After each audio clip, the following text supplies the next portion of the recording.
Chapter 861. Tian Chanzi had never forgotten about the stairway to heaven. He looked at Tang Zheng and said, "You've been looking for dark stones of heaven and earth. How many have you collected so far?" "More than 60 pieces." Tang Zheng did not want to lie to Tian Chanzi, so he told the truth. Tian Chanzi looked excited and said, "Where did you collect so many dark stones of heaven and earth?" "The South Sea." Tian Chanzi nodded slightly. "I didn't expect that there would be so many dark stones of heaven and earth hidden in the sea. If we can find the remaining dark stones of heaven and earth, then the day of rebuilding the stairway to heaven will be just around the corner." Tang Zheng did not tell him the whole truth.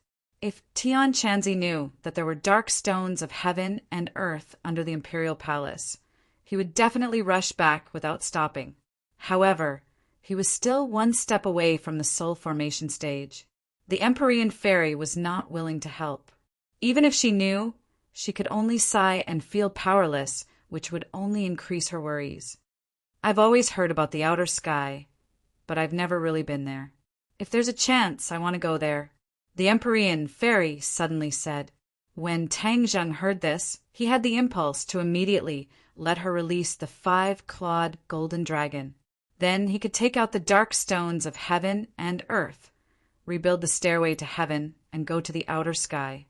But in the end, he held back and said, "The outer sky is definitely not a very good place. The 100 Faces Star Lord has sent many people to explore the outer sky in ancient times, but none of them returned. You can imagine how dangerous the outer sky is. Besides, if the outer sky is really so good, the demon race would not have tried to return to our world." The Empyrean fairy looked at Tang Zheng in a daze. After thinking for a while, she nodded. "That makes sense. Tang Zheng, you're quite smart. The 100 Faces Star Lord is not wrong. In the past, many people were sent to the stairway to heaven, but there was no news of them." Qi Yu suddenly said. Tang Zheng then remembered that Qi Yu was one of the people involved in that year. He hurriedly asked, "Is there any special information about the realm beyond heaven?" "You already know that there are big and small worlds in this world. I reckon that beyond heaven is another world, and the situation within it is completely unpredictable. With your current strength, trying to force your way into the outer sky is not a wise decision," Qi warned. Tang Zheng inwardly agreed. He was even more determined not to take out the heaven and earth obsidian under the imperial city for the time being. The group climbed up the snow-capped mountain road. The cold wind whistled. The outside world was in the middle of a scorching summer, but here it was a world of ice and snow, like the 12th lunar month. Mount Buzhou was still enveloped by the enchantment and isolated from the outside world. Tang Zheng was familiar with the process and easily broke through the enchantment. Behind the enchantment was another world. The spring breeze was as warm as spring, and the flowers, birds, grass, and insects were full of vitality. Back then, the 100 Transformation Star Sovereign lived in this barrier, but this barrier could not stop him. He could come and go as he pleased. The Empyrean fairy looked at this world and clicked her tongue in admiration. "Mount Buzhou is really magical. There are so many sights. Master, doesn't this look like the paradise described in the books? The scenery is so beautiful," Ling said with her eyes wide open. Tang Zheng laughed involuntarily. "This is not a paradise. 100 Transformations, Star Sovereign, used to live here. It was very dangerous." Ling pursed her lips and said, "It's such a pity that such a bad person lived here. But he definitely doesn't live here now." Tang Zheng said that 100 Transformations Star Sovereign was imprisoned here for tens of thousands of years. Once he escaped, he would definitely not be willing to step foot here again. "In the future, we will live in the 100,000 mountains. We can also come here occasionally to play." Ling looked forward to it. After a while, they arrived at the small wooden house where 100 Transformations Star Sovereign used to live. However, it had become a pile of ruins and was no longer peaceful. Back then, The furthest Tang Zheng's group had come was here. Later on, they were chased by 100 Transformations Star Sovereign and had no time to explore the other places of Mount Buzhou. Tang Zheng gave a simple introduction. The Empyrean fairy nodded secretly and said, "Then let's continue forward. We haven't reached the peak yet." Tang Zheng was moved. He also wanted to explore the peak and gladly accepted. The group continued forward. The scenery along the way became more and more beautiful. It was truly a scene of paradise. Suddenly, a thick fog shrouded the front, blocking everyone's path. "This fog is strange." The Empyrean fairy frowned. "Amazing, you can see it with a single glance." Tang Zheng praised. He walked straight to the fog and waved his hand. The fog also surged as if it was alive. "This is deformation?" Tian Chanzi asked hesitantly. After the stairway to heaven was destroyed, the peak was sealed by a formation. Normal people can't reach it. This is what Qiyu told me. Tang Zheng explained. The method to break the formation was naturally from Qiyu. As soon as he finished speaking, the fog was pushed aside and retreated to the sides. A strong wind blew, causing them to sway and almost lose their balance. "Everyone be careful. This peak is not simple. It's very dangerous," Tang Zheng warned. He held Linger's hand and said, "Linger, follow me." Linger smiled sweetly. She held Tang Zheng's hand tightly and followed him obediently. The strong wind was biting cold. The aura of heaven and earth had become very chaotic. It was completely different from the previous fragrance of flowers and birds. It was as if they had entered another world. This Mount Buzhou was really strange. The foot of the mountain, the middle of the mountain, and the peak were three completely different scenes. It was like three different worlds. If a normal person came to the peak, they would have been blown away by the strong wind and fallen off the cliff to their death. They didn't walk very far before they found that the path beneath their feet had become dangerous. There were cliffs on both sides. There was only a straight path in the middle. The path went straight up and stopped abruptly after a few dozen meters. "We've reached the peak," Tang Zheng said. Although Qiyu had described this scene to him before, he was still shocked when he saw it with his own eyes. Tang Zheng had been to Sky Mountain before, but Mount Buzhou seemed to be closer to the sky. They were only one step away from reaching the sky. It was really within reach. The few of them stared at the end of the path. The Empyrean fairy said, "Is that where the stairway to heaven broke?" "Yes. If we follow that path to rebuild the stairway to heaven, we can reach the sky beyond heaven." Tang Zheng pointed to the end of the path and said. Linga looked at the sky blankly and asked, "Linger has also been on a plane. It's higher than here. Why didn't I see the sky beyond heaven?" The Empyrean fairy looked deeply at her and said, "The sky beyond heaven isn't really in the sky. It's another world. The stairway to heaven is the key to opening that other world. I'm guessing that there's a formation in the stairway to heaven or something like that can trigger the passage to the sky beyond heaven.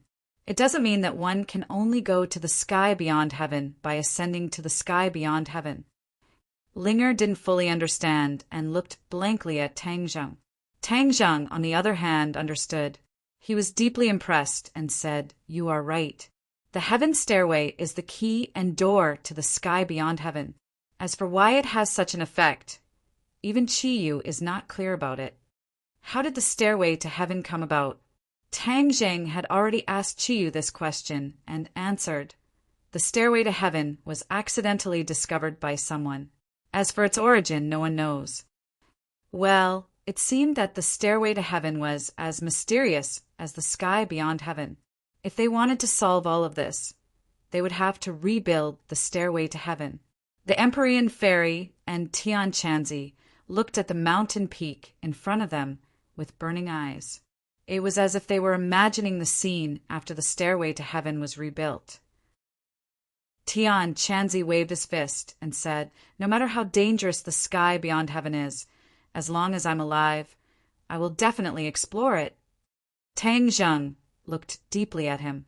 Tang Zheng was also curious about the sky beyond heaven, but he wasn't that interested at the moment. The Empyrean fairy seemed to be a little unwilling and leaped into the air. Like a dancing butterfly, she flew straight up into the sky. The astral wind in front of her became more and more biting cold. It blew her hair up and her body swayed along with it. Suddenly, her body became sluggish and stopped helplessly. Then, as if she had received a huge recoil, she had no choice but to retreat. She staggered to the ground and almost fell off the mountain peak. Whoosh! She took a deep breath and said, "There's something strange up ahead." "What's strange?" the others asked curiously. "The aura between heaven and earth is completely chaotic. The astral wind is very overbearing, and there's a mysterious force that's preventing me from moving forward and pushing me back," the Empyrean fairy said with a dignified expression. The others' expressions changed and said, "Is it really that strange?" Looking at the Empyrean fairy's expression, it was obvious that all of this was true. This place was connected to the sky beyond heaven and was indeed not an ordinary place. This is the place where two worlds are connected. Everything can't be judged by common sense. This is our world, but it also has some of the attributes of the sky beyond heaven. Moreover, this astral wind is very strange. Look at the direction of the wind, and it seems to be blowing from the sky. I suspect that it's directly blown from the sky beyond heaven, the Empyrean fairy said with deep feelings. Tian Chanzi looked deeply at the sky and said resolutely, "I'll go up and take a look too." Whoosh! He leaped into the air, but before he could reach the place where the Empyrean fairy was, he was blown away by the astral wind and directly fell back in shock. "I agree with your judgment. This astral wind is indeed strange. It's very likely that it's blown from the sky beyond heaven," Tian Chanzi agreed. Tang Zheng frowned and pondered. Suddenly he had an idea and said, "Since this is the place where two worlds are connected, if there's no stairway to heaven, can we rush through here and reach the sky beyond heaven?" The Empyrean fairy and Tian Chanzi looked at each other and shook their heads at the same time. They smiled bitterly and said, "We can't. Why don't you give it a try? Your cultivations are so much higher than mine. If you can't do it, it's even more impossible for me." Tang Zheng shook his head helplessly. This was whimsical. How could it be so easy? If it was really that easy, after the stairway to heaven was destroyed, there would be no one who could reach the sky beyond heaven from here. "Master, you should give it a try. If they can't do it, it doesn't mean that you can't," Ling encouraged. In her eyes, Tang Zheng seemed to be omnipotent. Squeak, squeak. Little White also nodded in agreement at the side. Tang Zheng was moved by their words and changed his mind. Chapter 862. Tang Zheng circulated his power, and the genuine qi flowed smoothly through the meridians in his body. With a slight tap of his toes, he rushed into the sky like a cheetah. Whoosh! An even more piercingly cold wind blew past his ears, causing his cheeks to hurt. Moreover, from the unseen world, a mysterious force came head-on, trying to stop him. Roar! He let out a deep roar and hurriedly circulated his true qi in an attempt to resist this power. However, this power was too strong and there was nowhere to vent it. His body was about to fall back. He was quick-witted and hurriedly used the sky-swallowing technique.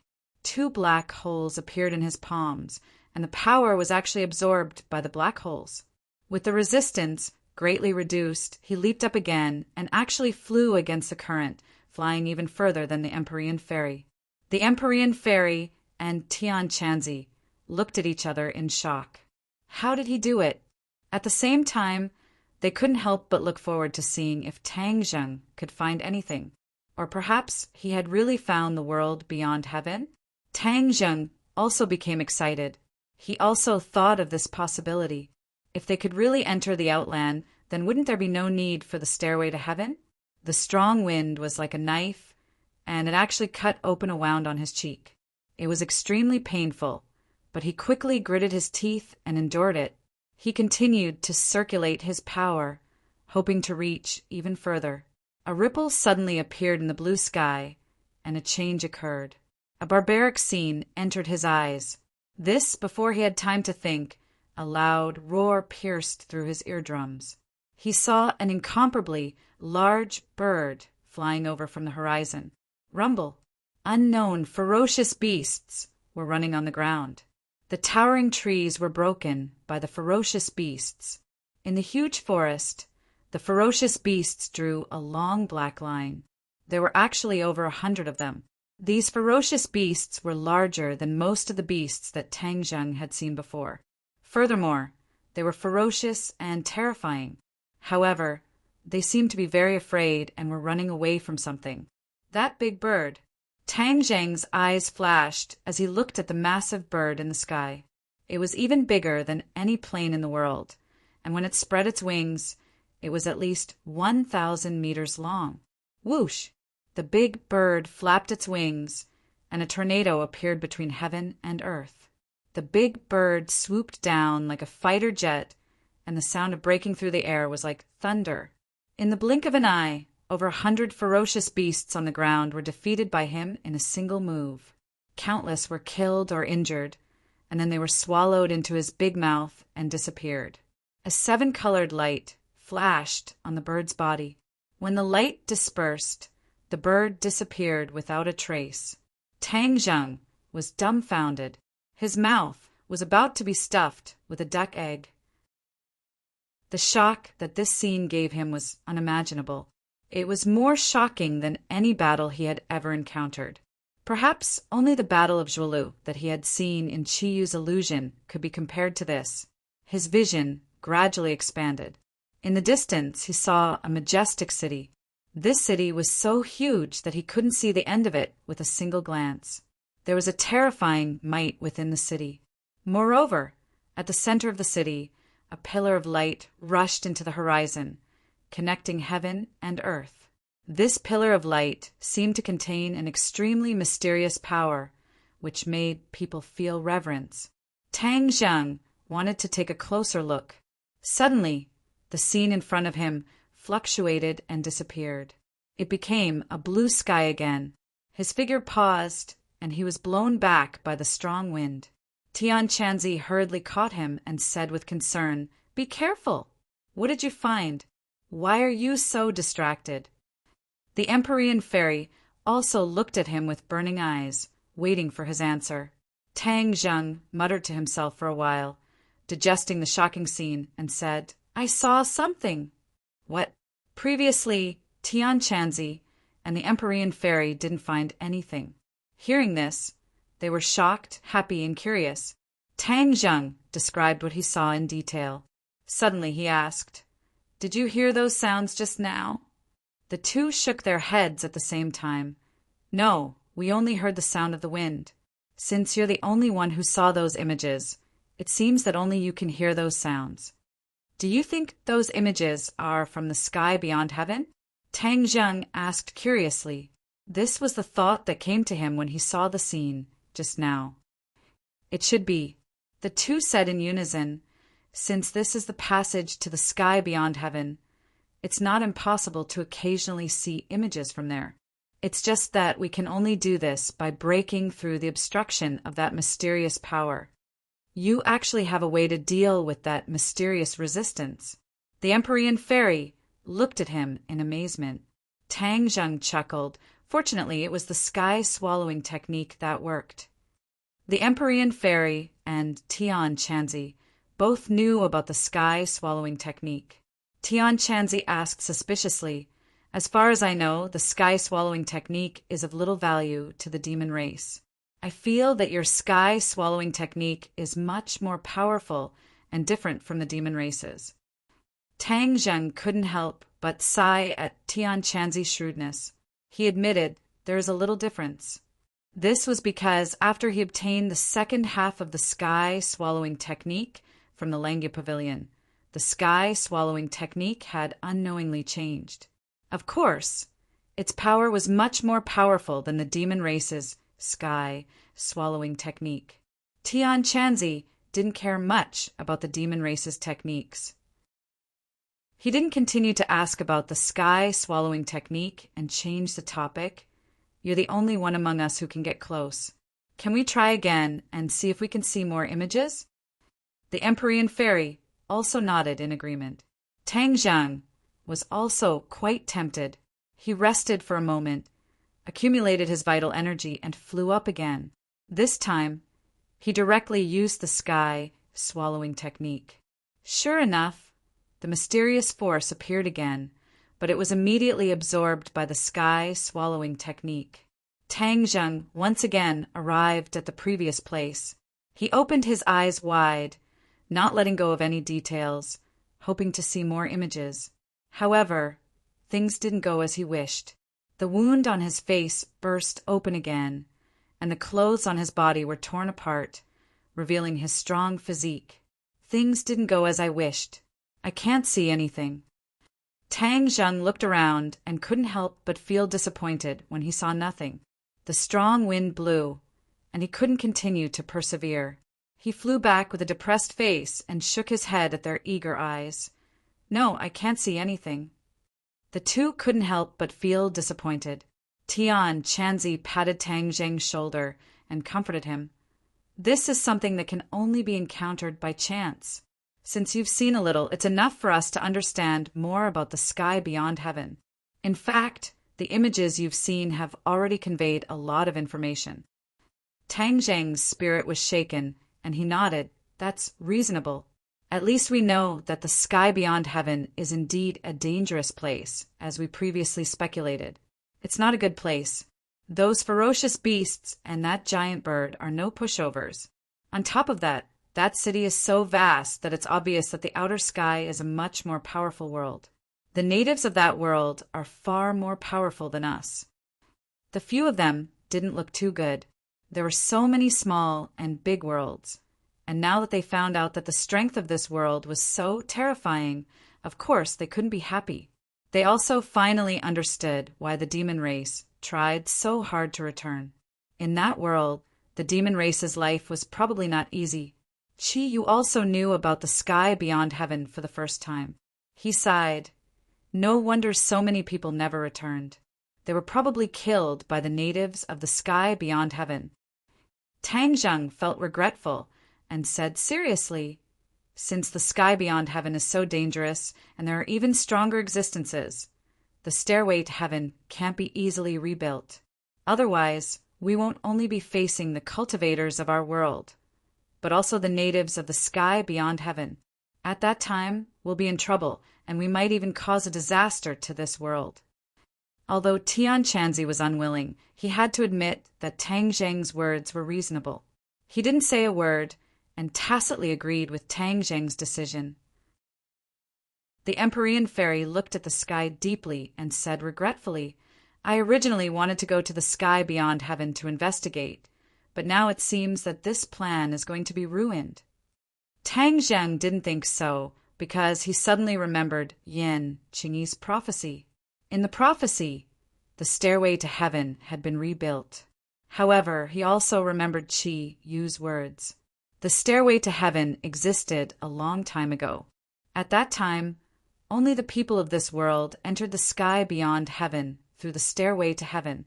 Why didn't the people of the sky beyond heaven come through the stairway to heaven? After listening to Tang Zheng's question, Qi Yu was speechless for a moment. He couldn't find a conclusive answer and could only say, maybe there are some reasons that we don't know. Suddenly, Tang Zheng felt that more questions came to his mind, and he couldn't figure it out in a short time. He could only temporarily put it to the back of his mind. Tang Zheng, you're exposed! Suddenly, Tian Chanzi pointed at Tang Zheng's clothes, which were almost like strips of cloth, and said mischievously. Tang Zheng was embarrassed. He looked at the Empyrean fairy and Linger, and fiercely glared at Tian Chanzi. He quickly ran to the side to change his clothes. The few of them didn't continue to stay here. They looked at the peak of the mountain with complicated expressions and went down the mountain. After experiencing 3 different environments, they came to the foot of the mountain. When they looked back again, the peak of the mountain was covered in clouds and fog.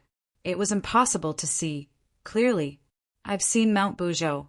One of my wishes has been fulfilled. Empyrean Fairy said. Tang Zheng smiled bitterly and said, There's nothing to do in the 100,000 mountains. Let's go back to the capital. The few of them quickly shuttled through the dense forest. Tang Zheng's mind couldn't help but have images of the sky beyond heaven. His heart was unsettled.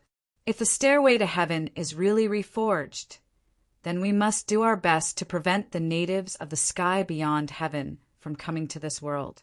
Otherwise, this world will really suffer a disaster. Tang Zheng thought silently. Although he never wanted to be a savior, when he saw that this world was in danger, he almost subconsciously wanted to avoid that kind of situation. Perhaps this was inseparable from the education he received from his grandfather since he was young. His grandfather had always taught him to be a good person. He still maintained pure kindness in his bones. The few of them walked out of the 100,000 mountains, and the 100,000 mountains returned to silence. However, they didn't walk too far before they saw a few luxury cars parked by the side of the road. Long Xianyuan was actually sitting in the car. When he saw the few of them, he quickly got off the car and walked over to greet them. Everyone, you're finally out. Quick, quick, get in the car. Don't be in a hurry to leave. You must let me do my part as a host. Long Xianyuan warmly invited. Although he was very curious about what Tang Zheng and the others were doing, he didn't dare to ask. Chapter 863. After pausing for a few days in Dianan, Long Xianyuan received him grandly. Linger's cooperation with the authorities had already been finalized, and she still had to stay in Dianan to film a promotional video for Dianan. Yi Yuan brought the elites of the witch clan and rushed to Dianan, protecting Linger's safety closely. As for the other staff members, they were repeatedly warned by Tang Zheng. Everyone realized the importance of Linger to their boss and protected her like a national treasure. However, there was another person who came with Yi Yuan, Lan Yu, Tang Zheng's mother. She missed her son and couldn't help but come with Yi Yuan. Although this was out of Tang Zheng's expectations, he did not say anything. According to Yi Yuan's report, everyone was doing well on the island, especially the old man Tang Dahai. Although he was not used to it at first, he gradually became obsessed with cultivation and actually regained his vitality at the age of 70. His face was flushed red and his spirit was hale and hearty. Regarding this, Tang Zheng was very gratified. After Lan Yu saw her son, she almost never left his side. Tang Zheng was helpless and did not stop her. The knot in his heart was slowly unraveling, and he could treat his parents normally. The time spent together was always short. Even though Ling was reluctant to part, she could only watch as Tang Zheng and the others left. She still had a lot of work to do. After the few of them boarded the plane and returned to the capital, Tian Chanzi slipped away. Lan Yu was naturally brought to the villa. The villa had already been renovated, and the traces of the battle had long since disappeared.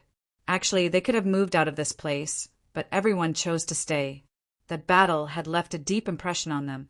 Living here, they could constantly remind them of a sense of danger. A few great beauties came out to welcome them. Lan Yu's eyes were almost dazzled by them. When she was young, she was also a beauty, and now she was even more charming. However, when she saw the few beauties with different styles in front of her, she was still dazzled. She couldn't help but look at her son. Although she liked Yi Wu the most, the corners of her mouth still curled up into a smile. She thought to herself that her son was great, to actually have the favor of so many girls. When Wu saw Lan Yu, he immediately stepped forward and bowed, calling out affectionately, "Mistress, why are you here?"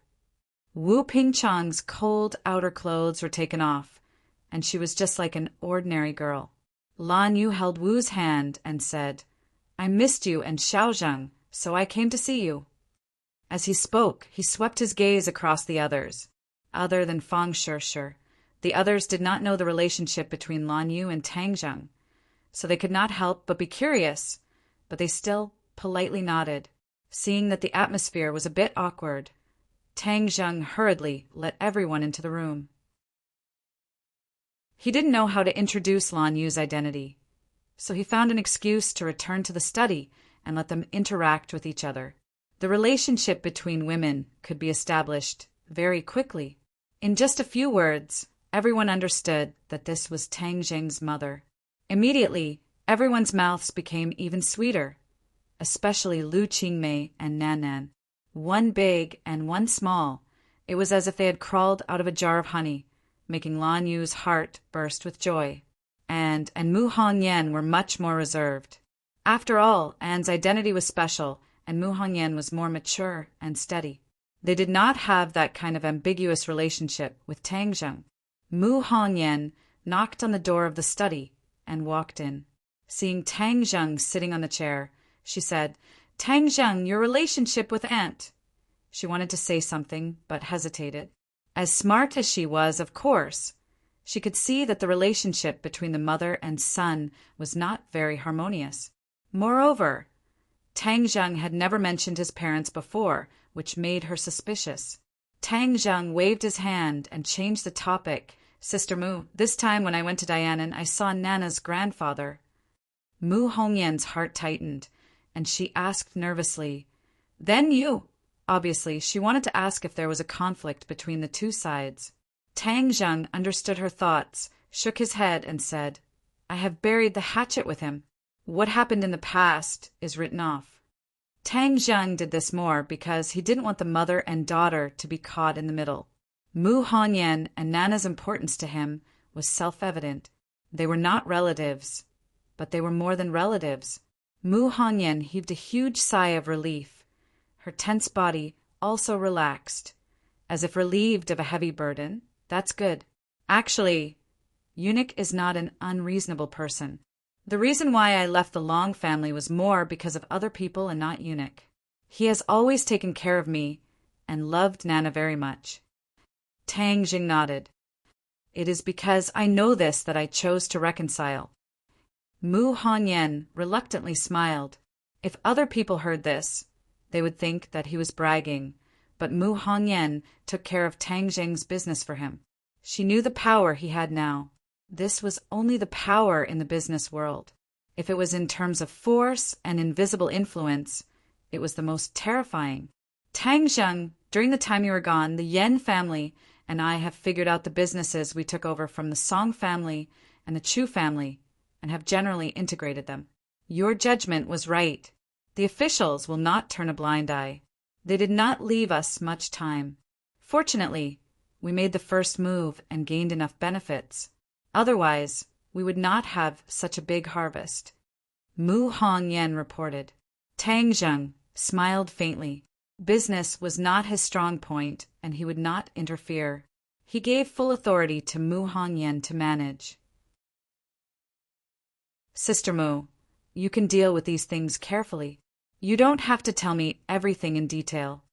Mu Hongyan laughed involuntarily. "Only you will be so open-minded.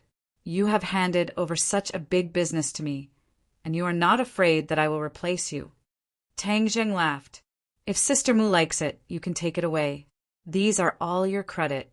If there was no you, there would not be all of this." Mu Hongyan smiled sweetly. Of course, she would not really do this. In the next few days, Tang Zheng did not stop. The Yen family and Qin Batian personally came to visit. Tang Zheng knew that the Ye family had completely given up and did not go against them with great fanfare. Yi Xuanji had been in seclusion and did not come out. All the family matters were handed over to Yi Ku to take care of. It was very stable, and there were no mistakes. Song Yu seemed to have evaporated from the world and never appeared again. Tang Zheng did not put Song Yu in his eyes, but his heart moved. He remembered Ji Wuxiang and asked, "What has Ji Wuxiang done recently?" Yan Luyan knew Tang Zheng's impression of Ji Wuxiang and hurriedly said, "His whereabouts have always been mysterious. We have tried to track him before, but we found nothing. This time is the same. I am afraid that he is the most erratic person in the capital. Tang Zheng was silent. Yan Luyin suspiciously asked, "Are you looking for him?" Tang Zheng shook his head and said, "No, I am just curious." Ever since they met at the chess club, he always felt that Ji Wuxiang was hiding very deeply, far more unfathomable than what was on the surface. Therefore, it was only natural that he would pay attention to him. Now the situation in the capital has undergone earth-shaking changes. Tang Zheng's power is almost equal to the Yan family, and Qin Batian has caught up. He can even faintly compete with the Ye family. But these three forces are twisted into a rope and listen to Tang Zheng's orders. Therefore, the Ye family is trying to survive in the cracks. What is the official reaction? Tang Zheng asked again. The National Security Bureau and the Dragon Group have been abolished. I have not heard of any new similar organizations being established. On the surface, it is calm. Tang Zheng secretly nodded and asked, "What about the things they left behind?" "That is not clear. I guess the military will take over. After all, these years the National Security Bureau and the Dragon Group have been shining brightly, and the military is much weaker. They have long been dissatisfied with the big shots in the military. They will definitely take this opportunity to rise up." Tang Zheng pondered. If the military took over, then the military strength will definitely increase greatly. After all, the National Security Bureau and the Dragon Group left behind many things, especially the research of the Dragon Group. Whether it is super soldiers or mechas, they are all treasures. Tang Zheng has always had a good impression of the military. Since they took over, then there is no need to pay attention to them for the time being. Without the interference of the Dragon Group, his relationship with the government will be greatly improved. At the same time, on top of a towering mountain, Song Yu and Qi Sha were accompanied by another person. Song Yu brought the token and sword manual of the Sword God back to the Sword Pavilion. He passed on the Sword God's will, saying that the Sword God had passed on the position of the Sword Pavilion Master to him, and that everyone in the Sword Pavilion must listen to his orders. In the Sword Pavilion, other than the three disciples of the Sword God, there was only the Sword Slave. The Sword Slave did not have the right to speak, and the other disciple of the Sword God, Qi Sha, had limited intelligence. How could he be compared with the cunning Song Yu? Therefore, in a few words, the entire Sword Pavilion was taken in by Song Yu and treated him as the master. Song Yu immediately began to practice the ninth heaven galaxy, fall, sword technique in the sword manual. In addition, he was also qualified to comprehend the other sword techniques of the Sword Pavilion. The Sword Pavilion collected many sword techniques from famous sections. These sword techniques were the spoils of war won by the Sword God from time to time. In the beginning, every time the Sword God challenged someone, he would take the opponent's most powerful sword technique after winning. Over time, the Sword Pavilion collected many powerful sword techniques in the world. The Sword God then used these sword techniques to get rid of the dross and extract the essence. In the end, he comprehended his own set of unique sword techniques. Among them, Qi Sha's Rising Sun sword technique, Jian Shursan's 13 swords, and the Ninth Heaven Galaxy Fall sword technique were the most powerful sword techniques that the Sword God had comprehended.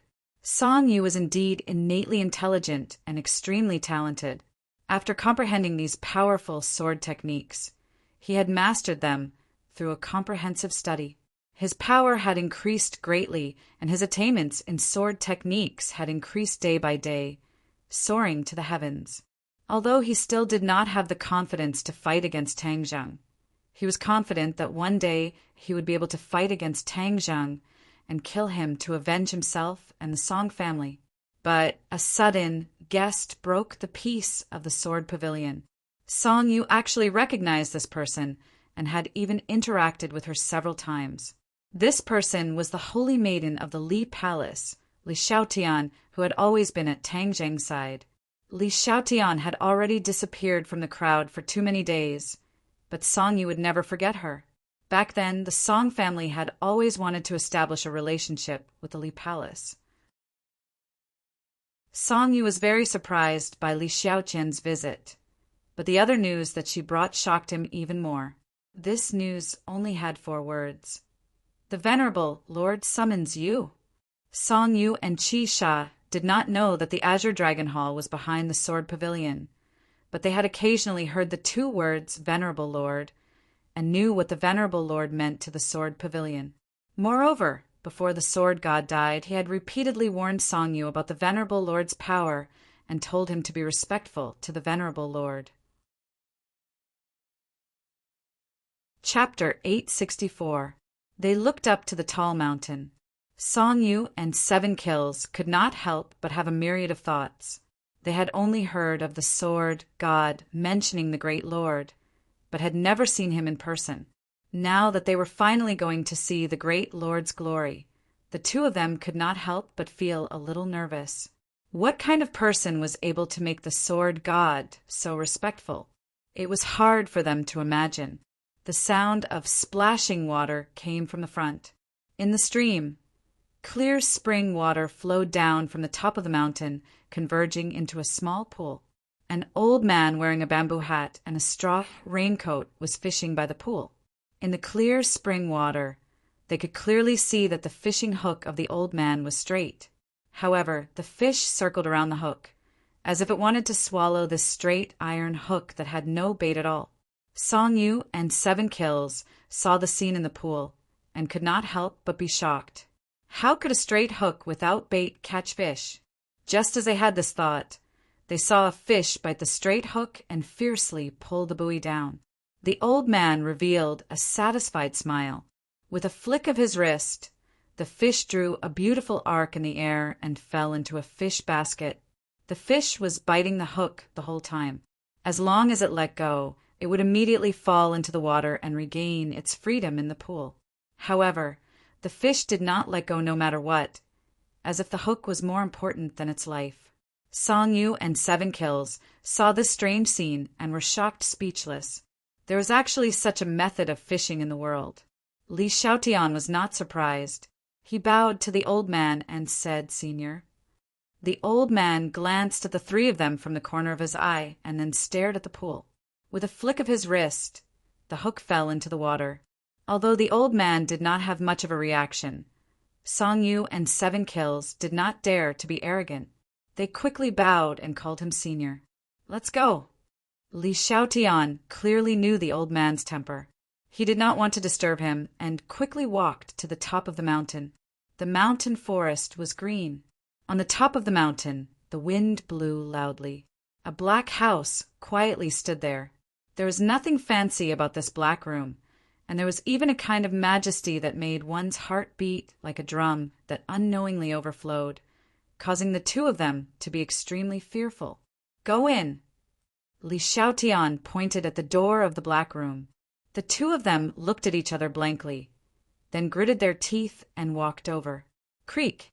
The door opened, and the room was pitch black without a trace of light. Bang! The flames soared into the air, and several oil lamps lit up around the house. The light was dim, but it eventually illuminated the house. The furnishings in the room were extremely simple. The walls were bare, and there was no extra furniture. There was only a chair placed at the very front of the room. The 2 of them looked at each other nervously. Although Song Yu was unyielding and arrogant, in this kind of environment, she couldn't help but be frightened. She didn't know what would happen. Clang! The door slammed shut, startling the 2 of them. Their heartstrings trembled, and they almost cried out in alarm. There was no one in the room. The 2 of them looked around but couldn't find any useful clues. The only thing they could find was the empty chair. The 2 of them walked forward aimlessly. Suddenly, as if their eyes were playing tricks on them, a person sat on the empty chair without them noticing. It was a man wearing a mask. The 2 of them trembled. Even with their cultivation, they didn't notice when this person sat on the chair. It was clear that the chair was empty just a second ago. From this, it could be seen that the masked man's cultivation was terrifying. This person must be the Lord. Song Yu was quick-witted and quickly bowed. "Greetings, Lord." Chi Sha was half a beat slower and also bowed, but his actions and reactions were a bit slower than Song Yu's. The Lord's eyes stared straight at the two of them through the mask, like an eagle's eyes, and they felt like little rabbits without any resistance. When the God of Swords died, you were by his side, right, Song Yu? The Lord's voice was full of majesty as he asked. Yes. Song Yu didn't dare to look at the Lord. She lowered her head, afraid that her thoughts would be seen through. What did the God of Swords say? Master asked me to tell the Lord that the woman in white he was fighting was very powerful, and that the Lord must pay attention to her. In addition, Master also taught me the Sword Pavilion and the Ninth Heaven Milky Way fall swordsmanship, and asked me to lead the Sword Pavilion to become stronger. Song Yu exaggerated and said with great emotion. As soon as he finished speaking, he knelt on the floor with a thud and prostrated himself on the ground. He pressed his head tightly against the floor and emotionally said, "My lord, please avenge Master. Master died so miserably." As he spoke, he choked and sobbed. His emotions had accumulated to the peak, and at this moment they exploded. Although he seemed to be carefree, he was actually very afraid. He was afraid that his actions would be exposed, and he was afraid that he would be killed. Now that he saw the Lord, this fear was even stronger.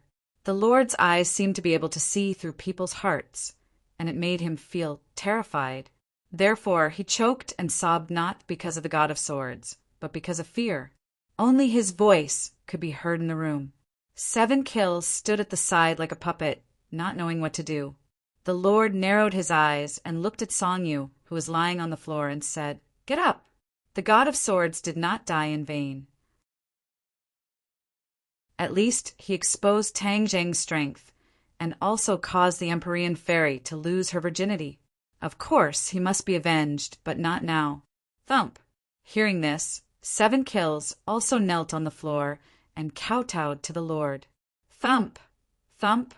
Thump! He kowtowed again and again, as if he was going to break through the floor. He did not cry, but said coldly and with a murderous aura, "Lord, please avenge Master.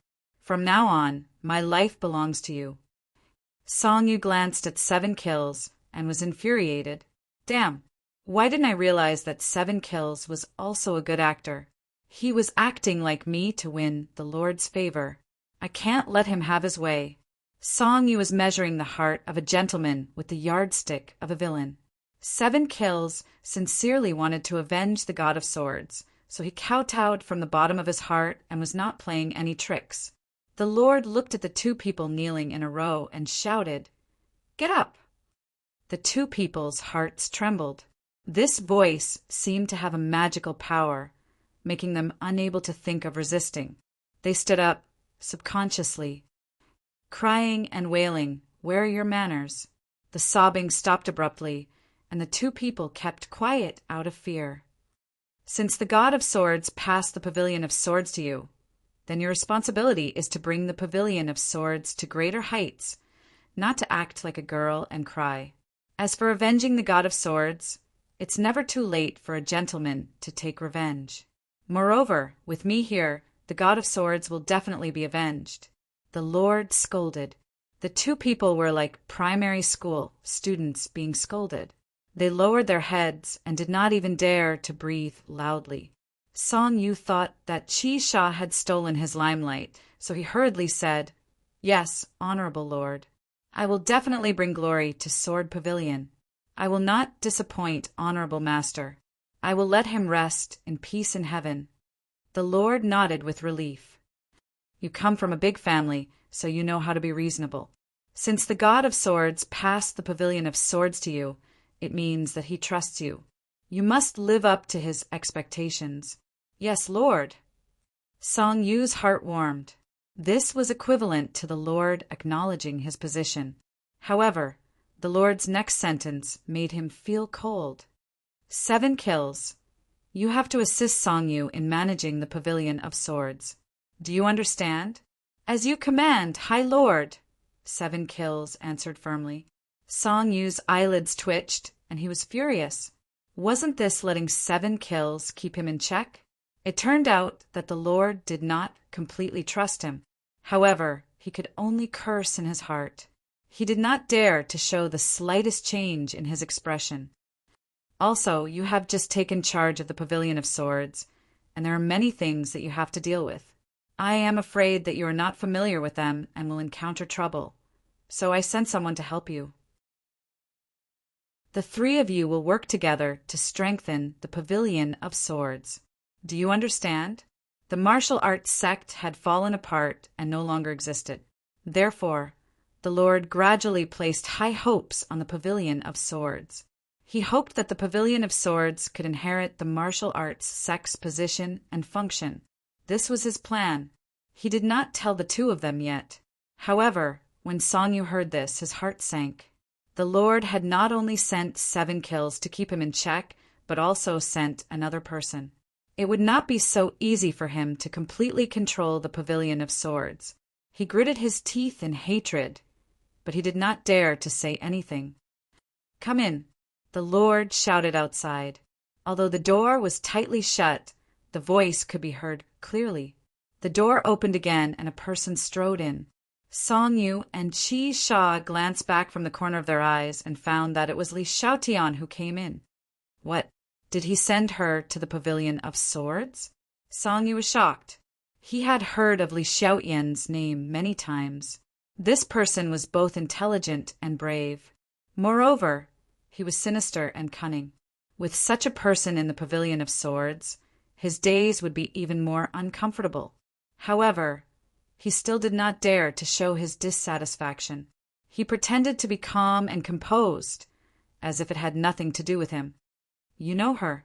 She will return to the Pavilion of Swords with you in a while and help you manage the Pavilion of Swords. Do you understand?" the Lord said. Songyu hurriedly said, "With the saint's help, the Pavilion of Swords will definitely prosper." 7 kills did not care and did not say a word. Li Xiaotian looked at Songyu with a smile and said, "Please take care of us in the future." Songyu said with a fake smile, "Don't mention it. Please take care of us, Saint. This way, we can all better serve the Lord." Li Xiaotian nodded her head, her smile becoming more and more profound, which made Songyu's scalp go numb. He always felt that Li Xiaotian's smile had too many things to think about. "You must remember that I have high hopes for you. I hope that you will live up to my good intentions," the Lord warned. "Yes," the three said in unison. In addition, the Lord changed the topic. "I have something for you to do." Songyu hurriedly said, "Please tell us, Lord. We will not hesitate to go through water and tread on fire." The Lord nodded and said, "Actually, it is very suitable for you to do this." Songyu's heart trembled and he began to hesitate. What was the most suitable thing for him to do? Could it be something dangerous? If that was the case, he would be pushing himself into a fire pit. Chapter 865.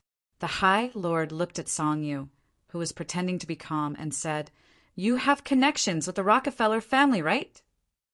"What does that mean?" Songyu was at a loss, but still nodded without hesitation, "Yes." This kind of thing definitely couldn't fool the High Lord. Lying would only make him lose his trust. Tang Zheng caused havoc with the Rockefeller family in the Atlantic Empire and even killed their young Lord Louis. He has a blood feud with this family, and they have always been looking for an opportunity to take revenge. Songyu nodded. He had heard about this matter and was also very shocked at the time. In fact, Songyu also contributed a lot to Louis being able to kidnap so many people to Sky Mountain. It was just that he didn't know Louis's true goal. Later, Louis died, and he didn't dare to connect this matter to himself, afraid that Tang Zheng would pursue this matter and deal with him. Recently, a business delegation from the Atlantic Empire has entered the capital. The Rockefeller family's people are definitely hiding among them. They will definitely target Tang Zheng for revenge. Go and contact the Rockefeller family's people and help them, the High Lord ordered.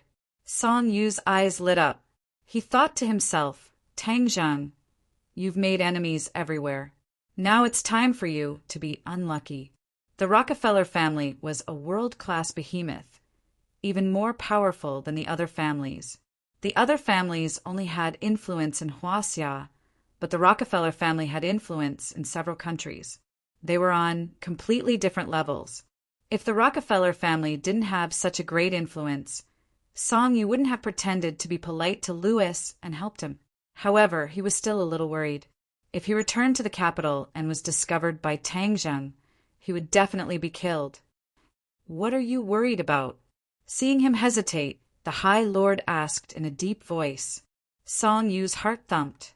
He knew that his hesitation made the High Lord unhappy. He hurriedly said, "High Lord, the capital is Tang Zheng's sphere of influence. If I go, I'm afraid I'll be discovered before I even see the Rockefeller family." "Humph, didn't you grow up in the capital? Don't tell me you don't even have this little bit of ability?" The High Lord reprimanded in displeasure. Song Yu braced himself to face the Great Lord's wrath. However, for the sake of his own life, even if he was going against the Great Lord, he still wanted to say a few more words. "My lord, what I'm saying is, can we secretly add fuel to the fire and blow things up? Even if Tang Zheng escapes, we can make it so that he can't clean up the mess. That way, we'll be able to take advantage of the situation." Song Yu suddenly had an idea and said, "Oh, do you have an idea?" "Honorable Lord, when Tang Zheng wreaked havoc on the island nation, although ordinary people didn't know that he was the one who did it, we knew very well that the royal family of the island nation hated him to the core. Moreover, the current emperor of the island nation is Hirohito, who was captured by him. His hatred for Tang Zheng is endless. As long as we leak a bit of information, the island nation will definitely take action. When the time comes, the island nation and Rockefeller will both attack. Tang Zheng won't be able to do anything by himself. It's not impossible for him to die just like that." Song Yu's lips curled into a sinister smile as he proudly offered a plan. The Great Lord pondered. He knew more than Song Yu. The island nation's situation wasn't simple. When 100 Faces Star-Lord activated the Mountain River Blood sacrifice array in the island nation, it was almost impossible without the support of the royal family of the island nation. Therefore, 100 Faces Star-Lord had already colluded with the royal family of the island nation. If the royal family of the island nation took action, they might be able to lure 100 Faces Star-Lord out. Because of the existence of Ling, the Great Lord temporarily gave up the idea of dealing with Tang Zheng personally, but this didn't prevent him from dealing with 100 Faces Star-Lord. 100 Faces Star-Lord had parted ways with Tang Zheng and disappeared without a trace. Getting rid of 100 Faces Star-Lord first was also something worth celebrating for the Great Lord. Of course, if 100 Faces Star-Lord took advantage of this opportunity to kill Tang Zheng and others with Rockefeller, it would be even more perfect. The Great Lord didn't have such a strong desire to kill Tang Zheng before, but now he really wanted to kill him. If there was a chance, he naturally wouldn't let it go. As for the fact that Ling broke his non-phase method, he had been brooding about it. It finally made him understand that there was such a simple person in the world. However, he didn't immediately send someone to assassinate Ling. First, Tang Zheng must have sent someone to protect her. Second, he believed that time could change everything. Even if Ling was now a piece of white paper, over time, this white paper would be painted with colorful colors. At that time, she would have no way to resist non-phase method, and Tang Zheng would naturally have no support. It was the best policy to break by oneself. Your method is feasible. You just have to execute it. When the sandpiper and the clam fight, the fisherman benefits. The Great Lord agreed. Song Yu was overjoyed. Yes, Song Yu accepts the order. Since you are worried that you will be threatened when you return to the capital, I will let the Holy Maiden accompany you back to the capital. You will cooperate sincerely and do this matter well, understand? The Great Lord added. Song Yu's face stiffened, and her heart secretly said that it was not good. Li Xiaotian had been following her. He was afraid that he would reveal any clues and let her discover his secret. But the great lord had already made a decision, and he could not question or change it. He could only pretend to be happy and say a lot of flattery. "You can withdraw." The great lord waved her hand and said. Several people respectfully withdrew from the dark room, and the door closed. Fair-faced, flying dragon came out of the darkness and stood beside the great lord. Looking at the closed door, he said, "Can they succeed?" "No," the great lord said without hesitation. "Then why did the great lord send them?" Fair-faced flying dragon asked curiously. "I will not give Tang Zheng a chance to breathe. He is too unpredictable. I used to think that he was a controllable factor, but now it seems that I really underestimated him. He has created miracles again and again, turning the impossible into possible. If we can get rid of him as soon as possible, that would be the best." The great lord said coldly. Fair-faced flying dragon sighed and said, "If I had known earlier, I would have killed him in Emperor Qin's tomb. At that time, we did not expect that he would rise so quickly and even become the key to everything." The great lord said regretfully, "Although we suffered heavy losses in this trip to the 100,000 mountains, it was not completely without gain. At least, we can be sure that our main enemy from now on is Tang Zheng, and not the 100-change-star sovereign." The great lord's attitude towards Tang Zheng had completely changed. He really wanted to kill him, but he knew that to kill Tang Zheng it would not be easy. "Now that I am heavily injured, I cannot deal with him in a short period of time, but I cannot let him rest. Otherwise, if we give him a chance to breathe and he does something again, we will be even more passive. Do you understand?" the great lord asked. Fair-faced flying dragon suddenly understood. "I understand, but can the two of them do it? Do you want me to lend them a hand?" "No need. You can start cultivating in seclusion. Also, don't look down on Songyu. That child is not as simple as he looks.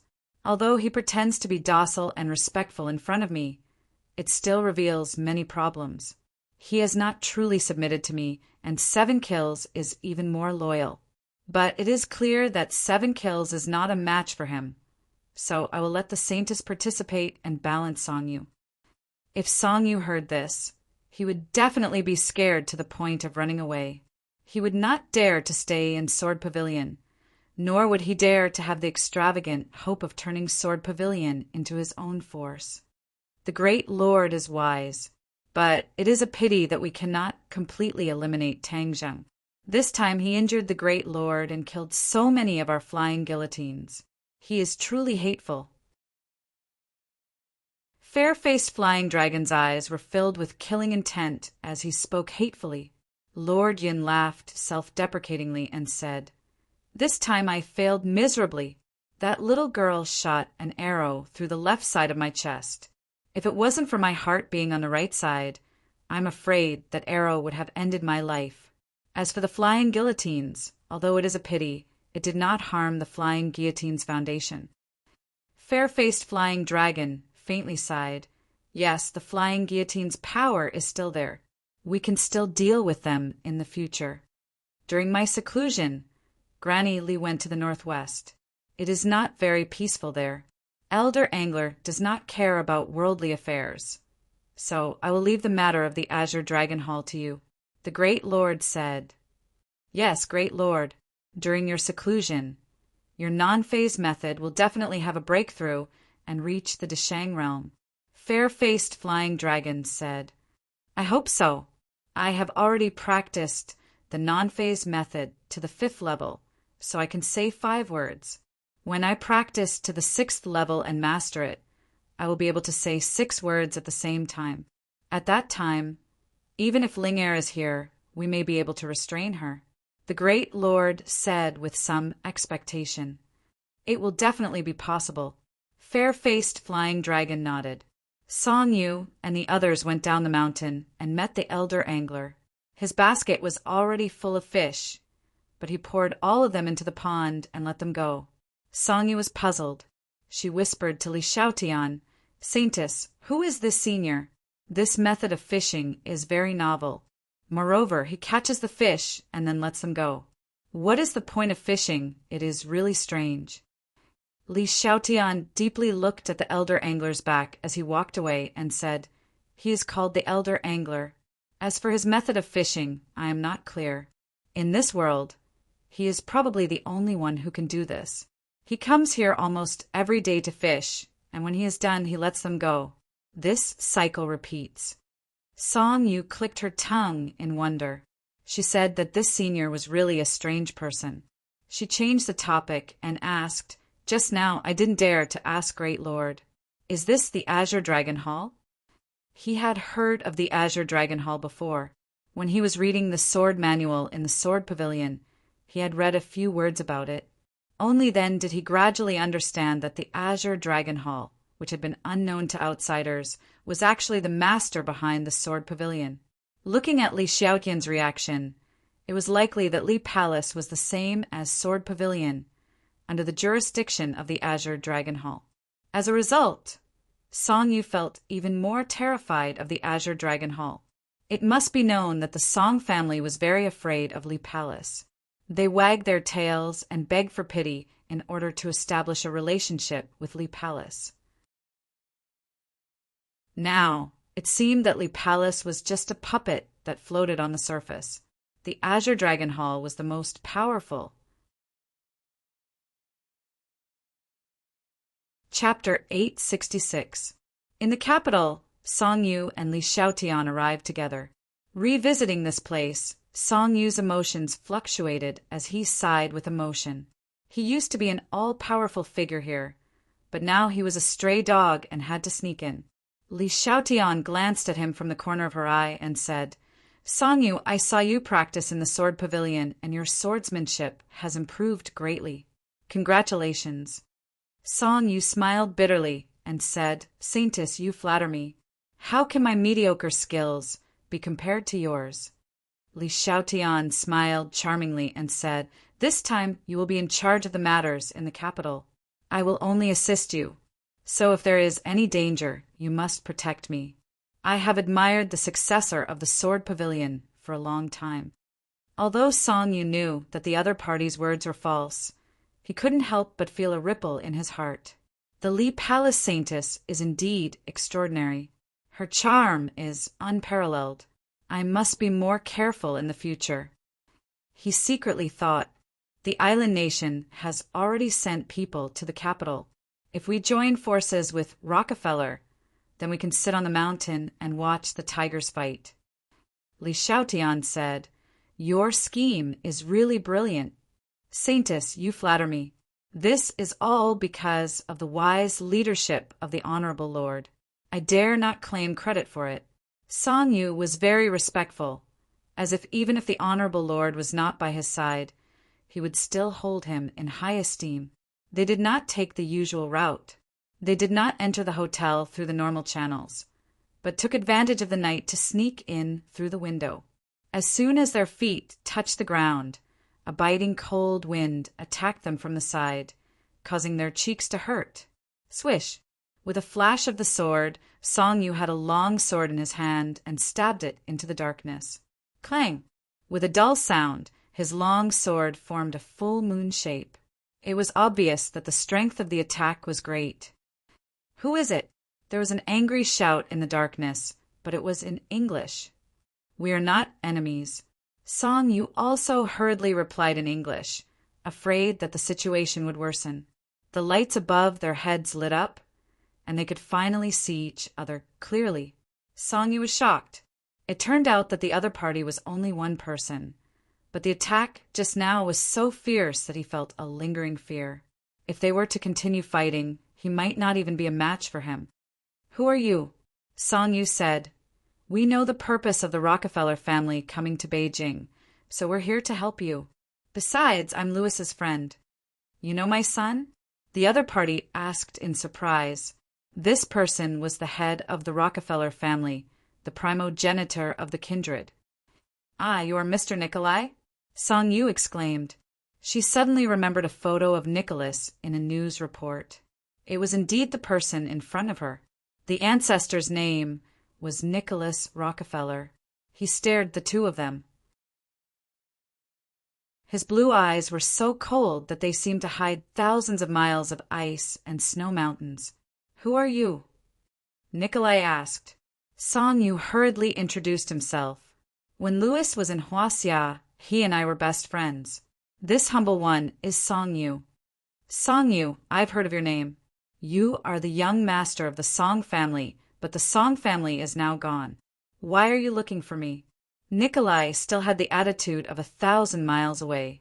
Song Yu's heart flashed with a trace of unnaturalness.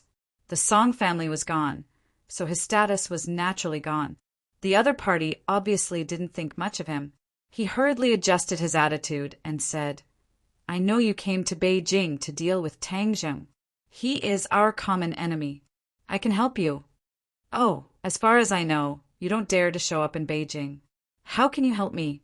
Nikolai sat back in the chair and motioned for the two to sit down and talk. Song Yu had already thought of a response. She said calmly, "Although I don't dare to show up, I am the person who knows Tang Zheng's situation the best. If you have my help, you can take fewer detours and get twice the result with half the effort. It will be easier to succeed. What do you think?" Although Nikolai had already sent people to investigate Tang Zheng, he was a foreign monk after all. He was not as good as Song Yu, the local snake. Song Yu must have information that he didn't know. Since the other party was here, he must have something. Otherwise, he wouldn't have gone through so much trouble. "Then I'm interested to hear it, Mr. Song," Nikolai said.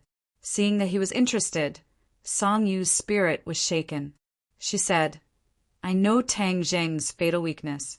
He is very strong, but this person is too fickle. He has left too many romantic debts. These women are his weakness. As long as we catch any one of them, we can make him obediently submit." Nikolai frowned. "It's just women. If they are gone, we can find another. Are they really that important?" Song Yu chuckled. "Some people claim to be infatuated. Of course, they can't just watch their women die."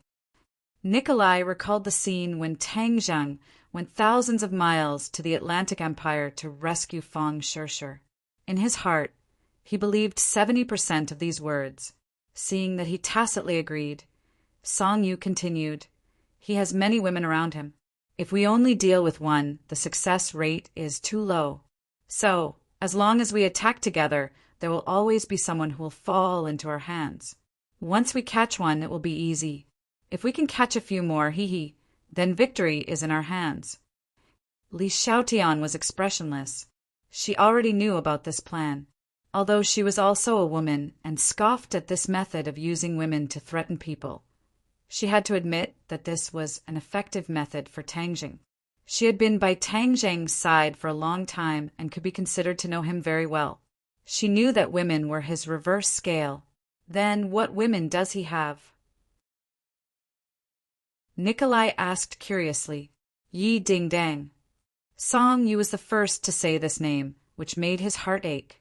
His relationship with Yi Ding Dang had changed again and again. In fact, he had long had feelings for Yi Ding Dang in his heart. But if he couldn't get her, he had to destroy her. He couldn't let Tang Zheng take advantage of her for nothing. Fang Shirshir, Lu Qingmei, Mu Hongyan, and even the famous Princess Anne. Nikolai's eyes lit up. With so many targets, the possibility of success was greatly increased. Except for Anne, I don't want to mess with the European royal family for the time being. Everyone else is fine, especially that Fang Shirshir. My son's death can't be separated from her. This time I came to kill her. Nikolai hated Fang Shirshir to the bone. When Fang Shirshir escaped from his hands, it was the biggest insult to him.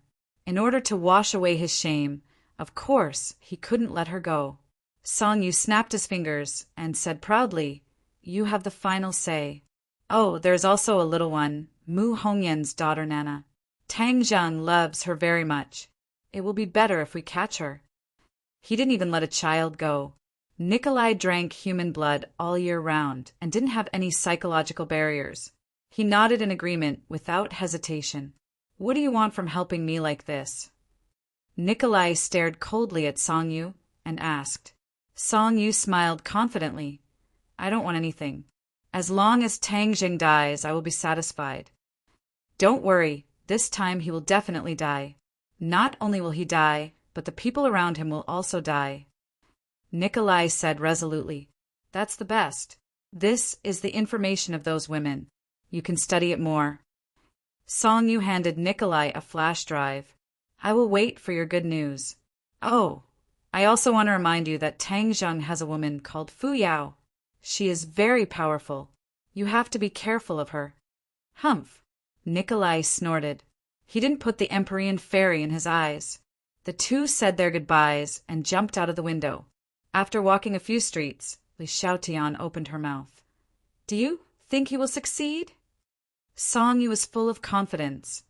The Rockefeller family isn't an ordinary family. Rumor has it that they are vampires. Not only are they powerful, but they also have many werewolves under them. Every one of them is very powerful. This time even Nikolai was sent out. I don't think Tang Zheng has any way to escape from death. The corner of Li Xiaotian's mouth revealed an unfathomable smile, and he thought with disdain in his heart. If Tang Zheng was really that easy to deal with, then this time the High Lord would not have returned empty-handed. An idiot, you actually think that you can kill Tang Zheng. You think too highly of yourself.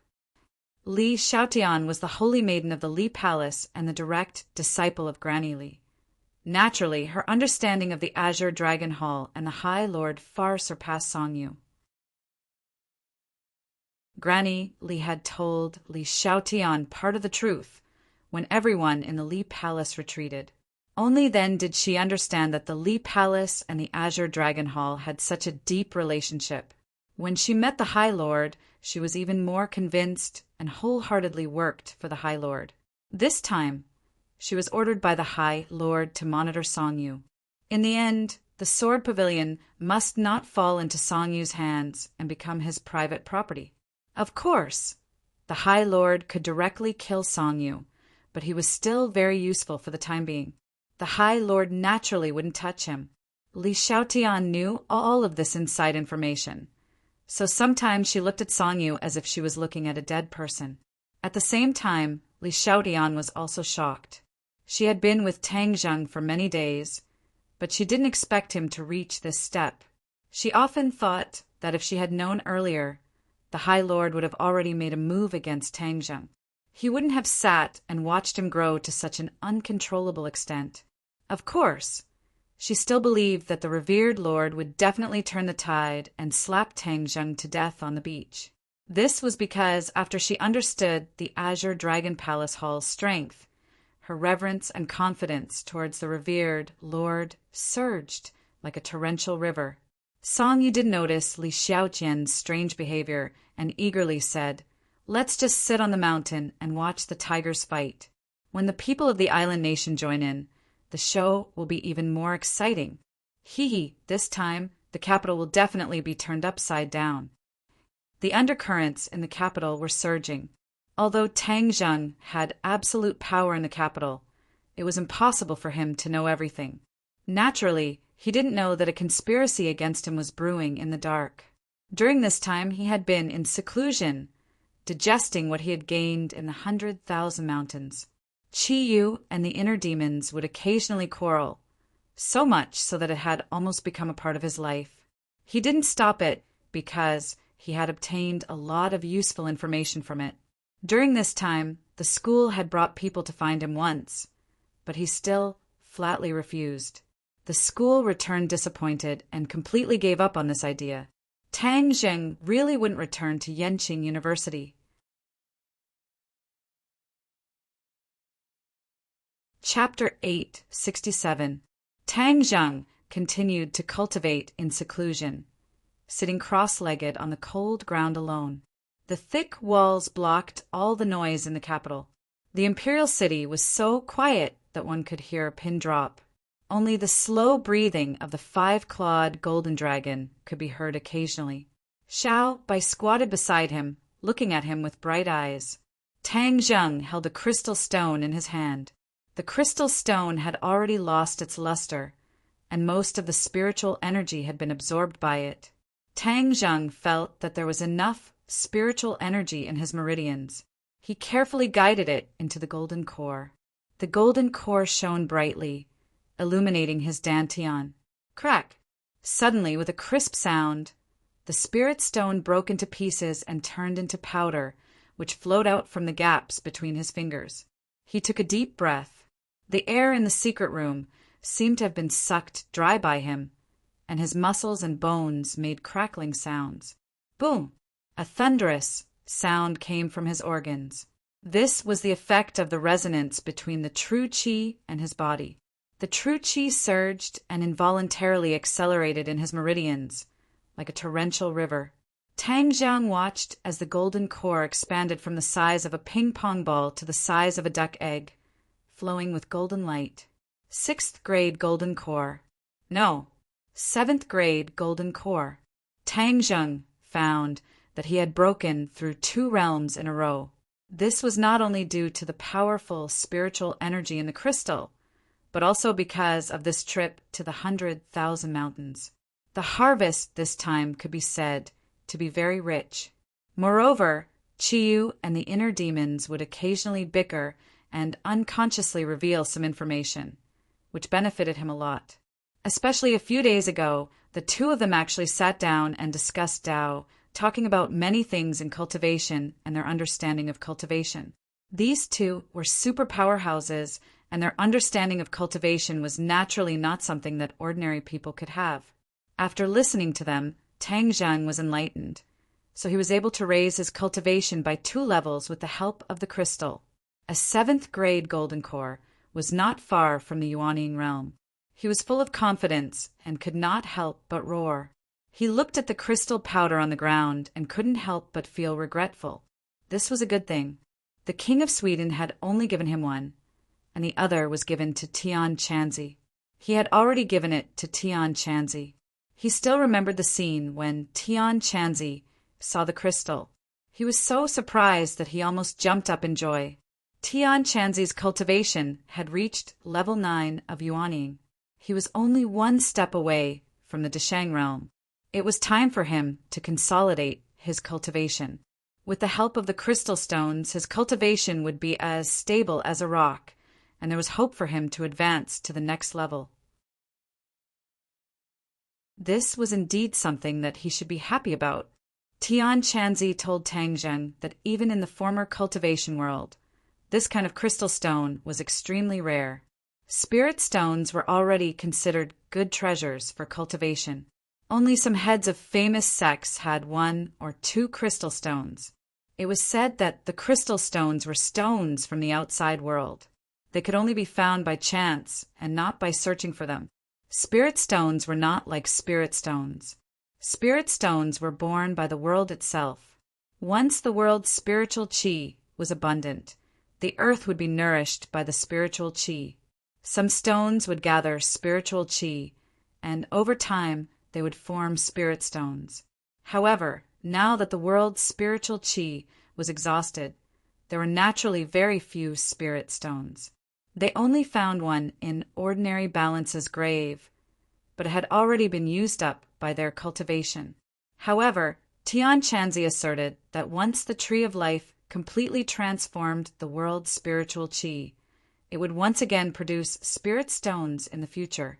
After Tian Chanzi received the spirit stones, he eagerly went to guide and for a long time, which could be considered as returning the kindness of giving the crystal stones.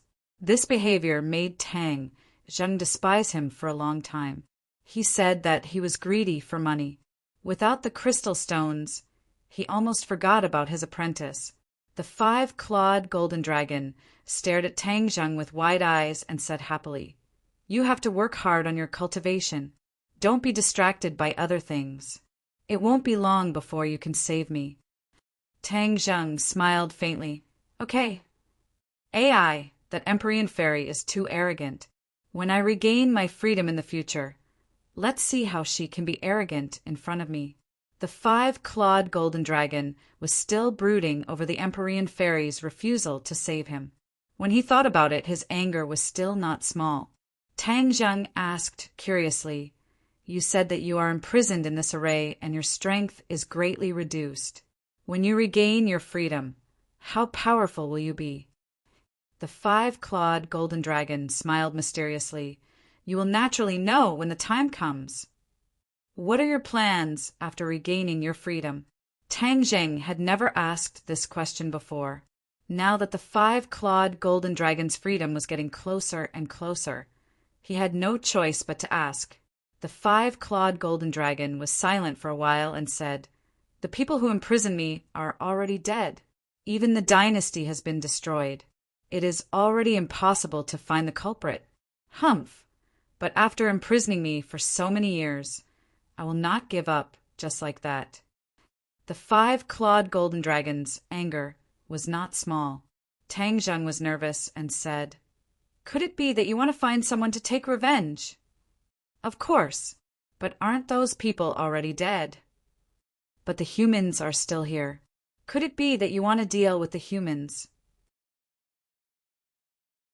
Tang Zheng asked cautiously. The five-clawed golden dragon looked at Tang Zheng. "You want to stop me?" "I am also a human." "Haha, you are a celestial. Moreover, you have also cultivated the dragon god arts. You are completely different from a human." The five-clawed golden dragon retorted, "No matter what you think, I always think of myself as a human. Although I promise to let you go, but if you really insist on going against innocent humans, then I will not sit idly by." Tang Zheng's tone was firm. He did not care at all about the five-clawed golden dragon's raging eyes. The five-clawed golden dragon's nostrils exhaled a hot breath. Tang Zheng was not afraid. He raised his head and stared at the five-clawed golden dragon. "Killing innocent people is not the style of your dragon race. If you want to deal with the culprit who imprisoned you, then I will not stop you. But if you want to deal with other innocent people, then I will not sit idly by.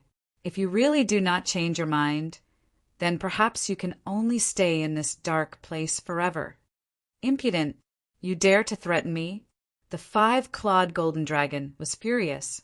He opened his mouth, and a gust of wind almost blew Tang Zheng down. "I am not threatening you. I am just warning you in advance," Tang Zheng said calmly. Seeing Tang Zheng's firm attitude, the five-clawed golden dragon angrily turned his head and did not talk to him anymore. Tang Zheng could not see through his thoughts. Since he did not agree with him, he did not continue to talk. In any case, he could not go out for the time being. "Xiao Bai, let's go." Tang Zheng called Xiao Bai and left the imperial city. The five-clawed golden dragon turned his head after a long time. He looked at the empty corridor and muttered to himself, "He is really stubborn, but now my freedom is in his hands. If I don't agree, he will not let me go." He was not a stupid dragon. He could still judge the situation. However, he dares to threaten me. He really has guts. Well, Celestials have always had guts. After Tang Zheng left the imperial city, the inner demons exclaimed loudly, "You actually have a connection with a dragon.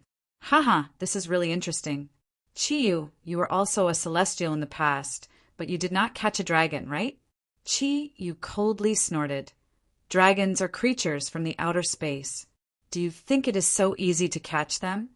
"You see, didn't he just imprison a dragon?" The inner demons retorted. "I did not imprison it." Tang Zheng defended himself. "But now his freedom is in your hands, which is equivalent to you imprisoning him." "Hee, to imprison a dragon while I'm still alive. How interesting. If I can take him under my wing and use him for my own purposes, I'll definitely be able to take him under my wing." "Chi, this dragon is much more powerful than those monsters under your command."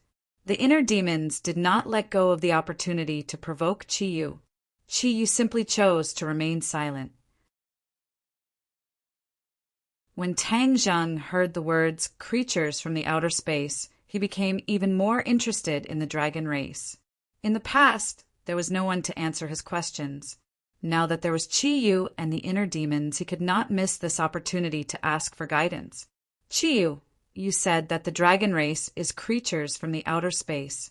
Which world do they come from?" Tang Zheng curiously asked. The dragon race has a long history. It is said that not long after our world was created, the dragon race entered our world from another world. Since then, the dragon race has appeared from time to time. Because the dragon race is very mysterious and powerful, the people of this world worship the dragon race.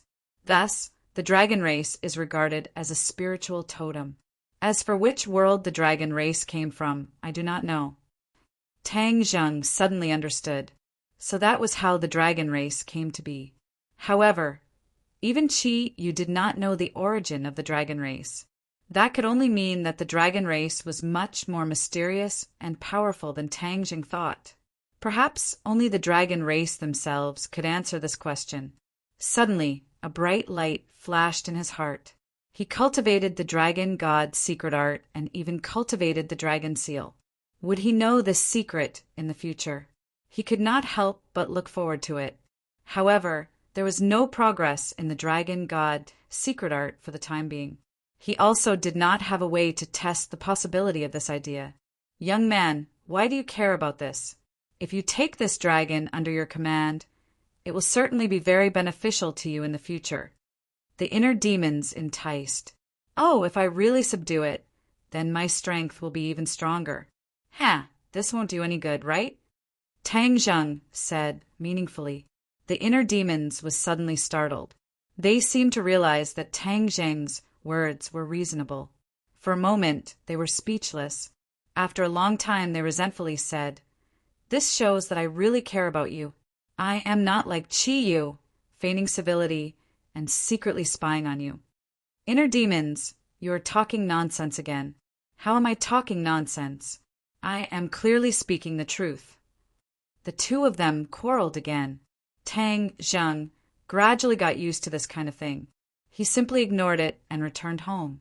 At dawn, the group of people ate breakfast and went to work or school. Fang Shishir spent every day in the library because the final exams were approaching.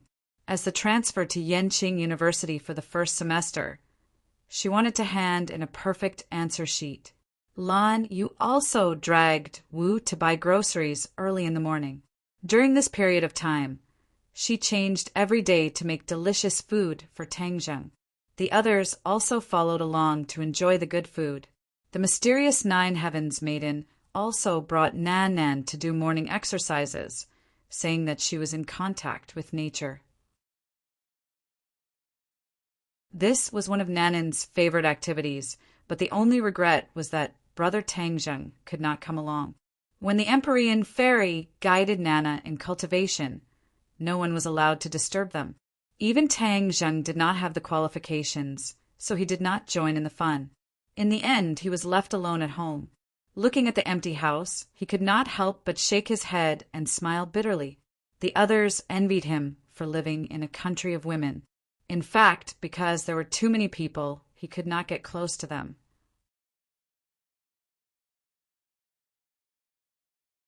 Chapter 868. Fang Shishir had already transferred to another school for some time, and she had become familiar with the students around her.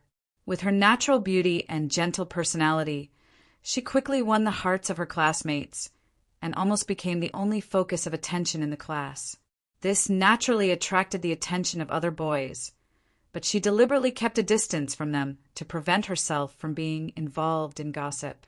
Early in the morning, she walked into the campus alone and headed towards the classroom. Thinking back to when she left the house, she hid in the corner and lightly kissed Tang Zheng. Her little heart thumped fiercely, and the corner of her mouth couldn't help but ripple with a smile. He's getting bolder and bolder. There are so many people at home, and he dares to kiss me. Actually, during this period of time, she also wanted to be alone with Tang Zheng, but there were too many people at home, and the two of them didn't have the time and space to be intimate. The sun shone around her, and her floral dress fluttered in the wind. She was like a butterfly, bathed in the sun, and was especially charming. Many men passing by saw her, and their eyes were fixed on her. Some even directly bumped into the trunk of a tree, causing the others to burst into laughter. Suddenly, there was a scream in front of her, and a large group of students crazily rushed over. She jumped in fright. What happened? The students brushed past her, and some of them bumped into her, causing her to stagger and almost fall. She tiptoed and stretched her neck to look in that direction, but she couldn't see anything. Something must have happened. Could it be a criminal? Nowadays, school violence was happening from time to time. As a person with a sense of justice and with outstanding skills, how could she sit back and do nothing? So, she went against the flow and quickly rushed over. When the others saw this, someone kindly reminded her, "Student, quickly go, there's murder over there."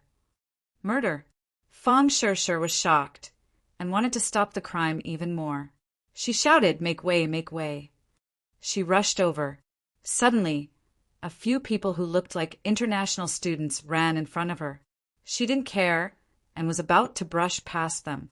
Suddenly, a few large hands reached out from different directions, directly grabbing her vital parts. It happened so suddenly that she was completely unprepared. Suddenly, when those large hands touched her body, a ray of light rippled out from her body. Bang, bang, bang, with a series of muffled sounds. Those people were all bounced back by a huge force. Fong Shirshir reacted as if she had just woken up from a dream. With a tap of her toes, she slid back a distance away from him and stared straight at him. "Who are you?" These people all had Western faces. They were tall and strong and had an extraordinary aura.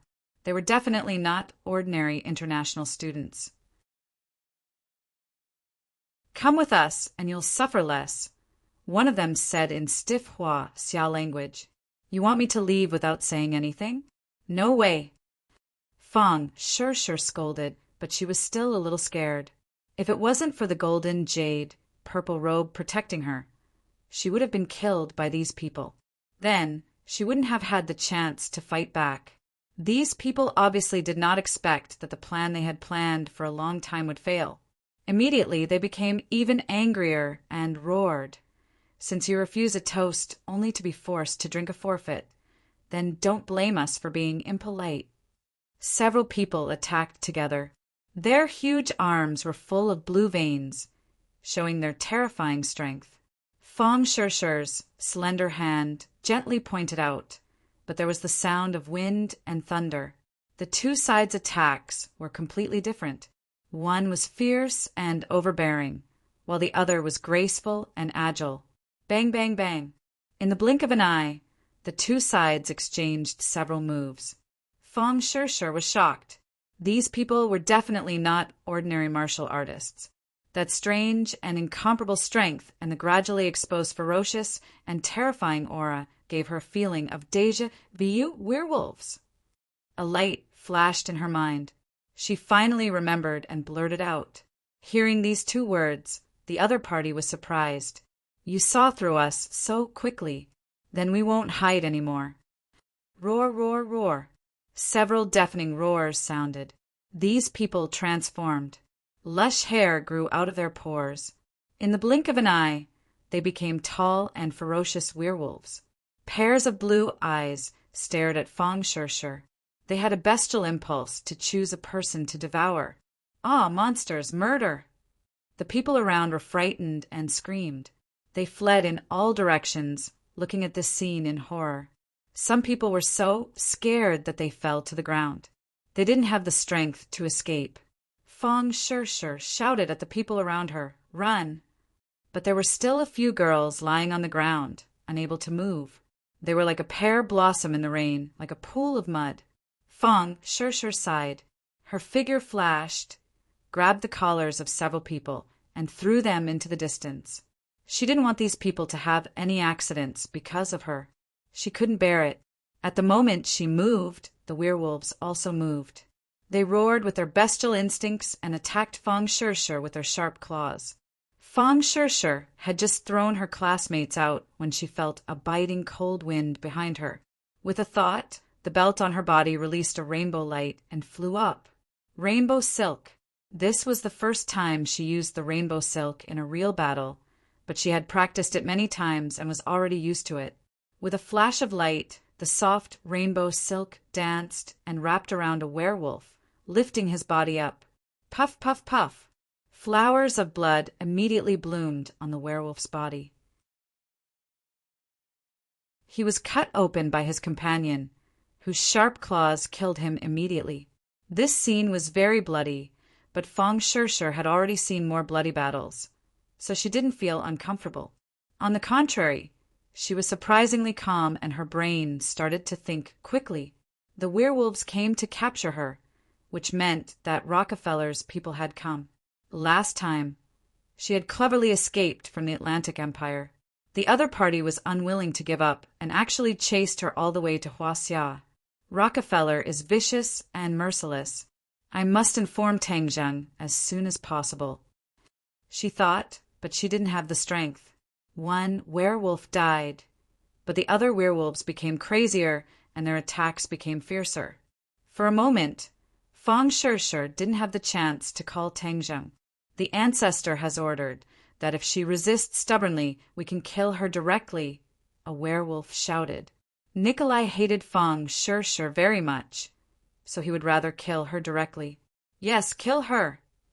As soon as he said this, the other werewolves' morale was greatly boosted. There was a world of difference between capturing alive and killing. Killing Fong Shirshir was obviously easier than capturing her alive. Thus, the werewolves attacked left and right, cooperating with each other tacitly and actually forcing Fong Shirshir to retreat. These werewolves weren't ordinary people, especially when they attacked together like this. Their power was greatly increased. Therefore, even though Fong Shirshir had a heaven-grade magic treasure like the rainbow damask, she was still in a tight spot and was surrounded by danger. Fong Shirshir fought as she retreated. Suddenly, the sound of fighting came from behind her. She looked out of the corner of her eyes and widened her eyes in surprise. Yi Ding Dang! Yi Ding Dang was also attacked, and she was also surrounded by werewolves. Yi Ding Dong's clear wind sword wasn't like the rainbow silk, which could be casually carried on her body. She picked up a tree branch and barely dealt with the attacks.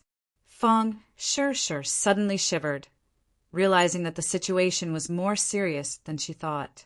The werewolves attacking her made sense, but for them to attack Yi Ding Dang from so far away, this was thought-provoking. Tang Zheng's relationship with Yi Ding Dang obviously couldn't be hidden from her, but the Rockefeller family might not necessarily know, and they attacked her and Yi Ding Dang at the same time, which showed that the other party's intentions were sinister. Not only did they target her, but they also targeted everyone who had a close relationship with Tang Zheng. Fong Shirshir was astute and intelligent. These days, she had already seen that other than Yi Ding Dang, Tang Zheng and Marshall definitely had that kind of relationship. In addition, she even guessed that Tang Zheng and Lu Qingmei also had an unclear relationship.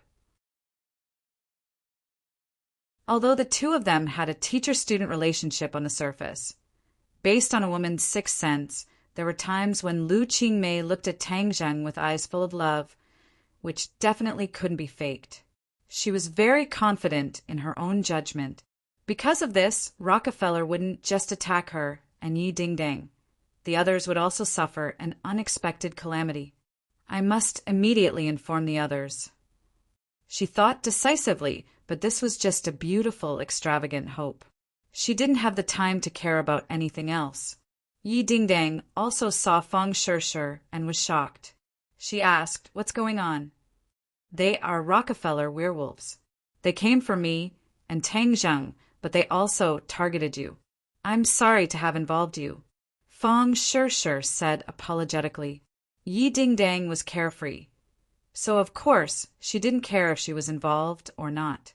Back at the martial arts convention, she had seen the power of the werewolves and didn't have the slightest good impression of this group of ferocious fellows. A group of beasts wants to kill me? Dream on. Yi Ding Dang was flustered and exasperated. The branch in her hand tapped rapidly, grasping the essence of the wind-chasing swordsmanship. Now, her attainments in the wind-chasing swordsmanship were even more powerful than Tang Zheng's. Even if it was a branch, She could unleash great power in her hands. Blood flowed from the werewolf's body where it was tapped, and the werewolf cried out in pain. But this was only a branch after all, so it couldn't be compared to a real sword. A werewolf broke the branch with one swipe of its claw and slapped at her face with its sharp claws. Careful! Seeing this, Fong Shirshir flicked her wrist. The rainbow ribbon flew in front of Yi Ding-Dang and wrapped around the sharp claws, blocking the attack for Yi Ding-Dang. Yi Ding-Dang looked at her with a complicated expression. After hesitating for a moment, she said, "Thank you." She flipped her palm and slapped the werewolf's body. With a crack, the claws were directly broken. She was temporarily out of danger. Suddenly, she saw a ferocious figure appear behind Fong Shirshir. She was shocked and cried out, "Be careful behind you!" But Fong Shirshir was too late. This time, the one attacking her wasn't a werewolf, but a mysterious vampire.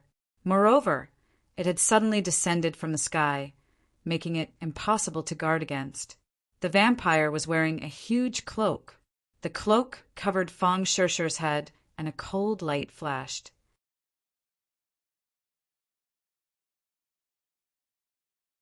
Chapter 869. Seeing Fong Shirshir fly out in a bloody mess, Yi Ding-Dang screamed in fright. "Fong Shirshir, are you all right?" There were several deep wounds on Fong Shirshir's face, almost to the point where her bones could be seen. It was unknown if she was still alive. Yi Ding-Dang's eyes widened as anger surged within her. Fong Shirshir had sacrificed so much to save her. These werewolves really deserved to die. She roared angrily and charged towards a werewolf without any regard for her own safety. Pooh!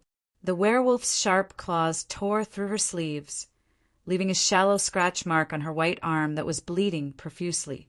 She gritted her teeth and endured the pain. Using her hand like a sword chi burst forth, and with a piu-chi sound, it pierced through the werewolf's heart. She suddenly pulled back and pulled the heart out. The werewolf cried out miserably and fell to the ground. She suddenly turned around and stared at another werewolf. The werewolf subconsciously took a step back when her gaze swept over him. "What are you standing there for? She's only one person. Are you afraid of her?" The vampire flew back and scolded in a stern voice. This vampire was clearly the leader of this group. With a single order, the werewolves fiercely charged forward once again. Whoosh! Yi Ding-Dang suddenly discovered that there was another person beside her. Fong Shirshir. She was pleasantly surprised to find that she was fine. Even the wounds on her face were gone. Her skin was as smooth as before, with only a few streaks of blood left. She clearly saw Fong Shirshir's skin and flesh split open. How could she be fine in the blink of an eye? This healing speed was too shocking. We'll talk about it later. Fong Shirshir knew that this was because she had gained some vampire abilities, such as self-healing. She couldn't help but be glad that she had profited from this disaster. Yi Ding-Dang knew that now wasn't the time to get to the bottom of things. She nodded and said, "Then let's fight our way out together." Two delicate voices sounded, and two moving figures attacked the enemy. In the blink of an eye, the two sides were fighting again. All of a sudden, the werewolves exploded with blood and collapsed to the ground. Everyone was shocked by this scene and turned their heads to look, only to find a few people standing beside the werewolf's corpse. They had no idea when these people had arrived. When Yi Ding-Dang saw them, she was pleasantly surprised. "It's you guys?" These people were actually Tang Zheng's 3 roommates, Sinosaurus, Zhou Yan, and Wang Shiji. Tang Zheng had already taught them the god-killing tactics, and had also given them Peiyuan Dan to wash their marrow and change their physique. They had been cultivating for some time now, and had made some small achievements, especially Sinosaurus, who had the mountain-shattering meteor hammer and was the strongest of the 3. They rushed over when they heard the fighting and happened to see a group of werewolves attacking Yi Ding-Dang and Fong Shirshir. How could they sit by and do nothing? Thus, they launched a silent sneak attack and killed 3 werewolves in one go. Their morale was greatly boosted, and they said passionately, "Don't worry, with us here, no one can hurt you." Yi Dingdang never thought that even Tang Zheng's 3 roommates would become cultivators with extraordinary strength. However, at this moment she was somewhat glad. Without these 3 people, her and Fang Shishir's situation would be even worse. The vampires were extremely anxious when they saw that the other party had come to help. This was a university campus, and their movements were so loud that the police would probably arrive soon. At that time, it would be even more difficult to catch these 2 people. Speak of the devil. The sound of sirens came from afar, and police cars rushed over from all directions. This was Yanqing University, Huaxia's top university. With such a terrible case happening, the police naturally couldn't ignore it. Even the special police team came, armed with live ammunition, and quickly surrounded them. Seeing this, the vampires glared at their 2 targets and roared, "Retreat!" They turned around and flew into the sky. "Stay here!" Fang Shishir was unable to restrain her anger. She roared and waved her arm. The rainbow ribbon expanded and wrapped around the vampires. The vampires struggled, but still couldn't escape from the rainbow ribbon. When the other werewolves saw this, they didn't have time to help and fled in all directions. "Stop!" Sinosaurus also roared. With a flash of light in his hand, the moon-shattering meteor hammer flew out and hit a werewolf. The werewolf's head was directly smashed into his body, and he staggered to the ground and died. Bang, bang, bang! A series of intense gunshots rang out, and the other werewolves also fell to the ground. After twitching a few times, they couldn't move anymore. The air was filled with the smell of smoke and blood. This area was completely under martial law, and the police with live ammunition stopped the onlookers who wanted to watch the show. Ka-ka-ka!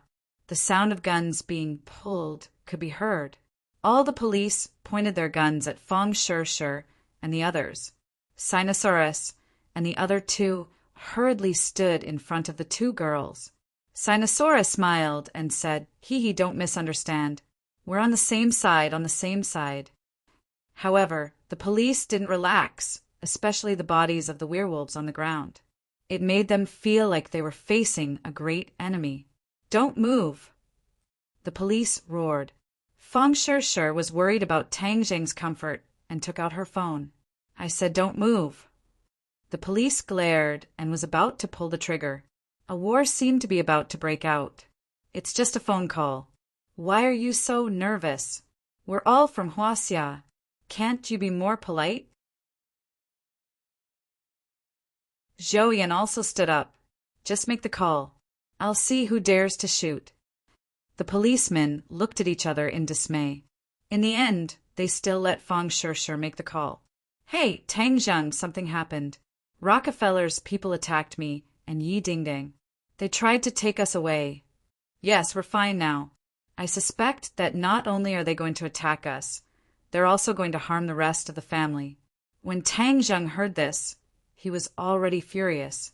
He comforted Fang Shishir with a few words. Since the police had interfered, it would be safer to stay with the police for the time being. Then he began to call the others. Lu Qingmei and Mu Hongyan were on their way to work. He called for a long time, but no one answered. He thought to himself that something was wrong and rushed out of the villa, chasing after them on the road to work. During this time, he dialed Wu's number again, but he heard some noise on the other side, as if there was an intense battle. "We were attacked. It was a werewolf." Wu Yun said calmly, "Are you all right?" Tang Zheng's head tightened. Fang Shishir guessed right. This time, Rockefeller was actually targeting everyone around him. It seemed that they were planning something big. "We're fine. It's just a few werewolves. Master's wife and I can take care of them," Wu said lightly. "This is Rockefeller's people coming to take revenge on me. Be careful. Don't let a single one of them go. Kill them all."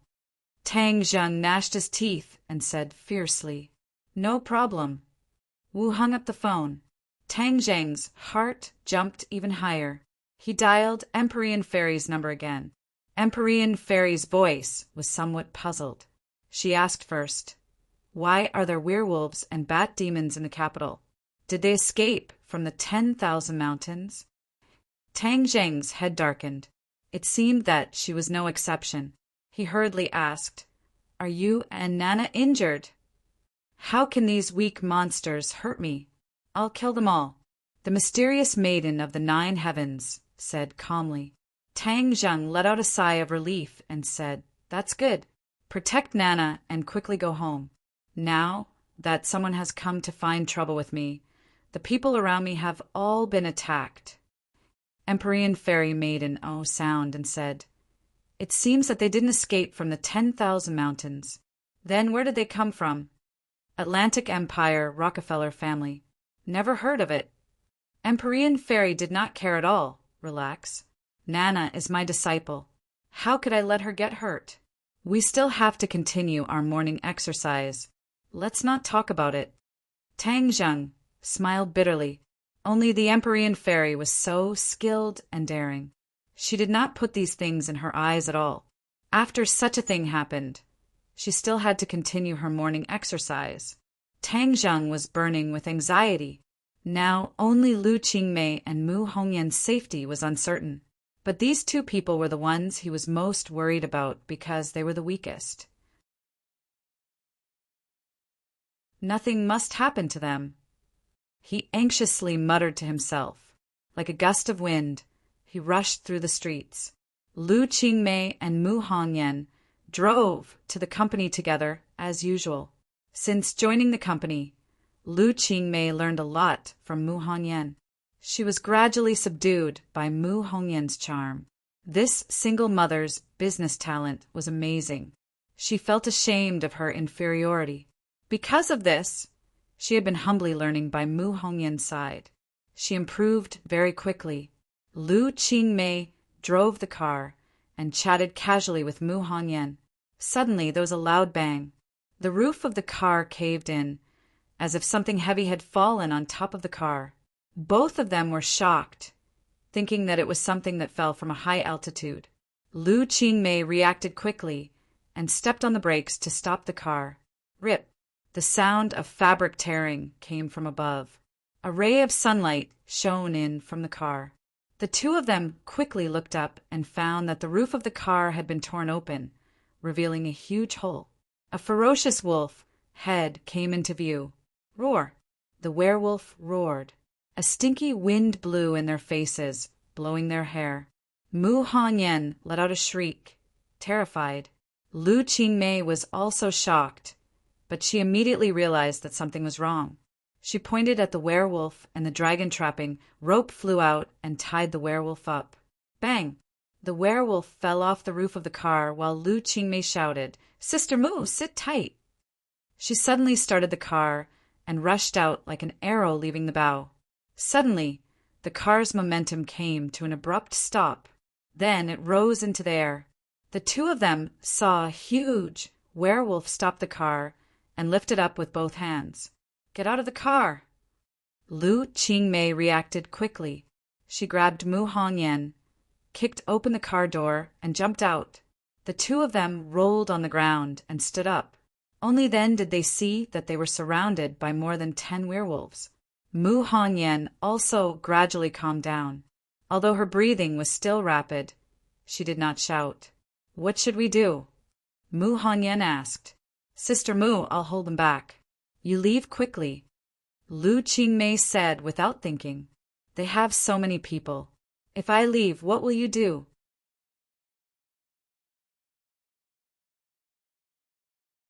Chapter 870. Mu Hongyan was pushed far away.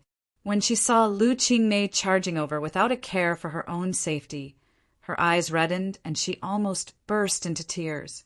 However, she was different from other women. She would not act like a little girl who would cry and insist on staying no matter what. She did not have the strength to truss a chicken. If she stayed, she would only be of help. She could not help but regret that she should have asked Tang Zheng to teach her spells. Then, she would not be so passive in this situation. Although she could not help, she could not do nothing. She took out her phone in a flurry and was about to call Tang Zheng. Suddenly, a figure flashed in front of her. A person in a cloak blocked her way. She was so scared that she staggered back. However, the other party closed in and grabbed her wrist, leaving her with nowhere to run. Hee, come with me. A cold laugh sounded. The cloak rolled up and covered Mu Hongyan. Let go of me. Mu Hongyan screamed. However, there was nothing she could do. She felt the world spinning, and she was lifted off the ground. Lu Qingmei heard the scream and turned her head to look. She saw a black figure carrying Mu Hongyan into the air and disappeared in the blink of an eye. Big Sister Mu. Lu Qingmei called out anxiously. However, the only response she got was the fierce attacks of the 10 or so werewolves. She had a total of 2 magic treasures, the dragon trapping rope and the simmer pouch. However, only the dragon trapping rope could fight the enemy. She waved her hand, and the dragon trapping rope that was trapping the werewolf suddenly contracted. With a boom, the werewolf exploded into a cloud of blood. Then, the dragon trapping rope flew back into her hand. She shook the dragon trapping rope and fought the enemy with all her might. She was very inexperienced in fighting and was very anxious. Soon, she was in a mess and was about to fall into the hands of the werewolves. Suddenly, a figure appeared at the end of the street. A furious roar came from afar. Go to hell, you werewolves! Whoosh! A white figure was 1 step ahead and landed on the head of a werewolf. The werewolf quickly waved his claws to grab it. Bang! A huge force came from above, and the werewolf's head exploded like a ripe watermelon. Xiao Bai waved its little white claws and disdainfully jumped down from the werewolf's corpse. With a kick of its hind legs, it pounced toward another werewolf. The werewolf roared again and again, trying to block Xiao Bai. However, it saw a ball of flames soar into the sky. Its lush fur immediately caught fire, turning it into a fireball. It screamed and fell to the ground, finally turning into a pile of black ash.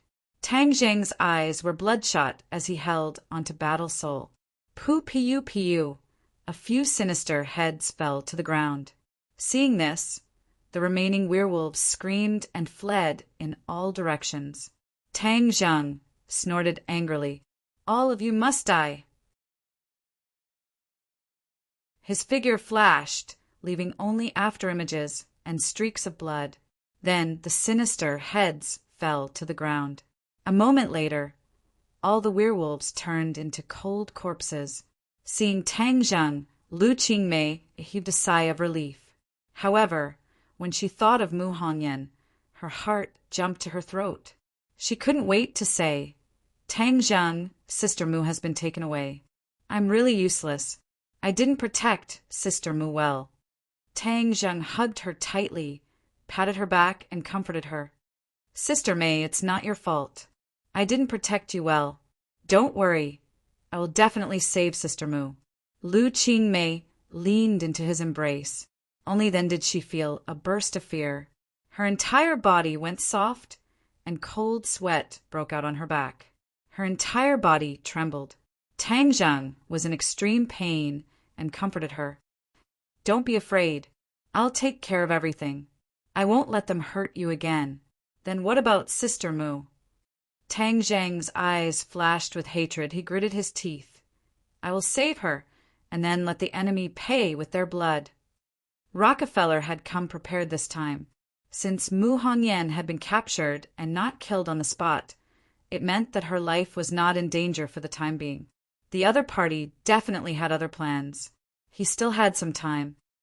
I'll send you home first, with Fu Yao protecting you. Even if the enemy comes again, it won't be good for you. Tang Jing pulled her back home as fast as lightning. As for the werewolf corpses on the ground, he didn't care about them anymore.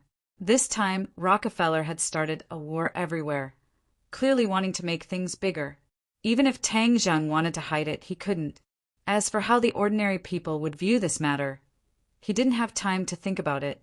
When the two of them returned home, they found that Empyrean Fairy, Nana, Wu, and Lan Yu had already returned.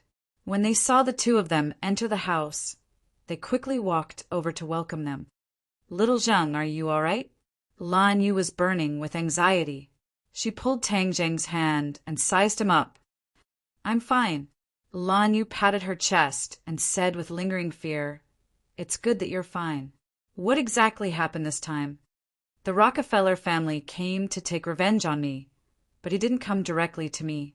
Instead, he targeted the people around me." Tang Zheng said hatefully, "He's simply too shameless."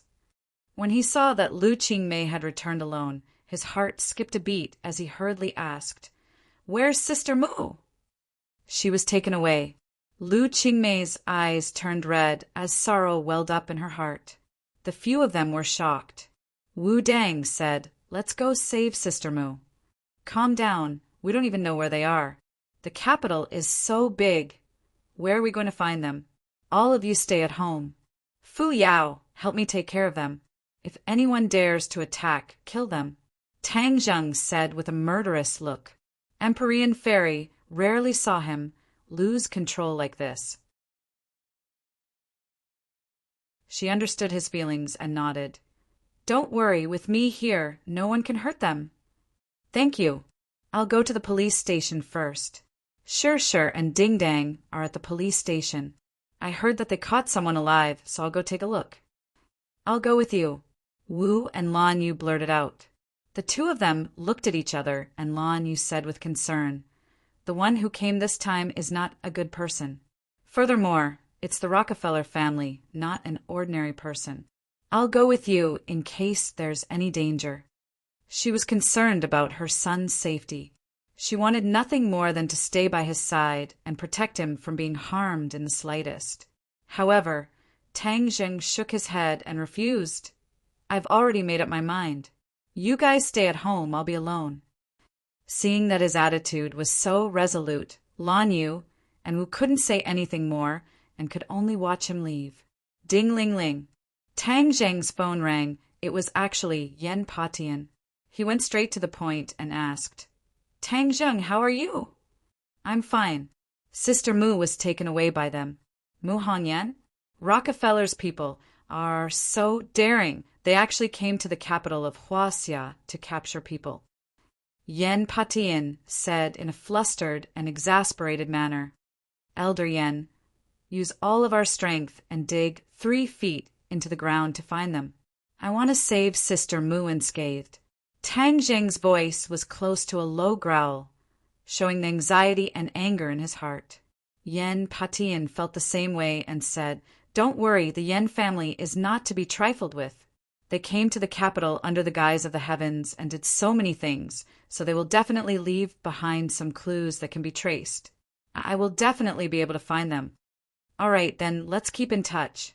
Where are you going now?"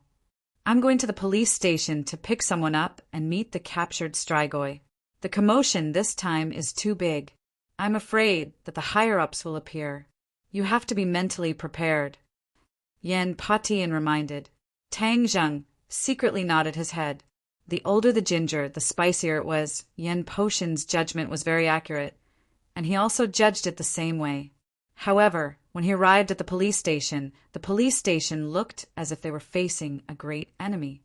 When he asked to see Fong Shirshir and the others, he was pointed at by more than 10 guns. He was not afraid at all. He looked at the group of policemen and said, "Find the person in charge and talk to him." As soon as he finished speaking, the sound of hurried footsteps came from behind him. Then a loud and clear voice sounded. "Put down your guns. If he really wants to make a move, your guns will be like toys. They won't be able to do anything to him." Tang Jing turned around and saw a familiar figure. "Ding Liang, why is it you?" This person was an agent of the National Security Bureau in the Atlantic Empire. After being rescued by Tang Zheng, he had never seen him again. Now that the National Security Bureau no longer existed, he did not expect to see him again. Ding Liang was still chubby as he held onto Tang Zheng's hand and said enthusiastically, "Tang Zheng, long time no see." "You're in charge of this matter?" Tang Zheng asked suspiciously. "Yes, after all, I've been in the Atlantic Empire for so many years. so I'm familiar with Rockefeller's situation. This time, the chief ordered me to supervise this matter. Ding Liang said seriously. Did you really alarm the higher-ups? Ding Liang said seriously. With such a big lineup today, how could it not alarm the higher-ups? Right now, rumors are spreading all over the capital, and the impact is very bad. The chief ordered us to eliminate the impact as soon as possible. Humph, I don't care about the impact. I just want to catch the culprit. Tang Zheng coldly snorted and said. Ding Liang smiled bitterly. Of course, this is also one of the goals. I want to see my friend first. No problem. The police did not stop them and watched as they walked into a large room. Fang Shishir and the others were anxiously waiting inside. Seeing Tang Zheng, they seemed to have found their backbone and came forward to greet him. Tang Zheng looked at Sinosaurus and the others and said gratefully, Brothers, thank you for your help this time. If it wasn't for their help, Fang Shishir and Yi Dingdang would not have been able to escape the fate of being kidnapped. He never thought that teaching his roommates magic would have such a wonderful opportunity. This was really a case of every sip and peck. Everything was predestined by karma. Old three, don't be so polite with us. This is what we should do. Right, let's get down to business first. What is going on this time? Tang Zheng did not want them to get too involved and said, You don't have to worry about what happens next. The other party came with bad intentions, so I will take care of it. Sinosaurus said angrily, Old three, don't tell me you don't treat us as brothers because you don't go to school anymore? How could that be? Since we're brothers, then of course we'll go through thick and thin together. No matter who it is, if they dare to touch us brothers, I'll use the mountain-shattering meteor hammer to smash their head back into their stomach. Sinosaurus said aggressively.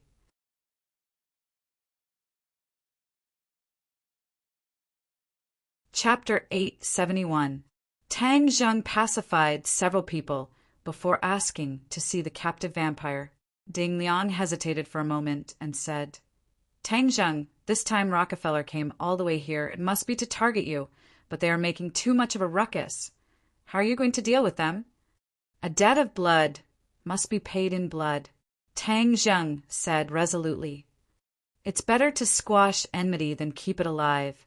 After all, Rockefeller is an influential family in the world. Ding Liang advised. So what? They've racked their brains to kill me, and even targeted the people around me. Do they want me to let it go? Tang Zheng snorted disdainfully as he asked in a mocking tone. The higher-ups mean to turn big problems into small ones and small ones into nothing. If this matter escalates to an international conflict, then the losses outweigh the gains. Ding Liang advised earnestly. Tang Zheng firmly shook his head. You and I stand on different sides. I don't expect you to agree with my methods. As for compromising with Rockefeller, that's absolutely impossible. Even if it causes an international conflict, they were the ones who started it first. Can they blame me? If we blindly tolerate such ambitious people, then they'll take a mile after taking an inch. Ding Liang let out a long sigh and said, Our country is developing, and the Atlantic Empire is the most powerful country in the world. If we cause a conflict between the two countries, then we'll be at a disadvantage. Ding. Don't tell me that blindly compromising won't be at a disadvantage. Last time, Louis almost caused a disaster and killed tens of thousands of Huaxia citizens. Did you resist afterwards? Tang Zheng stared sharply at Ding Liang as he asked in a powerful voice.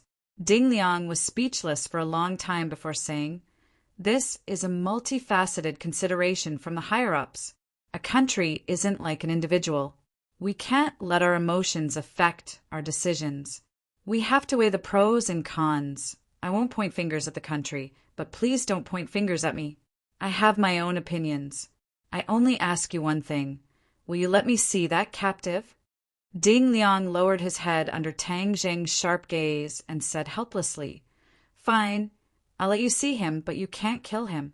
We still want to get more information from his mouth. If we kill him, how do we pry open his mouth?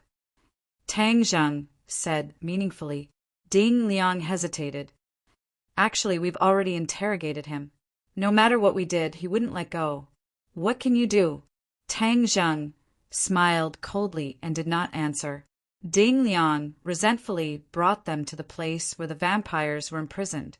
The others waited outside, and only Tang Zheng was allowed to enter.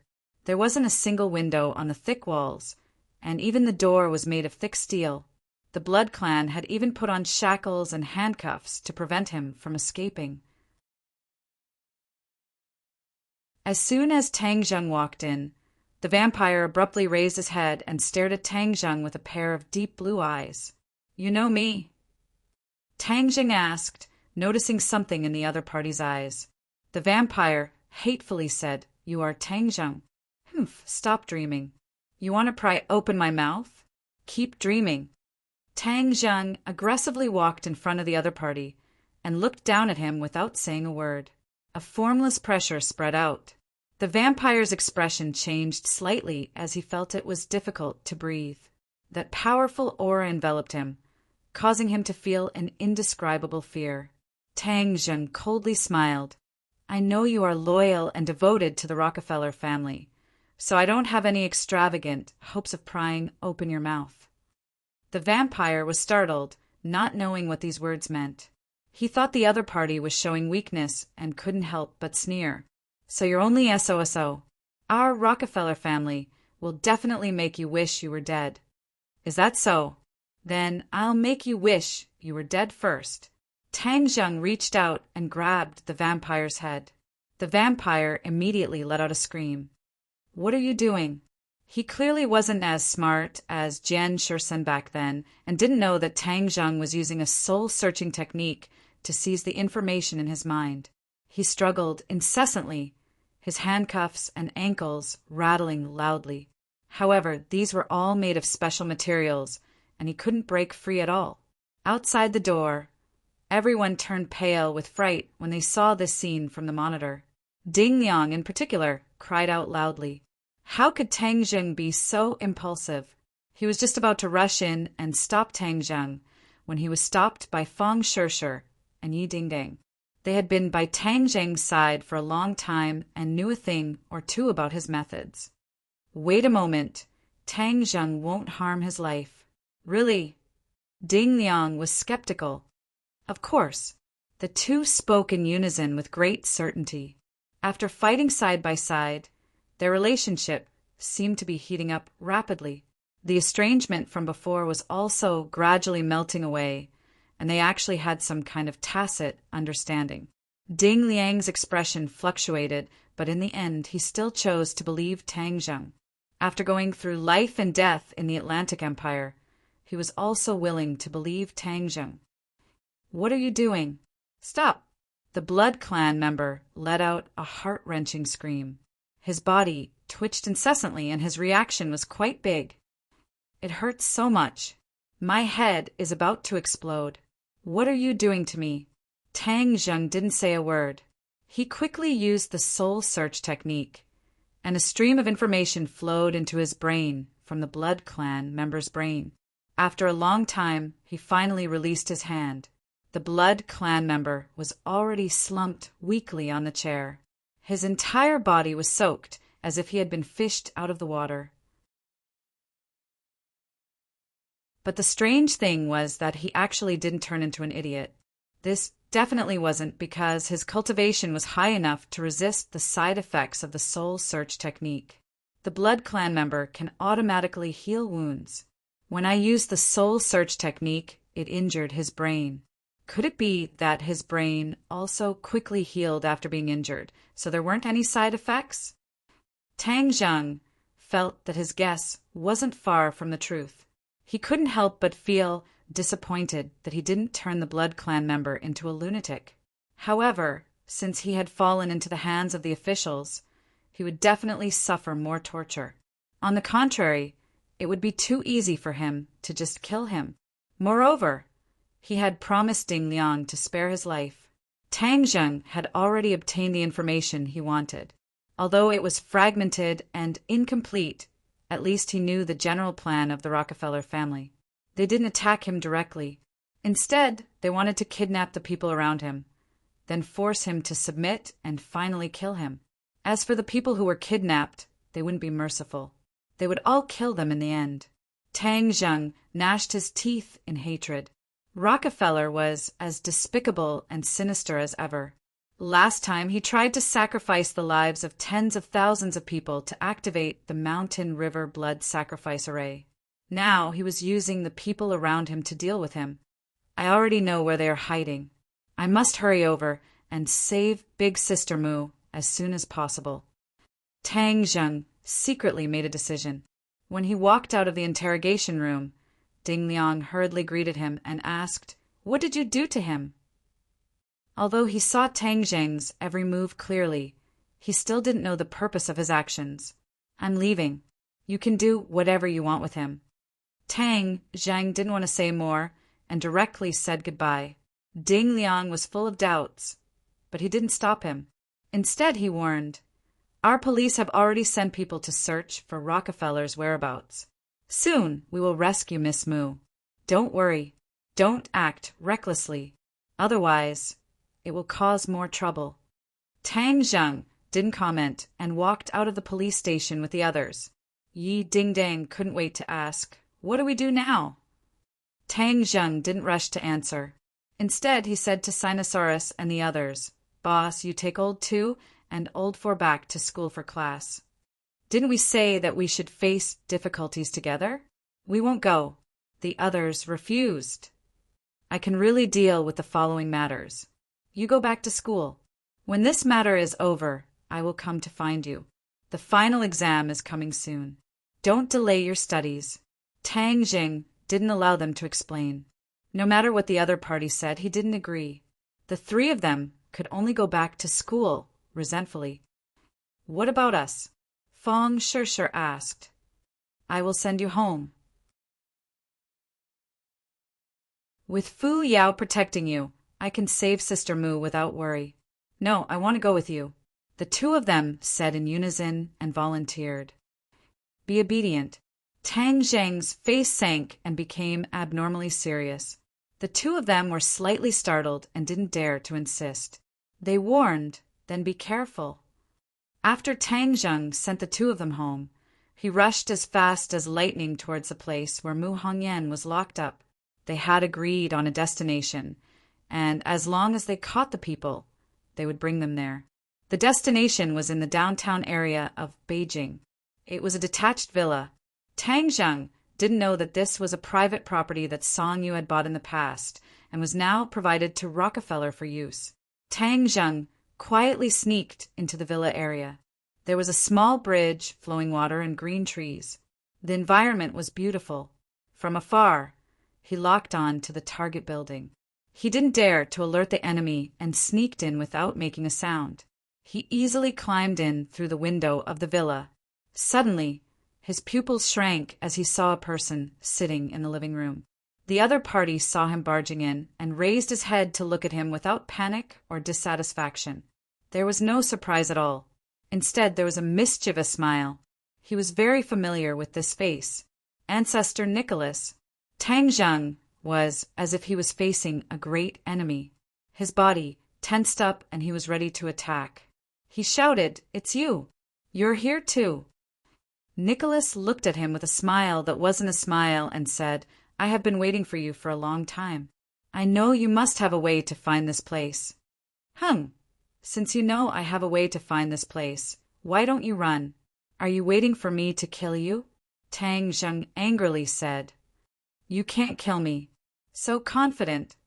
Tang Zheng wasn't a match for Nicholas last time, but now that his strength had increased by a large amount, he was confident that he could defeat the other party. "Of course, because I have the person you want in my hands. If you kill me, then he will die without a doubt. Shameless, she is innocent. If you have anything, then come at me. What does it matter if you implicate the innocent?" Tang Zheng hatefully said, "If you want to blame someone, then blame yourself. This is all your fault. Now you have two choices. 1. Kill yourself, and then I will let that woman go. 2. Stubbornly resist. She will die in front of you first, and then you will also die. Choose. Tang Zheng disdainfully said. What if I don't choose? You don't have a third choice. Nicholas was full of confidence. That's not necessarily true. Tang Zheng decided to capture the king first. Only by controlling Nicholas would Mu Hongyan have a chance of survival. Thus, he attacked Nicholas as fast as lightning. With a flash of sword light, the war soul sword pierced towards his body. Nicholas did not resist, and the war soul sword easily passed through his body.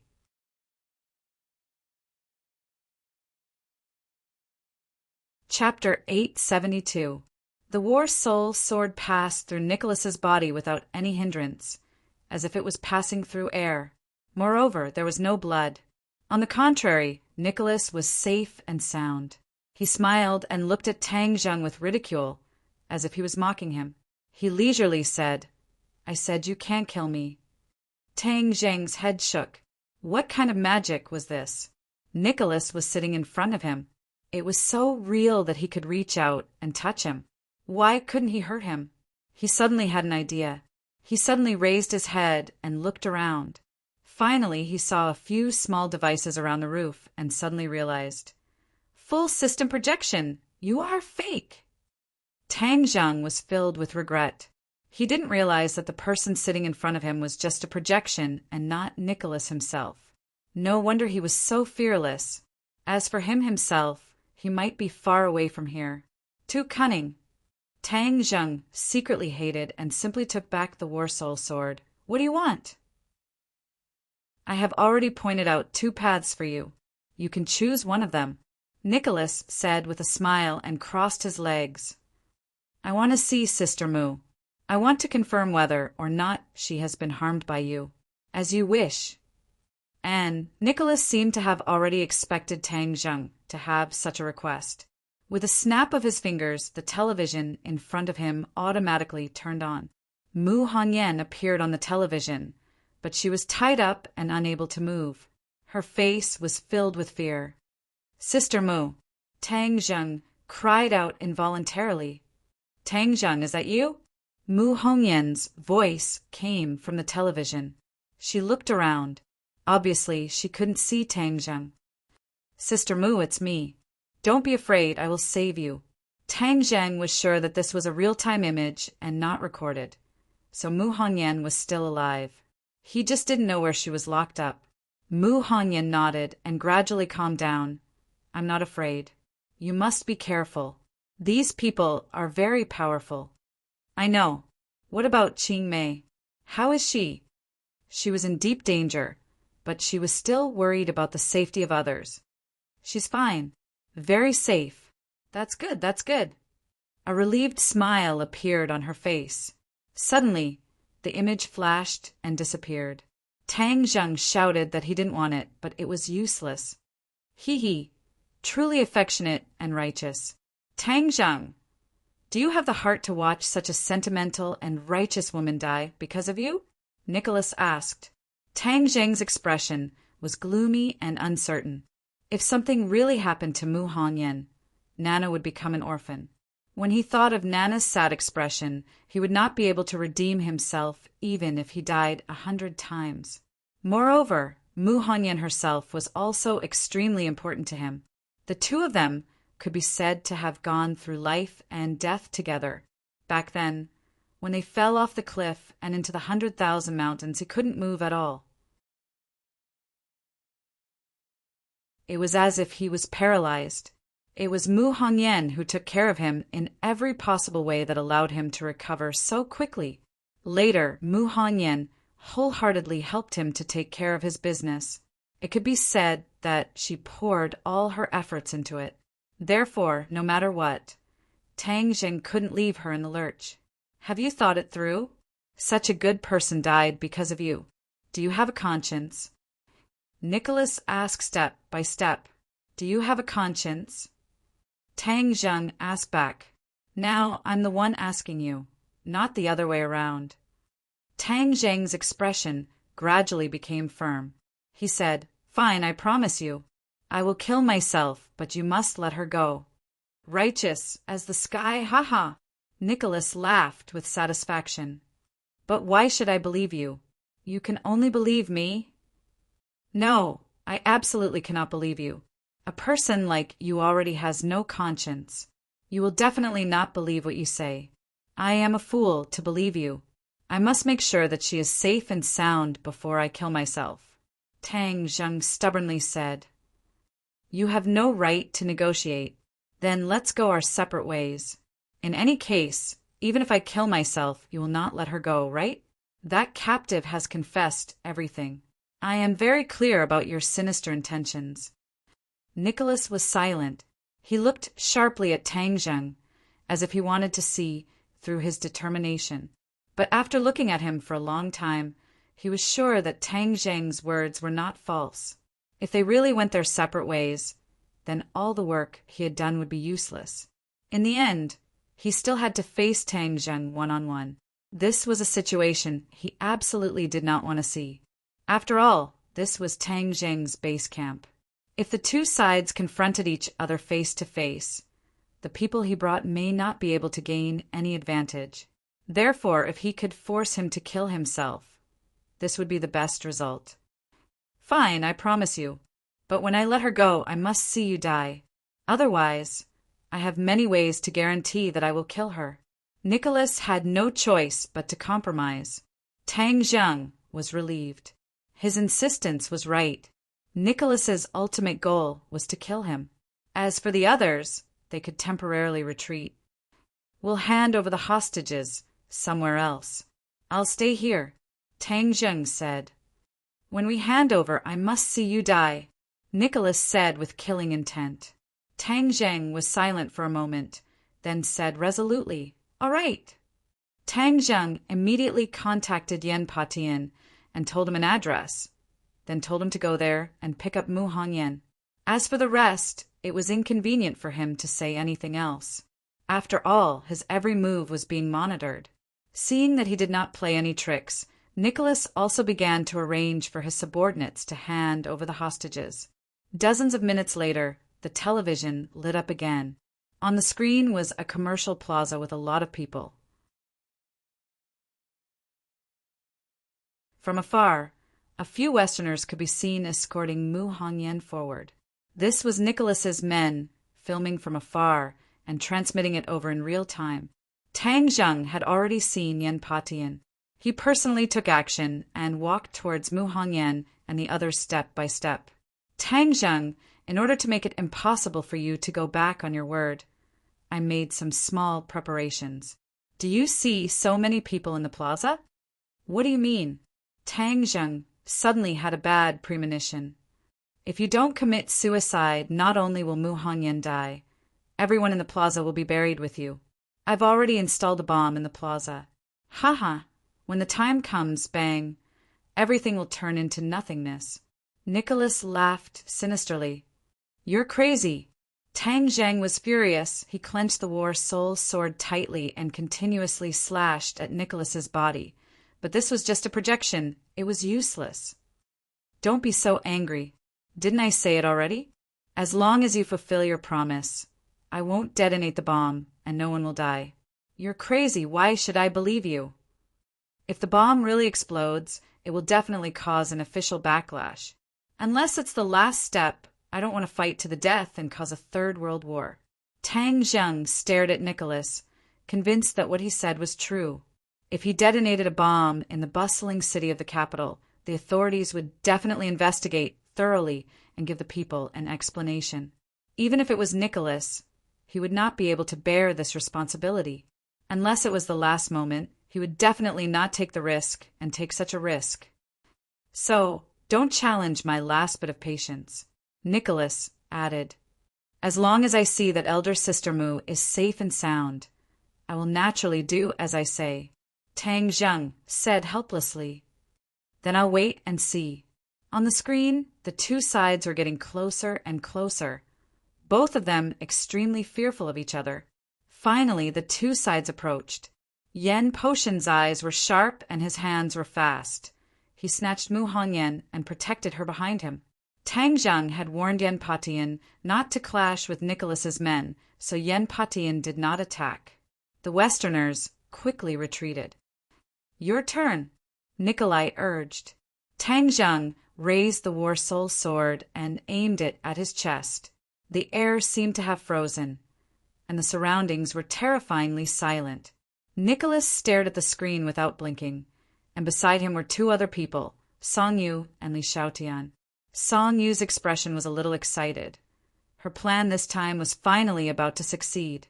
"Haha, Tang Zhang, even in your dreams, you would never have thought that you would die in my plan in the end." It was a pity that she couldn't kill him with her own hands.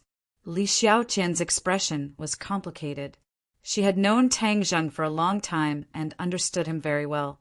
Seeing that he was willing to sacrifice his life to save others, she couldn't help but be moved.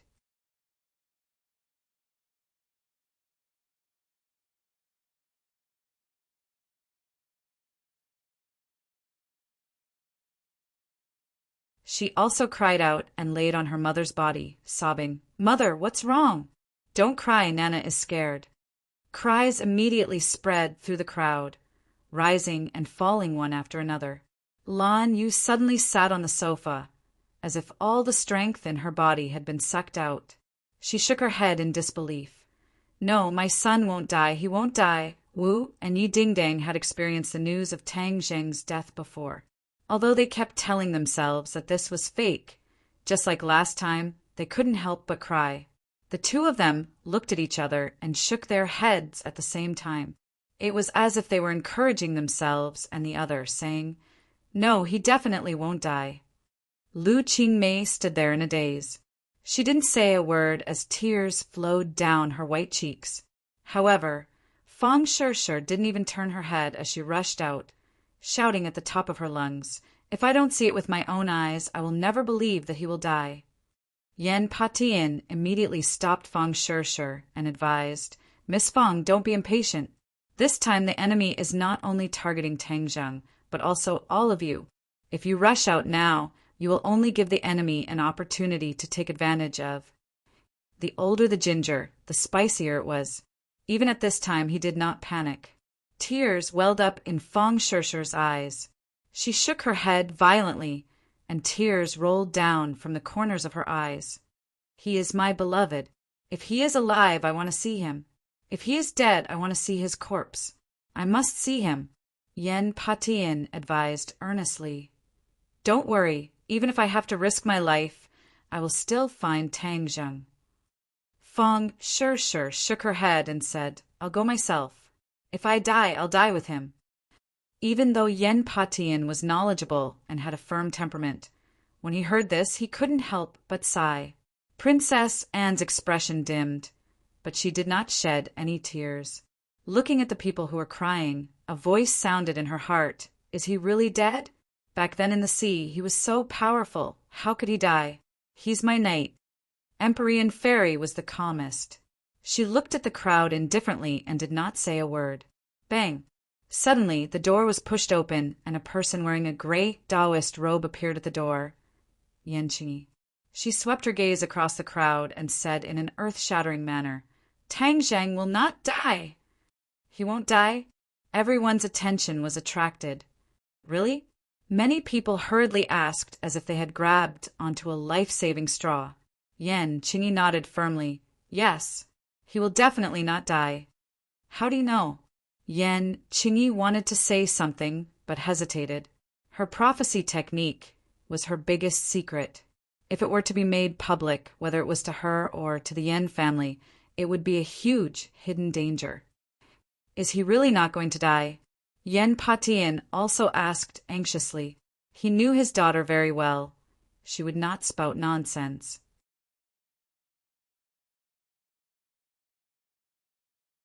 "Father, you should know very well that the scene I predicted back then meant that Tang Zhang would not die," Yan Qingyi said.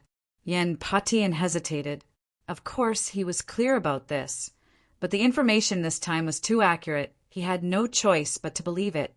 "I have predicted a new scene." Yan Qingyi saw that everyone was skeptical, so she clenched her teeth and said directly, "Prophecy, Empyrean Fairy immediately stood up and looked at Yan Qingyi suspiciously. What do you mean by that? I know prophecy. Yan Qingyi spoke the truth. In order to dispel their worries, she had really gone all out. You know prophecy? The others were all dumbstruck. This was a legendary divine skill, and she actually knew it as well. Empyrean Fairy looked at Yan Qingyi carefully, but did not feel any energy fluctuations from her body.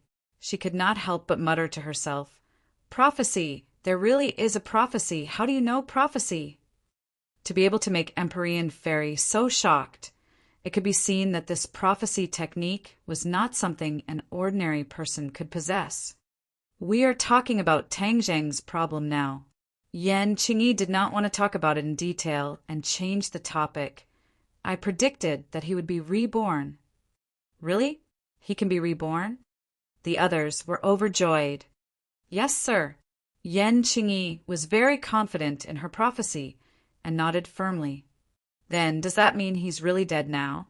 Lan Yu abruptly raised her head and asked, seeing blood. Since it was rebirth, then it meant that he was already dead. With that thought, everyone's expressions darkened, especially Mu Hongyan. Her tears were like broken pearls. Tang Zheng really had sacrificed himself in order to save her. Yan Qingyi hesitated for a moment before nodding, silently. Then hurry up and tell me, what method do you have for him to be reborn? Lan Yu did not want to dwell on this question. He tightly gripped Yan Qingyi's shoulder and asked anxiously. Yan Qingyi had a troubled expression. I don't know either. If you don't know, then what should we do? I think Tang Zheng will be able to turn danger into safety and come back to life, Yan Qingyi said with uncertainty. Even though she had predicted that Tang Zheng would be reborn, she did not know the specific method. It's not difficult for a person to come back to life from the dead. Empyrean Fairy finally spoke. Compared to coming back to life from the dead, she was more interested in Yan Qingyi's prophecy. Back then, Qin Shi Huang was also judged to be dead, but he had left behind a sliver of life. As long as an opportunity presented itself, he would naturally come back to life. She believed that Tang Zheng was the same. He would definitely leave himself a chance to live and use it to deceive the enemy.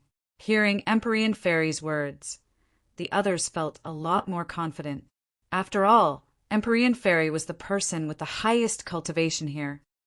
Then we must find little Zheng's body.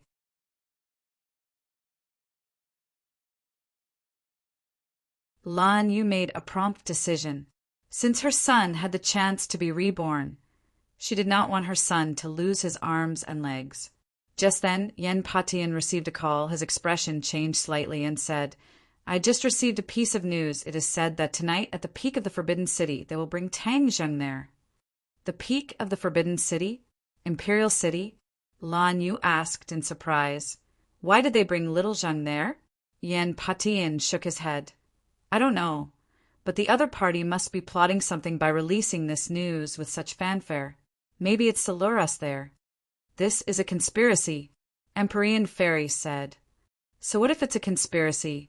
In order to save little Zheng, even if it's a dragon's lair or a tiger's den, I still have to take a look. Lan Yu said resolutely. Mistress, I'll go with you. Wu Dang still did not give in and stood out. I'll go too. I'll go too. The others volunteered themselves, their tones resolute. No, the enemy is plotting something this time. If everyone goes, it might not be a good thing. Moreover, saving someone doesn't require so many people. Lan Yu refused. The strength of these people was uneven. If the enemy really had a scheme and made a move, they might not be able to take care of all of them. Some of them might even be injured, and their lives might even be in danger. Lan Yu naturally wouldn't take this risk. When they heard this, their expressions darkened. Seeing that, Lan Yu eased his tone and explained, This time, we are going to save little Zheng. There are many unforeseen events, so the fewer people there are, the better. Yan Patian agreed. That's true, I will personally go and meet these people. Lan Yu said, Wu, come with me. The rest of you can stay at home. Empyrean Fairy's interest was completely focused on Yan Qingyi. She stared at her with a burning gaze and said, "Let's stay and talk about the prophecy technique." Yan Patian had a difficult expression on his face. Yan Patian also had some guesses about the identity of the Empyrean Fairy, so he nodded towards his daughter, meaning that he could reveal a little about the prophecy technique. "Then you must save Tangzheng." Seeing that they did not have the chance to personally go, the others could only repeatedly remind them.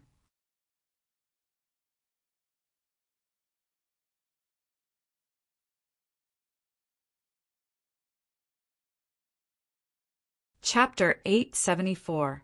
The night was dark and the wind was strong. A light drizzle began to fall in the capital. The summer heat was carried away by the rain and a cool breeze came, making people feel relaxed and happy. The sky was dark, but for this bustling city, the lights illuminated half the sky and dispelled the darkness. One could vaguely see the majestic imperial city in front of them. The capital was gradually falling asleep, and the imperial city was not as noisy as it was during the day. It was especially quiet, with only the occasional sound of insects. So. A few sounds of breaking through the air came closer and closer. A few figures flew across the sky and jumped over the towering walls of the palace, entering what was once the center of Huaxia's power. A few people rushed towards the center of the imperial city, the true forbidden city peak. With a tap of their feet, they soared into the air and landed on the roof. Stepping on the hundreds of years-old blue tiles, they looked down at the row upon row of palaces as if they were searching for something. "How come I don't see any trace of them? They should be here, midnight, at the forbidden city peak. Could it be that they hid little Zheng to play with us? No, they wouldn't go through so much trouble just to play with us." These people were obviously Lan Yu and the other two. They first searched outside the palace, but did not find any traces of the enemy. Then they came to the forbidden city peak. But the time had come, so why did the enemy not appear? Is Madame Wu in such a hurry?" A clear voice rang out, and a person walked out from the darkness. With a tap of their feet, they also landed on the roof. "Li Xiaotian, it's you." Marshall opened her eyes wide and cried out in surprise. So it's the Holy Maiden of Li Palace. Lan Yu had never seen Li Xiaotian before, but this name was not unfamiliar. His heart trembled as even the Li Palace was involved in this matter. Perhaps it was not just that. The Azure Dragon Hall was the real mastermind behind all this. "It's me. Madame Wu is truly as beautiful as a fairy." No wonder she was able to capture the heart of the previous head of the Marshall organization and even gave birth to such a powerful son like Tangzheng. Li Xiaotian said with a smile. "Li Xiaotian, where did you hide my son?" Lan Yu didn't want to talk nonsense with the other party, so he went straight to the point and asked, you want Tangzheng? There, isn't that him?" Li Xiaotian pointed to a spot not far away. In the darkness, it was indeed Tangzheng. "Little Zheng." Lan Yu was overjoyed and was about to rush over, but was stopped by Li Xiaotian. "Madame Wu, don't worry. I will hand him over to you. If you rush over, I can't guarantee that my companions will do anything to him." With that said, Song Yu appeared behind Tangzheng. Marshall recognized her at a glance and shouted, "Song Yu, it's you!" Yan Patian was also shocked. "You actually didn't die."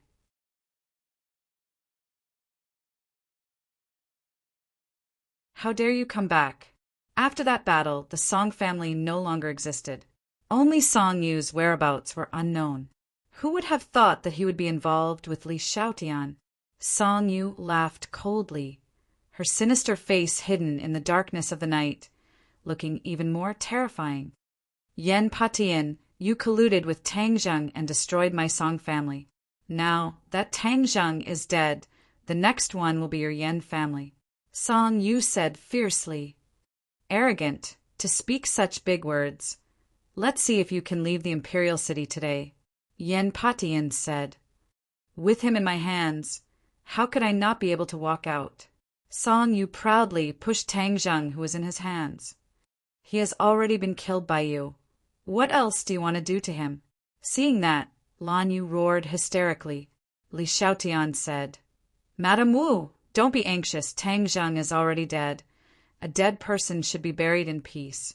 You don't want to see him tortured again, right? Hee, as long as you promise me two things, I can naturally let him rest in peace.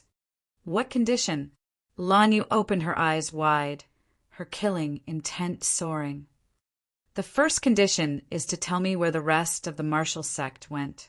Lan Yu was silent. The rest of the martial sect were hiding on the moving island. This was a secret. If they were to tell the other party, then these people would be in danger. Moreover, there were not only people from the martial sect, but also the witch clan. You're not going to say it? Sigh, that's a pity. Tang Zheng has been alone since he was young. I didn't expect that now that he is dead, he won't be able to rest in peace and will be tortured. Li Xiaotian said hypocritically, You're not allowed to hurt little Zheng. Lan Yu quickly stopped him, I'll tell you. Lan Yu thought that the island was always moving. Even if she told them, they might not be able to find the island. For the sake of her son, she had no choice but to compromise. They are on an island in the South Sea, very far from the coastline. That's why you didn't find us. Li Xiaotian suddenly realized. No wonder we couldn't find it, even after sending so many people. Hee, you guys really have a soft spot for islands. You found another island this time. Give me the exact coordinates. Lan Yu had no choice but to say a series of coordinates. Li Xiaotian said while beaming, I have no way to verify it for the time being, but I believe that for the sake of Mrs. Wu's son, she won't tell me the truth. Then listen to my second condition. As long as you do it, then Tang Zheng will naturally return it to you. Speak. Kill yourself. Li Xiaotian said word by word. Since you two are mother and son, then it shouldn't be bad to die the same way as your son, right? You. Li Xiaotian, I will kill you. Wu flew into a rage and was about to attack Li Xiaotian. Li Xiaotian fearlessly crossed his arms, looked at Wu mischievously and said, Come and kill me. Let's see if you have the guts. Marshal, stop! Lan Yu stopped him. How is it? Have you decided? Li Xiaotian asked. If I die, are you really going to let my son go? Of course, Tang Zheng is already dead and is no longer of any use. Letting you mother and son reunite on the road to the Yellow Springs can be considered as helping you too. All right, I promise you. Lan Yu agreed. Mistress, you absolutely can't. Wu hurriedly stopped him. Lan Yu's expression was resolute. Back then, I didn't protect him well, which was why he was left wandering outside. All these years he has suffered so much, and I have not fulfilled my responsibility as a mother. This is the only thing I can do for him now. Seeing that Mistress had already made up her mind, Wu's tears flowed out. She had never cried as much in her entire life as she did today. She looked at Li Xiaotian with overflowing anger and secretly swore in her heart, Li Xiaotian, I will definitely kill you, otherwise I will not be human. Li Xiaotian's heart skipped a beat when he saw Wu's eyes, but he did not soften his heart and said, Stop dawdling, there won't be a miracle. Yan Patian looked at this scene. His heart was willing, but his strength was insufficient. The enemy was truly too sinister. He never thought that they would use Tang Zheng to threaten them. This was Lan Yu's Achilles heel. He had no way to dissuade him. He only muttered in his heart that as long as he saved Tang Zheng later, he would definitely kill these two people to pay tribute to Lan Yu's spirit in heaven. Lan Yu was reluctant to part with it. He looked at Tang Zheng from afar, raised his hand, and resolutely slapped towards the top of his head. Suddenly, something unexpected happened. A white figure appeared out of nowhere, and as fast as lightning, it slapped Song Yu's body with its claw. Bang! A huge force caused Song Yu to fly far away, and he had no choice but to let go of Tang Zheng. Who is it? Seeing that, Li Xiaotian turned pale with fright. She jumped down from the roof and rushed towards Tang Zheng. She understood that without Tang Zheng, she would not be able to threaten Lan Yu. Boom! A ball of flames soared into the air, blocking Li Xiaotian's path. She finally saw the small figure behind the flames, clearly. Xiaobai! She regretted it so much. So it was this little fellow who had ruined her plans. After Xiaobai's interruption, she had no way of getting close to Tang Zheng, because Lan Yu had already rushed over crazily. She could only dodge in a hurry. Tang Zheng fell limply to the ground. Xiaobai pried open his mouth and stuffed a pill into it.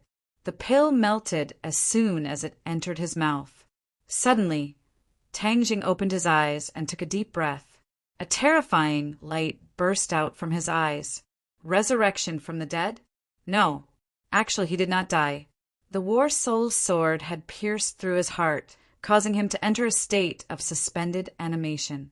However, it left him with a chance of survival. If there was no external interference, he would definitely die if this state continued for too long. Therefore, at the last critical moment, he placed all his hopes on Xiaobai.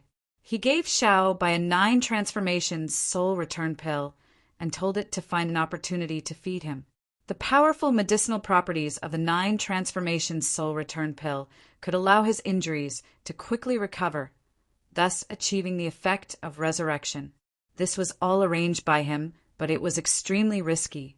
The scene that Yan Qingyi saw was that he suddenly opened his eyes and mistakenly thought that he had been reborn. In fact, he did not truly die, so how could he be reborn? Tang Zheng was not an idiot. He was very clear that if he really died, it would cause his enemies to be happy. Therefore, he left a backup plan for himself. Taking advantage of the fact that Nicholas was not paying attention, he summoned Xiaobai from the Sumer world before he committed suicide. Xiaobai was as fast as lightning, deceiving the heavens and escaping Nicholas's eyes. Even in his dreams, Nicholas would never have thought that so many things would happen right under his nose. Seeing Tang Zheng standing up safe and sound, Li Xiaotian screamed as if he had seen a ghost and shouted in disbelief, "How are you not dead?" Previously, she had checked Tang Zheng. Indeed, he did not have any breathing or heartbeat and was even lifeless.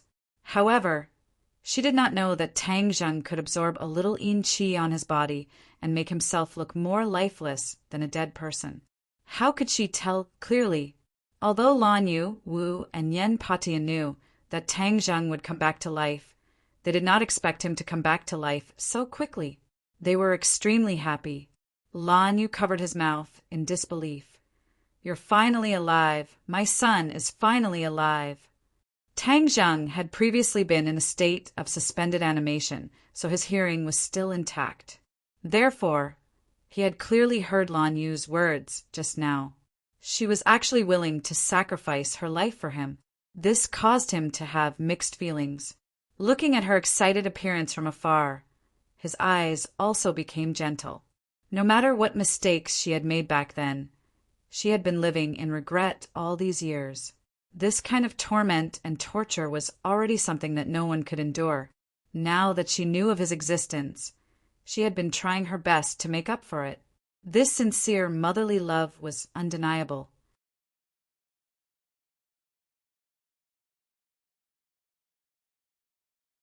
Chapter 875. Li Xiaotian was startled by Tang Zheng's gaze. She subconsciously avoided his gaze and said, "Li Xiaotian, last time when we parted ways with the island nation, I let you go.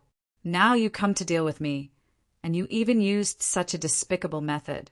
Do you really think I won't kill you?" Tang Zheng asked with an ashen face. Li Xiaotian smiled charmingly and said, "Don't be so angry. We haven't seen each other in a long time. It's good to sit down and reminisce." "Who's reminiscing with you?" Marshall took the initiative to berate Tang Zheng. Just now she forced Master's wife to commit suicide. Her intentions are vicious and extremely hateful. We absolutely cannot let her go. Li Xiaotian smiled bitterly. "Marshall, don't be so angry. I was just joking." "I'm not joking with you." Tang Zheng walked towards the other party step by step. Li Xiaotian panicked and subconsciously retreated. She knew very well that with her cultivation, she was not a match for Tang Zheng. Moreover, the other party was not alone. If they fought, she would definitely be at a disadvantage. Tang Zheng stretched out his hand and used the swallowing the heavens technique. A huge suction force appeared in his palm. Li Xiaotian felt that she could not help but approach Tang Zheng. She was shocked and shouted. An iron bow appeared in her hand. The shooting sun arrow was placed on the iron bow and aimed at Tang Zheng. You found the shooting sun arrow again? Tang Zheng said in surprise. Back then, when he was fighting with the island nation's imperial preceptor, Li Xiaotian lost the shooting sun arrow. He did not expect her to find it again. Li Xiaotian chuckled. This kind of divine weapon, of course I won't really lose it. I spent a lot of effort to find it back. You are so sinister and cunning. You don't deserve to have the shooting sun arrow. Tang Zheng roared, crazily urging his power. The suction force suddenly increased.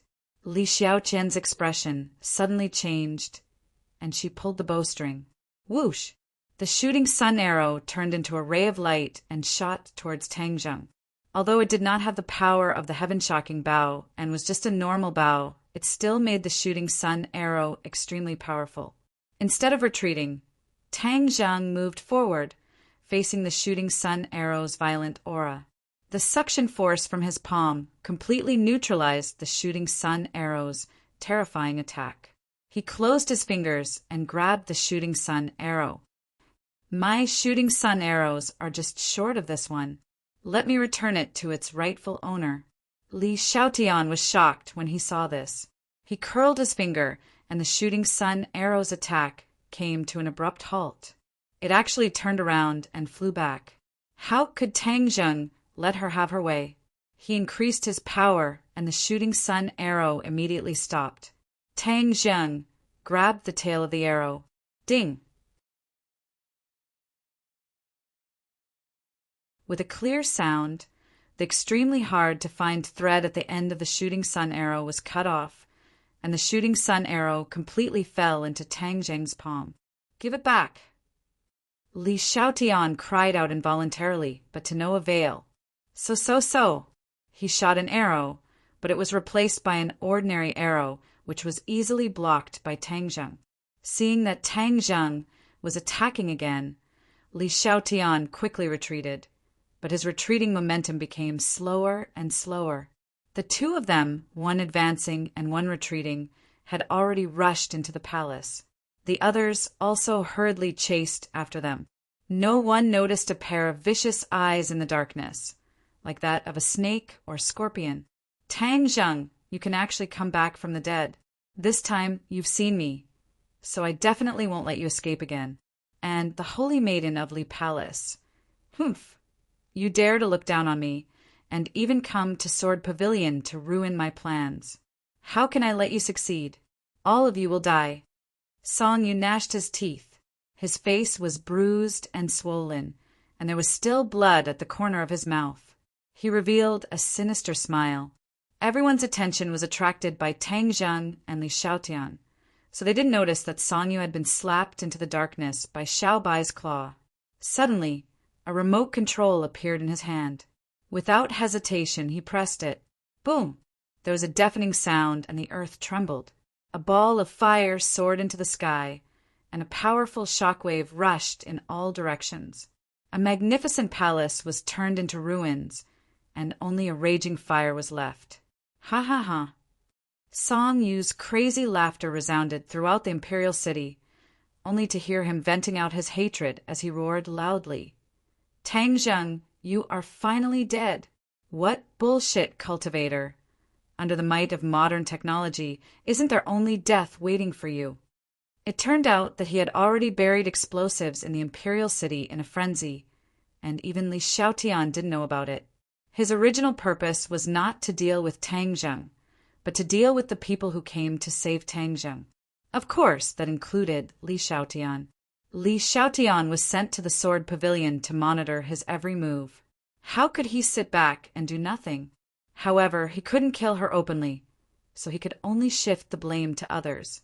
As long as Li Xiaotian died this time, the Lord would not suspect him of doing it. He would only blame it on the enemy.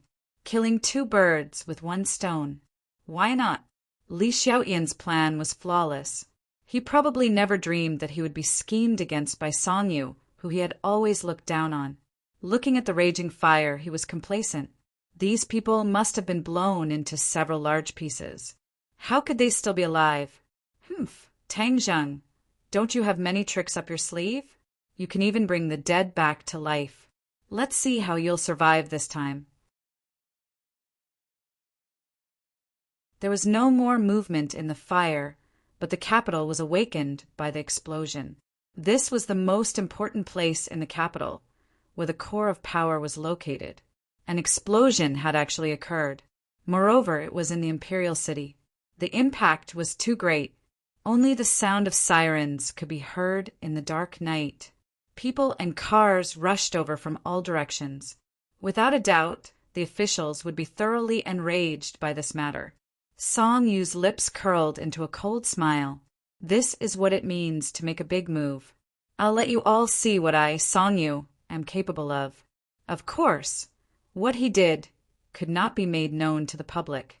Otherwise, not only would he be hunted down by the Azure Dragon Palace, even the government would not let him go.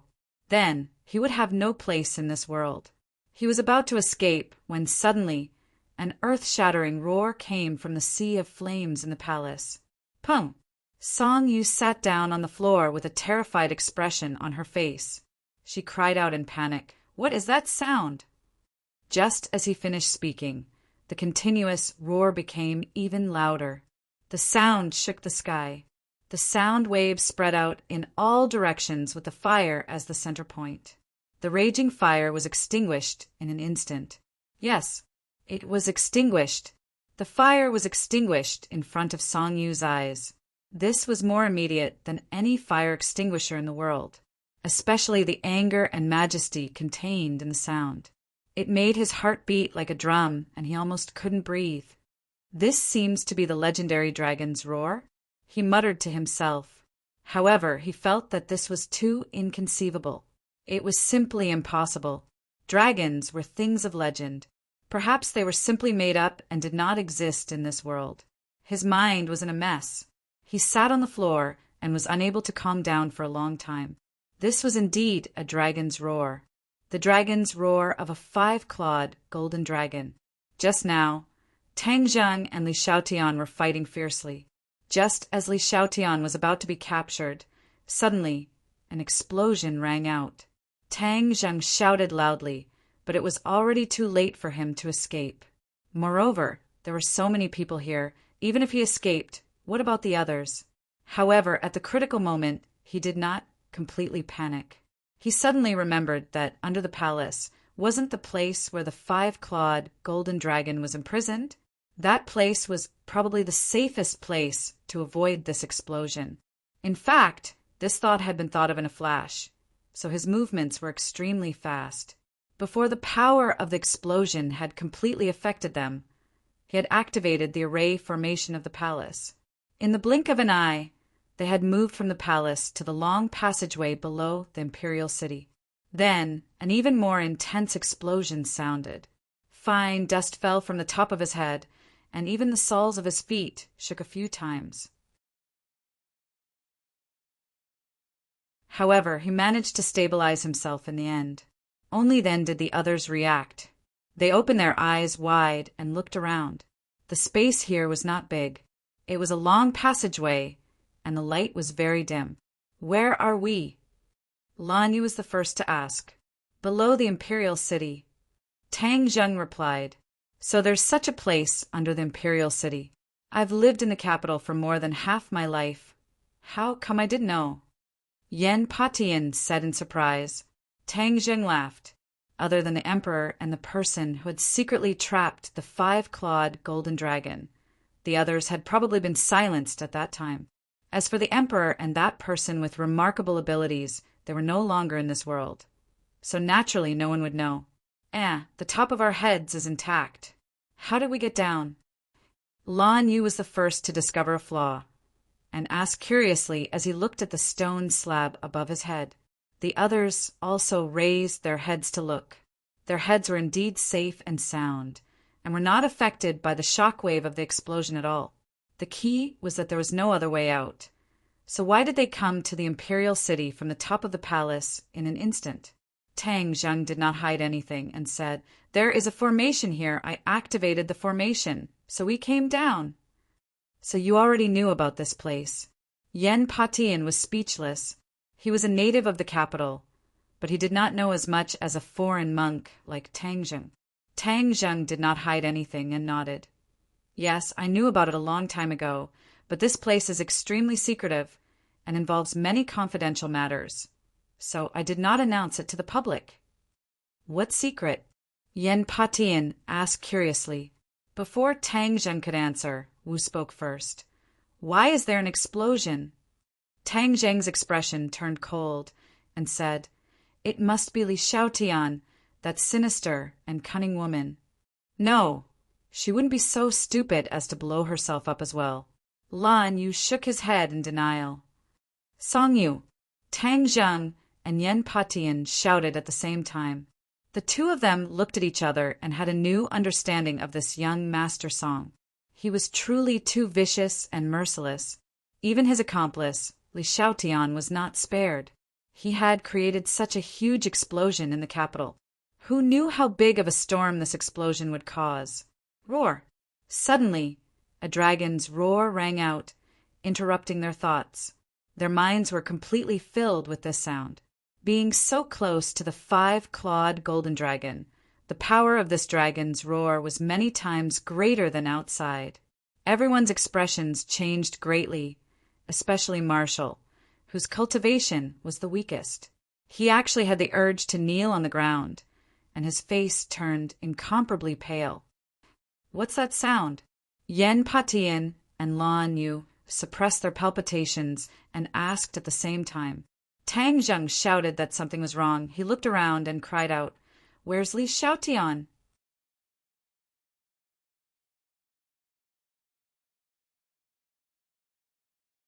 Chapter 876. Everyone seemed to have woken up from a dream and finally reacted. Wu said with a pale face, "I remember that she came down with us just now." Tang Zheng also knew this. Previously, in a moment of desperation, he had activated the formation and moved everyone into the tunnel, including Li Xiaotian. It was just that just now everyone's attention was on the tunnel, so they did not pay attention to Li Xiaotian. Unexpectedly, in the blink of an eye, this cunning woman had disappeared without a trace. Could it be that she escaped? Lan Yu asked anxiously. "No way." Tang Zheng firmly shook his head. Li Xiaotian was not a cultivator, so he had no way of opening this formation. Of course, it was impossible for him to escape. He suddenly thought of the dragon's roar just now and shouted that it was not good. This woman must have escaped along the tunnel, but she did not expect to escape to the place where the 5-clawed golden dragon was imprisoned. Perhaps the odds were against her. However, when Tang Zheng recalled that dragon's roar, he felt a lot of unease in his heart, as if the sound had traveled along the stone slab to the outside world. In the past, because of the imprisonment of the array formation, no matter how big of a commotion the 5-clawed golden dragon made, it would definitely not be transmitted to the outside world. Of course, it was impossible for the sounds outside to reach this place, but the sound of the explosion just now had clearly been transmitted in. Therefore, Tang Zheng felt a little uneasy. If the sounds from the outside could be transmitted in, then could it be that the dragon's roar just now could also be transmitted out? Then this matter would really be blown up. Dragons were existences in myths and legends. If the authorities or other powers knew of the existence of the 5-clawed golden dragon, they would probably think of ways to come here. Perhaps they would use it for research, or perhaps they would release it. No matter what, Tang Zheng did not want to see that scene. As for the ordinary people, they would panic and feel fear because of this dragon's roar. If this dragon's roar were to spread out, it would definitely not be a good thing for this world. Damned explosion, damned Song Yu, to actually cause such a serious chain reaction. Tang Zheng gnashed his teeth in hatred. What's going on? What was that roar just now? Yen Patian asked curiously.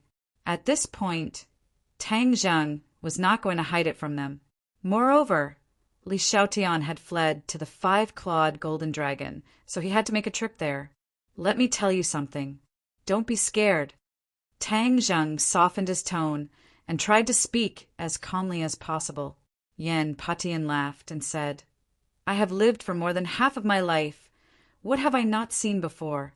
I don't think there is anything that can scare me. Yen Patian was full of confidence, and the other two were about the same. They looked at Tang Zheng with burning eyes, waiting for him to reveal the answer. Tang Zheng smiled mysteriously and said, That might not be the case. In any case, you should be mentally prepared. Tang Zheng didn't say it out loud.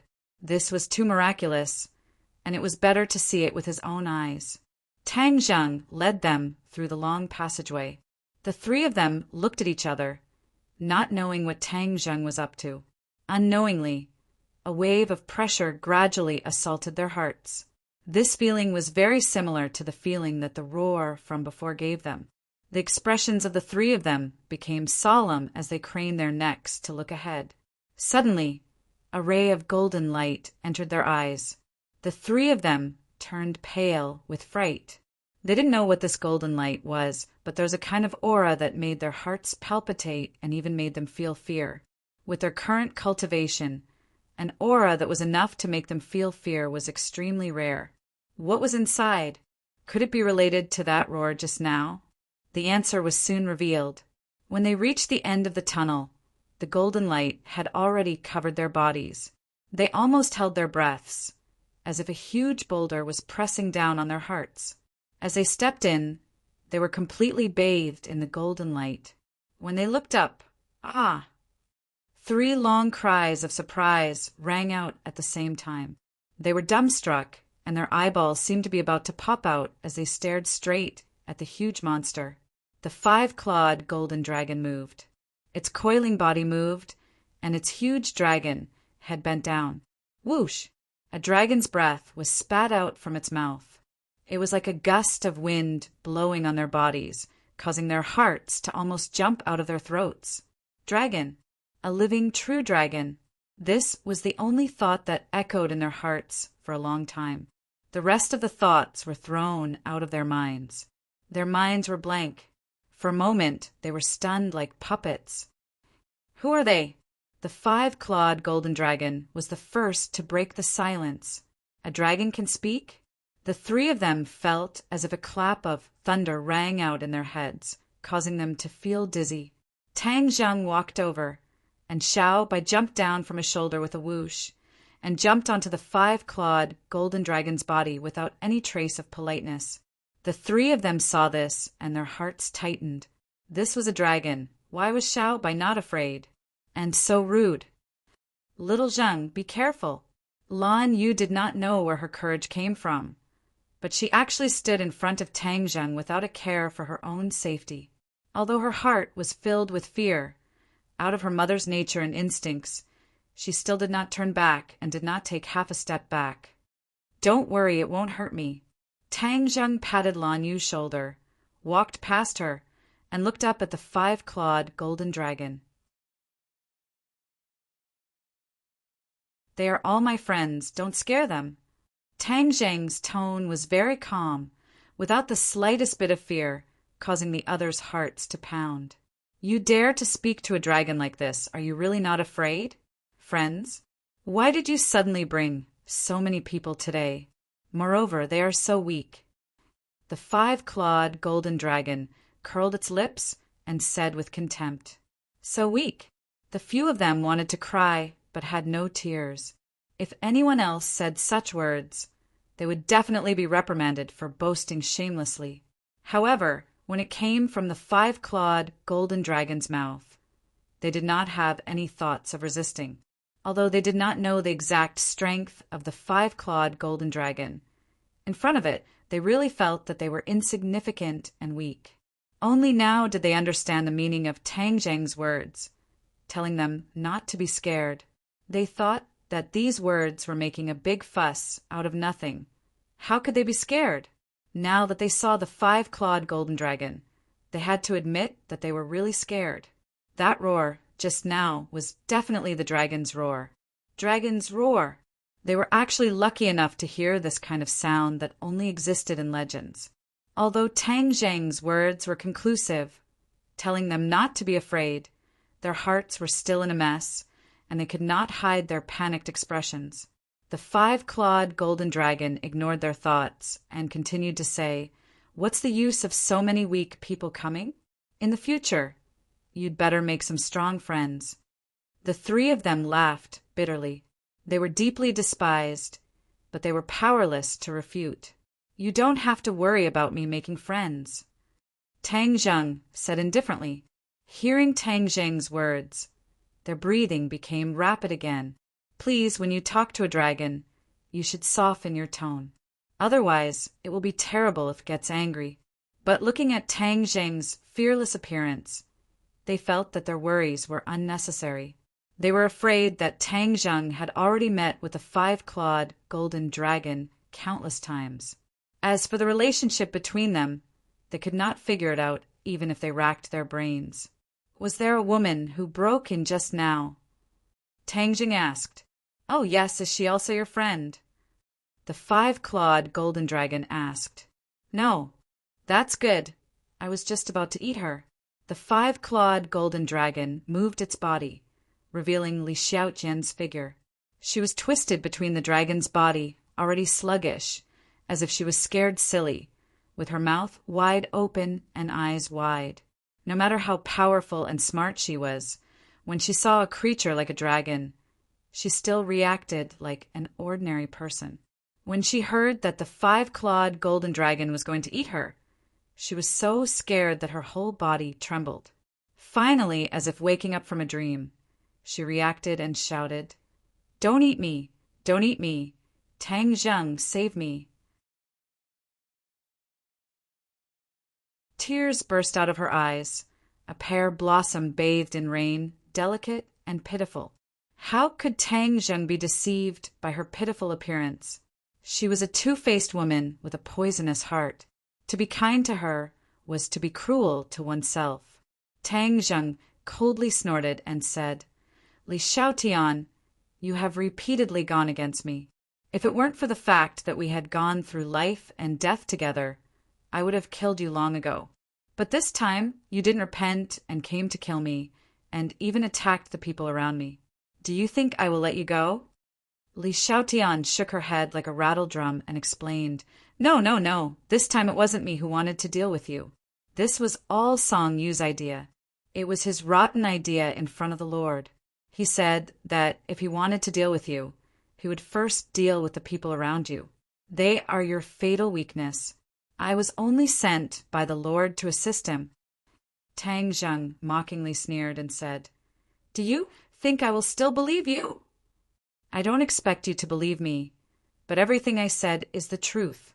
Li Xiaotian seemed to have grabbed onto a life-saving straw, refusing to let go, and explained pitifully, "You are the holy maiden of the Li Palace, but who is Song Yu?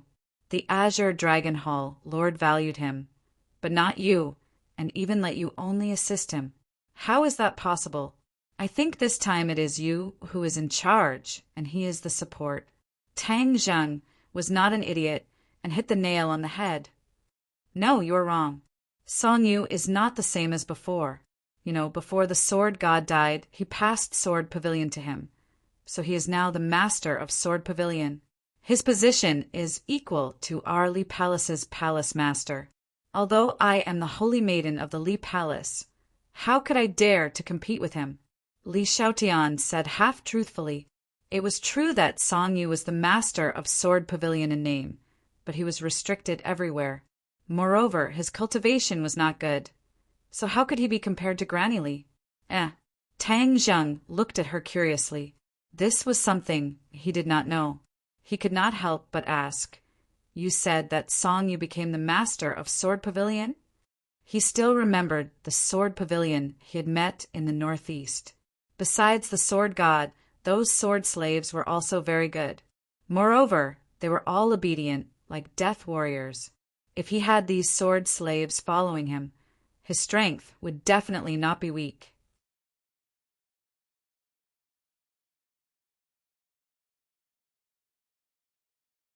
Chapter 877. Tang Zheng had to admit that Li Xiaotian had a glib tongue and was very provocative and bewitching. But thinking of her various actions, Tang Zheng suppressed that trace of kindness and said with a murderous look, "You have a glib tongue, but I won't let you go even if you break the heavens." Li Xiaotian was very clear that she was on the chopping block and her life was in Tang Zheng's hands, so she hurriedly said, "Tang Zheng, listen to me. If you kill me, it won't do you any good. Instead, it will let Song Yu's scheme succeed. I have my own ways to deal with Song Yu. You don't need to worry. But if the Venerable Lord is deceived by Song Yu and thinks that you are the one who harmed me, then Song Yu's scheme will succeed and she will truly control Sword Pavilion. There will be endless troubles in the future." Tang Zheng snorted and said disdainfully, "The sword god is many times more powerful than Song Yu. When he was in charge of Sword Pavilion, I wasn't afraid, so why would I be afraid of Song Yu?" Seeing that her every suggestion was refuted, Li Xiaotian was anxious and angry. How can a person of great ambition be so impulsive? "You should weigh the pros and cons," Tang Zheng sneered. "As you said, I weighed the pros and cons and felt that killing you is more useful than keeping you alive." Li Xiaotian hurriedly shook her head. No, it's useless to kill me. A dead person is useless. Only by enduring and living can you make the best use of everything." Is an element of Tang Zheng sneered, "Li Xiaotian, if you knew this would happen, then why did you do it in the first place? I advise you not to waste your saliva and cherish the last moments of your life." Tang Zheng was determined this time. Li Xiaotian was as vicious and merciless as a snake. The most important thing was that she already knew about the existence of the 5-clawed golden dragon. If what she said was true, she would go back and expose Song Yu's true face. Then the great lord would naturally know about the existence of the 5-clawed golden dragon, which was not a good thing. Li Xiaotian stubbornly widened his eyes. Moving his lips, he still said unwillingly, "Don't you really want to know about the Azure Dragon Palace? I can tell you all about it. Know yourself and know your enemy, and you will never be defeated. This is the best strategy." "How do I know if you're telling the truth?" Tang Zheng teased. "I swear that everything I said is true. There is not a single word of falsehood," Li Xiaotian promised. Tang Zheng firmly shook his head. "There's no need for you to ask. I have my own ways to find out." Of course, he wouldn't let Li Xiaotian die so easily. He had to squeeze out all of her value. Among them, the most important thing was obviously the secret of the Azure Dragon Palace. She definitely knew a lot of secrets in this area, so he definitely couldn't let her commit suicide like Jian Shursan. Li Xiaotian was truly in despair. Tang Zheng was stubborn. Even if she had a glib tongue, she wouldn't be able to shake Tang Zheng's heart. 5-clawed golden dragon let her go. The 5-clawed golden dragon said unhappily, "She's my snack. I'm just borrowing her for a while. I'll return her to you in a while." Only then did the 5-clawed golden dragon turn from worry to joy. "Then don't break my snack."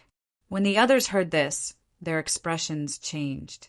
Looking at the 5-clawed golden dragon's mouth, their hearts turned cold. A single person wasn't enough to fill the gaps between its teeth. Marshall said she brought this upon herself. Just now, she even wanted to harm you, mistress. Yen Patian and Lan Yu had yet to recover from their shock. They were thinking even more. Since even the legendary True Dragon had appeared, the impact on their worldview could be imagined. Especially looking at the conversation between Tang Zheng and the 5-clawed golden dragon. It was as if they were on equal footing. This kind of relationship was too subtle and puzzling. What exactly was it about Tang Zheng that the five-clawed golden dragon thought so highly of him. In addition, the most important thing was, why was there a dragon under the imperial city? However, they were unable to ask this question for the time being.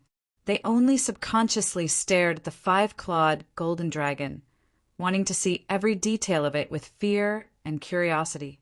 The five-clawed golden dragon let go of Li Xiaotian, and Li Xiaotian leaped, wanting to fly over everyone's heads. Tang Zheng did not move, but heard the five-clawed golden dragon snort angrily, "How can my snack run away?" Whiz! With a sweep of the dragon's tail, Li Xiaotian used all of his abilities to dodge, but he was still swept away. Like a fallen leaf in autumn, he lightly fell to the ground. Tang Zheng grabbed with his big hand, and Li Xiaotian was sucked in front of him by the heaven-swallowing technique. His big hand directly pressed down on her head.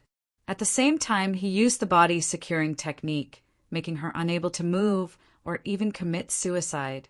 With Jian Shi-san as an example, and the people of the Azure Dragon Palace all facing death with equanimity, he did not want her to have the chance to commit suicide. Tang Zheng did not hesitate to use the soul-searching technique. Li Xiaotian screamed miserably, and his eyes became sluggish. One scene after another, one message after another flew into Tang Zheng's mind. He opened his eyes wide in surprise. Li Xiaotian really knew a lot of secrets, and many of the problems that had been troubling him in the past were immediately solved. In addition, he also realized that Li Xiaotian's previous words were half true and half false. This time, she was the one in charge of this matter, not Song Yu. Song Yu was only pushed to the front. Humph! As expected, none of her words were true. If he really listened to her, it would lead to a disaster. After a while, Tang Zheng loosened his grip, and Li Xiaotian's screams came to an abrupt end. His eyes closed, and he fell limply to the ground. What happened to her? The others asked. She just fainted. Tang Zheng clapped his hands. The information he had gathered was too complicated, and he still needed to calm down and organize it. Of course, now was not the time. Tang Zheng looked at Li Xiaotian expressionlessly and said to the five-clawed golden dragon, "I'll leave her to you." "You used the soul-searching technique on her?" the five-clawed golden dragon asked. Tang Zheng nodded.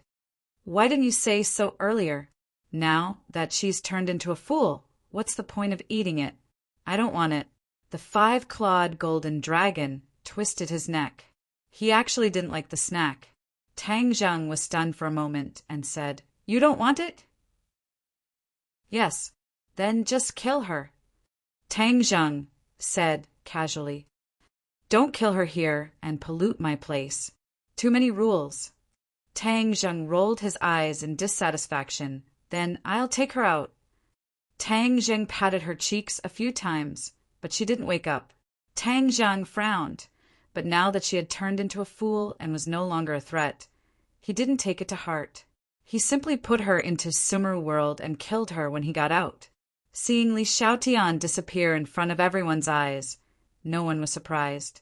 After all, the five-clawed golden dragon was in front of them. What exactly happened outside?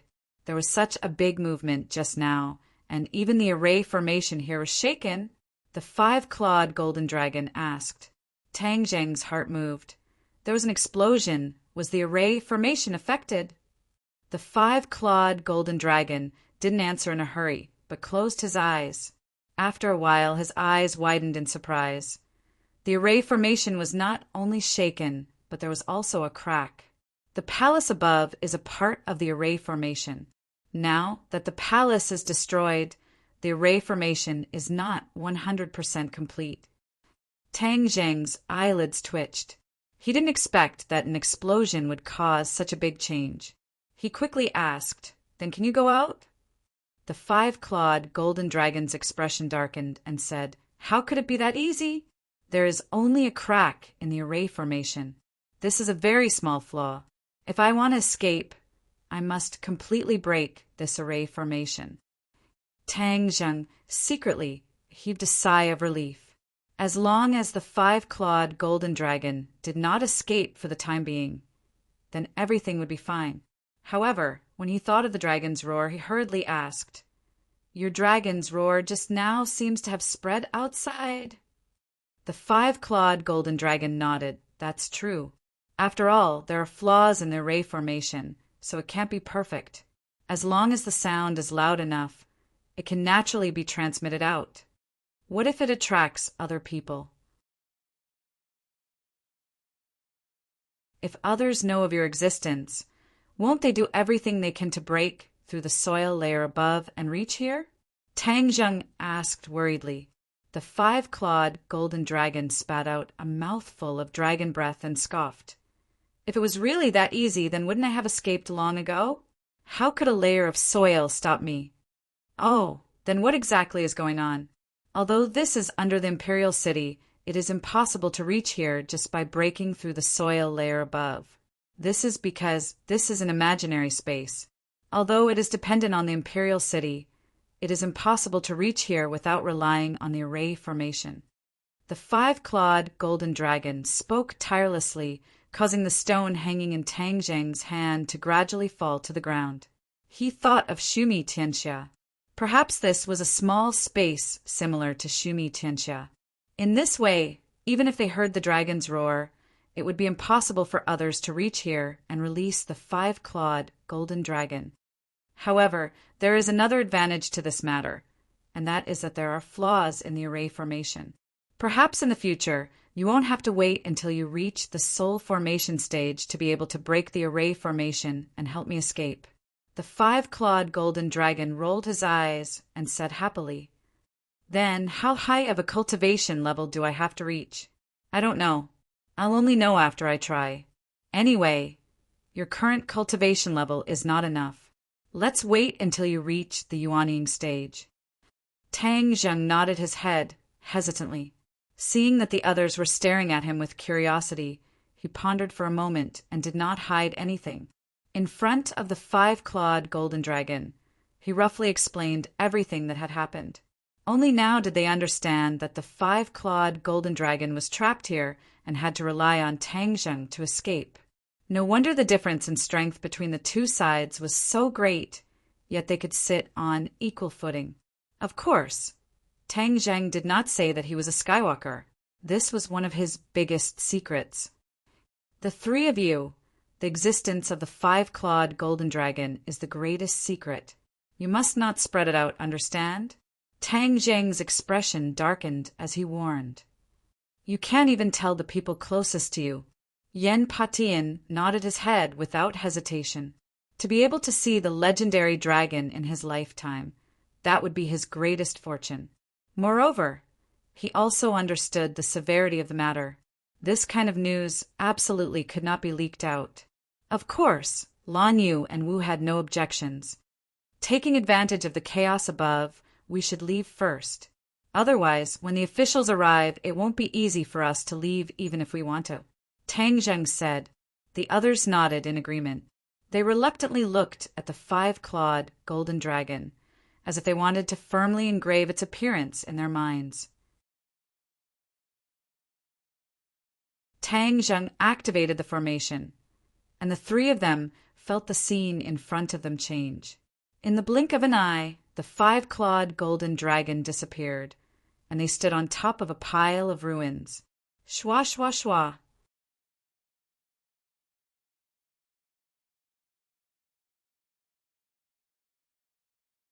Chapter 878.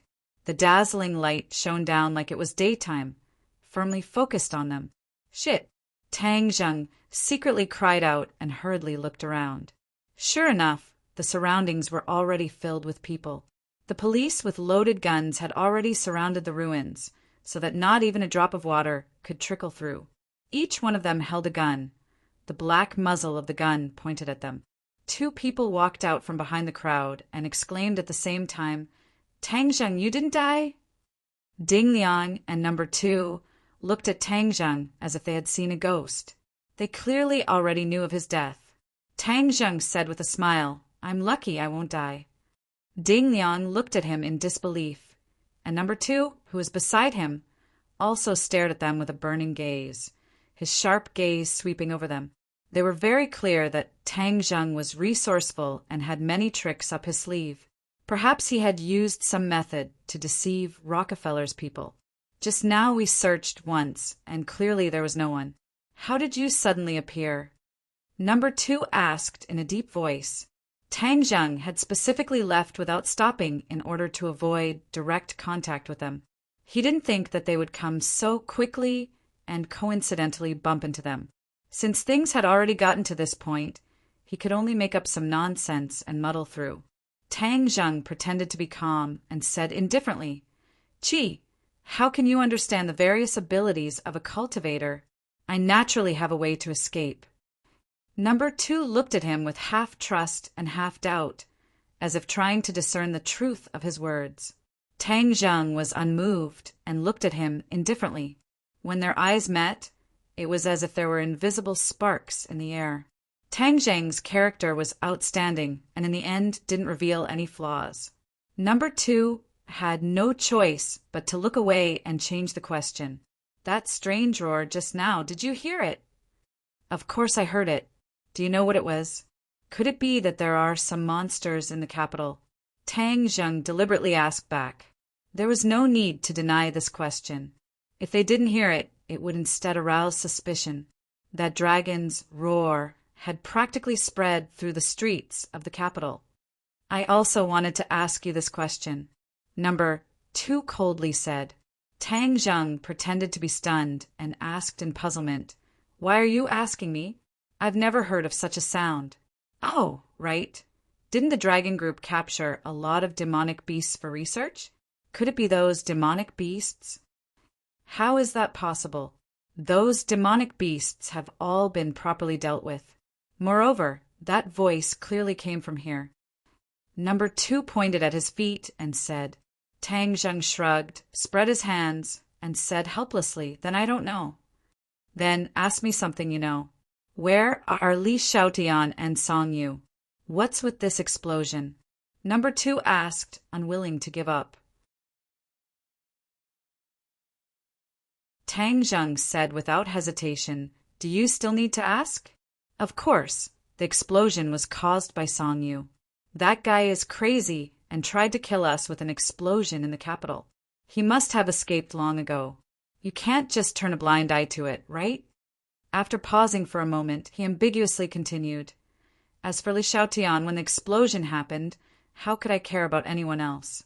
Perhaps she was killed by the explosion." "Killed by the explosion?" Number 2 and Ding Liang looked at each other. Both of them weren't too sure. The power of the explosion just now was indeed too great. A magnificent palace had been blown into ruins. How could a body of flesh and blood withstand such terrifying power? "Of course we won't let Song Yu go. Since he dares to act so recklessly, we will definitely arrest him and bring him to justice." Tang Zheng faintly smiled. "Then I'll have to trouble you. If this kind of antisocial person is left in this world, he will only be a problem for society. Also, with Rockefeller acting like this, are you really going to ignore it? The higher-ups will have their own countermeasures. You don't need to worry about this. You just need to take care of yourself and don't cause any more trouble." Number 2 said. Tang Zheng's eyes flashed with thought-provoking sharpness, but he didn't promise the other. Instead, he said, "I can't guarantee that. Rockefeller dares to kill me and use the people around me to threaten me. How can I just let this go? I will use all my power to keep them on this land." Number 2's gaze turned cold, like a terrifying bolt of lightning. He stared unkindly at Tang Zheng and said, "Didn't you hear Ding Liang's order before?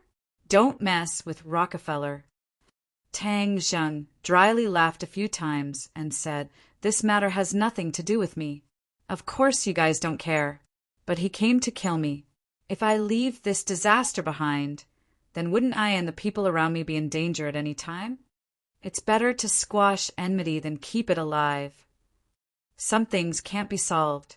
Are you really going to turn the capital upside down?" Number 2 took a step forward and approached Tang Zheng. Before Tang Zheng could make a move, Yan Patian had already taken the lead and stood in front of Tang Zheng to protect him. He said, "You guys can put yourself in Tang Zheng's shoes and think about it. Is all of this his fault? If we don't work together to resist the enemy, wouldn't we be a joke to outsiders?" However, number 2 was not afraid of Yan Patian and said sternly, "Elder Yan, have you thought it through? Could it be that your Yan family really wants to get involved in this mess?" Yan Patian laughed out loud and said disapprovingly, "Yan family swears to stand together with Tang Zheng. Any person or power that dares to go against Tang Zheng, the Yan family will definitely not sit idly by." When Yan Patian saw the 5-clawed golden dragon, his confidence in Tang Zheng soared to an unprecedented level. Of course, he would stand on his side without reservation. Although number 2 represented the authorities and even the intentions of the higher-ups, he still supported Tang Zheng without hesitation. Number 2 was overwhelmed with shock. He was very clear about the cautious style of these large families. Although the Yan family was the leader of the large families in the past and had great strength, they had never gone against the authorities. However, this time he clearly supported Tang Zheng, which was equivalent to standing on the opposite side of the authorities. Furthermore, Yan Patian was very clear about who exactly number 2 represented, but he still did not turn back. This couldn't help but shock number 2. Could it be that Yan Patian thought so highly of Tang Zheng that he didn't even give face to the authorities?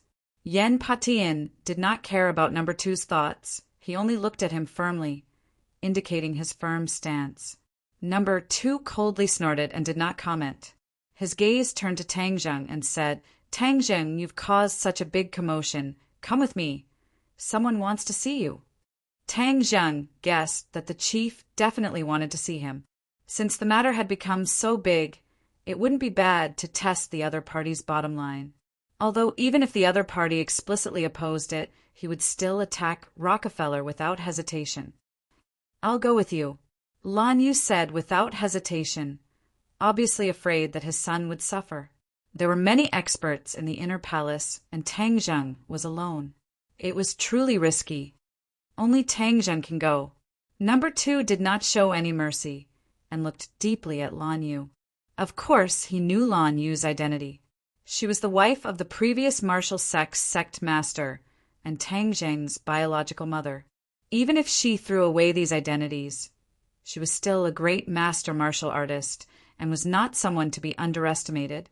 Tang Zheng was full of confidence as he shook his head and said, "Don't worry, I'm fine." But Lan Yu still wanted to dissuade him. But Tang Zheng smiled and shook his head. His voice became gentler as he said, "Go home and wait for me." Seeing her son speak so gently to her, Lan Yu was stunned, and her eyes sparkled as she looked at him. Tang Zheng's attitude towards Lan Yu became much better. Although he could not personally call her mother, he was no longer as cold as before. Okay. Lan Yu's heart felt warm, and the corners of her mouth lifted in gratification and excitement. But when she turned her head and stared at number 2, her eyes became especially sharp and full of aggression. She said with killing intent, "If anyone dares to hurt little Zhang, I will risk my life to kill them. No matter who it is, even if they escape to the ends of the earth, I will not let them go." This blatant threat made number 2 unable to do anything. After all, Lan Yu had the confidence to say this. Ding Liang hurriedly tried to smooth things over and said, "Everyone, don't misunderstand.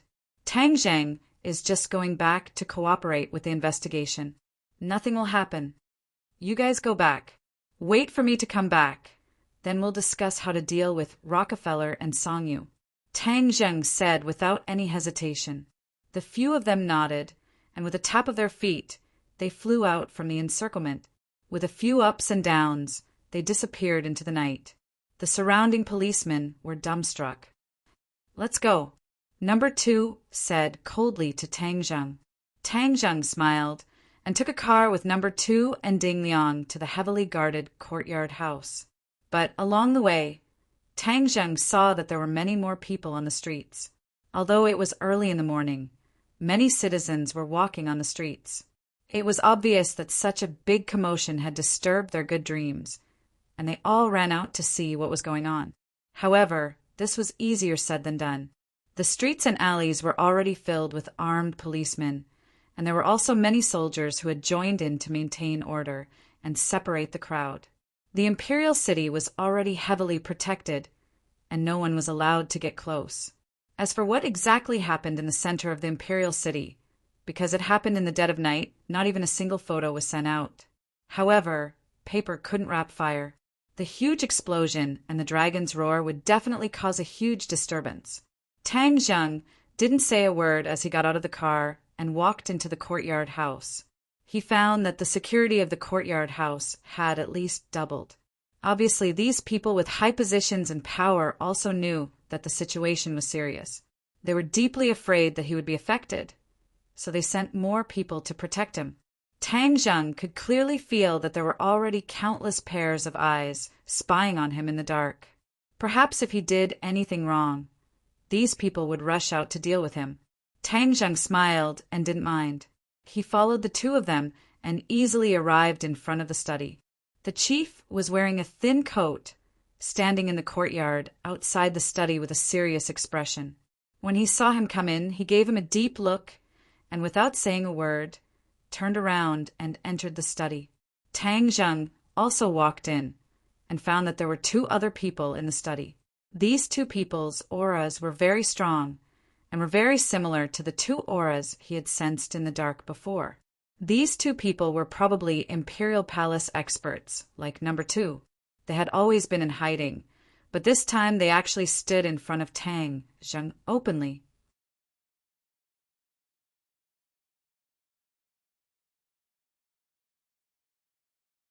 Chapter 879. Tang Zheng glanced at number 1 and number 3, completely unconcerned. He had no ill intentions towards the bureau chief, so why should he be afraid of them? The bureau chief's face darkened as he looked at Tang Zheng sternly and said, "Do you know what you've done?" Tang Zheng calmly accepted it and lightly said, "Could it be that you think that I was the one who started all of this?" The bureau chief was slightly startled. He didn't expect Tang Zheng to dare to refute him. This was a challenge to his authority. In that instant, his gaze became extremely sharp. The atmosphere in the study changed. Number 1, 2, and 3 all tensed up, as if they would take down Tang Zheng as soon as the bureau chief gave the order. The bureau chief didn't give the order in the end. He only stared at Tang Zheng sternly, as if trying to see through his thoughts. Tang Zheng was like a big ball of cotton, causing all the power he released to disappear. He helplessly snorted angrily and said, "What's with that roar?" Obviously, compared to other things, that dragon's roar was what he was most concerned about. Tang Zheng shook his head as usual and pretended not to know. He said, "I don't know. I guess it's the sound of some monster." "Humph, monster, what monster?" the bureau chief asked, unwilling to give up. Tang Zheng shrugged and said, "There are millions of monsters in the world. How can I recognize all of them? Moreover, it's just a sound, so I can't tell." The bureau chief looked at him suspiciously and suddenly said, "Someone said it's a dragon's roar. What do you think?" Tang Zheng raised his eyebrows and pretended to be surprised. He asked, "Dragon's roar? Are there really dragons in this world?" He didn't seem to have any flaws, as if it was really the first time he heard of such a judgment, but his heart was beating like a drum. To be able to judge that it was a dragon's roar with just a roar, it seemed that the officials had many talents and guessed correctly. Number 2 also asked in surprise, "It's really a dragon's roar?" Obviously, it was also his first time hearing of such a judgment. Number 1 and number 3 obviously knew about this beforehand. They glared at number 2 fiercely, indicating for him to keep quiet. After number 2's interruption, the bureau chief's aura weakened a little, but he still persisted in asking, "You don't think it's the dragon roar?" "How would I know?" Tang Zheng shook his head without hesitation. Could it be that dragons really exist in this world? The bureau chief didn't find any flaws and couldn't help but feel a little discouraged. Tang Zhang was like an airtight wall. No matter how strong the wind was, it couldn't penetrate through. Tang Zhang did not give up and asked, "If there really are dragons in this world, it would be a huge discovery." Dragons are real. The bureau chief continued, "This is clearly recorded in ancient documents, but it's very confidential and not known to outsiders." Tang Zhang pretended to be enlightened. "I see. That dragon roar came from the palace. Don't tell me you didn't discover anything else?" Tang Zhang shook his head. "At that time, all I cared about was avoiding the explosion. I didn't even have time to run for my life. How could I have the time to care about other things?" The bureau chief nodded to himself. That kind of powerful explosion was indeed too dangerous. What Tang Zhang said was not unreasonable. "Then how did you manage to escape?" "Didn't I already say? Cultivators have their own life-saving methods." "I'm very curious, so I want to listen and broaden my horizons." Tang Zhang's expression turned cold. "I'm afraid I can't comply. If my life-saving methods are made public, how can I survive in the future?" "Not saying? Could it be that you want to go against us and are afraid that we will use this method to deal with you?" Tang Zhang was stunned. This question was not easy to answer. The other party was obviously testing him. Since he had chosen to be tough, he couldn't compromise midway. Otherwise, he would be forced into a dead end by the other party. Tang Zhang smiled faintly. "Why would I go against you? However, in this world, one must always be vigilant against others. Moreover, there are too many people, and it's hard to avoid leaks. So, forgive me for not being able to comply." The other three instantly stared at Tang Zhang with unfriendly expressions, as if they couldn't wait to attack immediately. However, the bureau chief calmed down. He had already tested Tang Zhang's bottom line, so he didn't dare to take another step. Don't dare? When he thought of this word, he couldn't help but find it funny and sad. He was a superior above millions of people, but he had to care about the feelings of a young man. It was really ridiculous. Although he was helpless, he had to admit that this was the truth. Tang Zhang saw the intention to retreat from the bureau chief's eyes, and a trace of joy flashed through his heart. It seemed that his tenacious persistence was fruitful. "I heard that you don't intend to bury the hatchet with the Rockefeller family?" The bureau chief changed the question. Tang Zhang sneered. "Bury the hatchet? Do you think it's possible?" "Why not? The Rockefeller family is a big family and knows how to weigh the pros and cons. As long as we come forward to mediate, they will definitely take a step back. There's no need to fight to the death. Young man, take a step back and you'll have a better view." Tang Zhang shook his head without hesitation. "It's none of my business. The Rockefeller family is not targeting you, so of course you can say that. Not only does he want to kill me, but he also wants to harm the people around me. This is my reverse scale. If anyone dares to touch it, I will definitely deal with him to the end and not let him have an easy time." After a slight pause, he emphasized his tone and repeated, "Anyone." Of course, this anyone was not limited to the Rockefeller family, but also included other people. The people in front of him were no exception. This was a resolute expression of his attitude. This kind of behavior was undoubtedly very provocative, especially for such a person with such a high position and power. The bureau chief's face changed instantly. It became gloomier and more serious. His sharp gaze was like a knife about to pierce through Tang Zhang. But Tang Zhang did not retreat at all. After experiencing the Rockefeller family incident, he became cautious and wanted to strangle all possible dangers in the cradle. It didn't matter if they dealt with him, but if they dared to target the people around him, then he would definitely be angrier and fight to the death with them. The bureau chief understood the deep meaning in Tang Zhang's words. That was why he was so angry. He was threatening him to his face. He really wanted to flare up and have someone arrest Tang Zheng, but after all, he was not a 3-year-old child. He was very good at weighing the pros and cons. At this moment, having an enemy like Tang Zheng was definitely not a good thing for him. So he took a few deep breaths and finally suppressed the anger in his heart. He looked at Tang Zheng and said, "Rockefeller is not so easy to deal with. If you cause such a big disturbance again, then I won't sit back and do nothing. That's not up to me. You know what kind of people the Rockefeller family is. Bats, werewolves, these guys will definitely cause panic when they appear in public. This is not something I can control. Actually, I have a very good suggestion. You find Rockefeller's people, and then I'll deal with them myself. It's better for everyone to end this matter early." Although Tang Zheng knew Rockefeller's hiding place from Li Xiaoyan's mind, with such a big commotion in the imperial city this time, Rockefeller was not stupid. He must have moved long ago.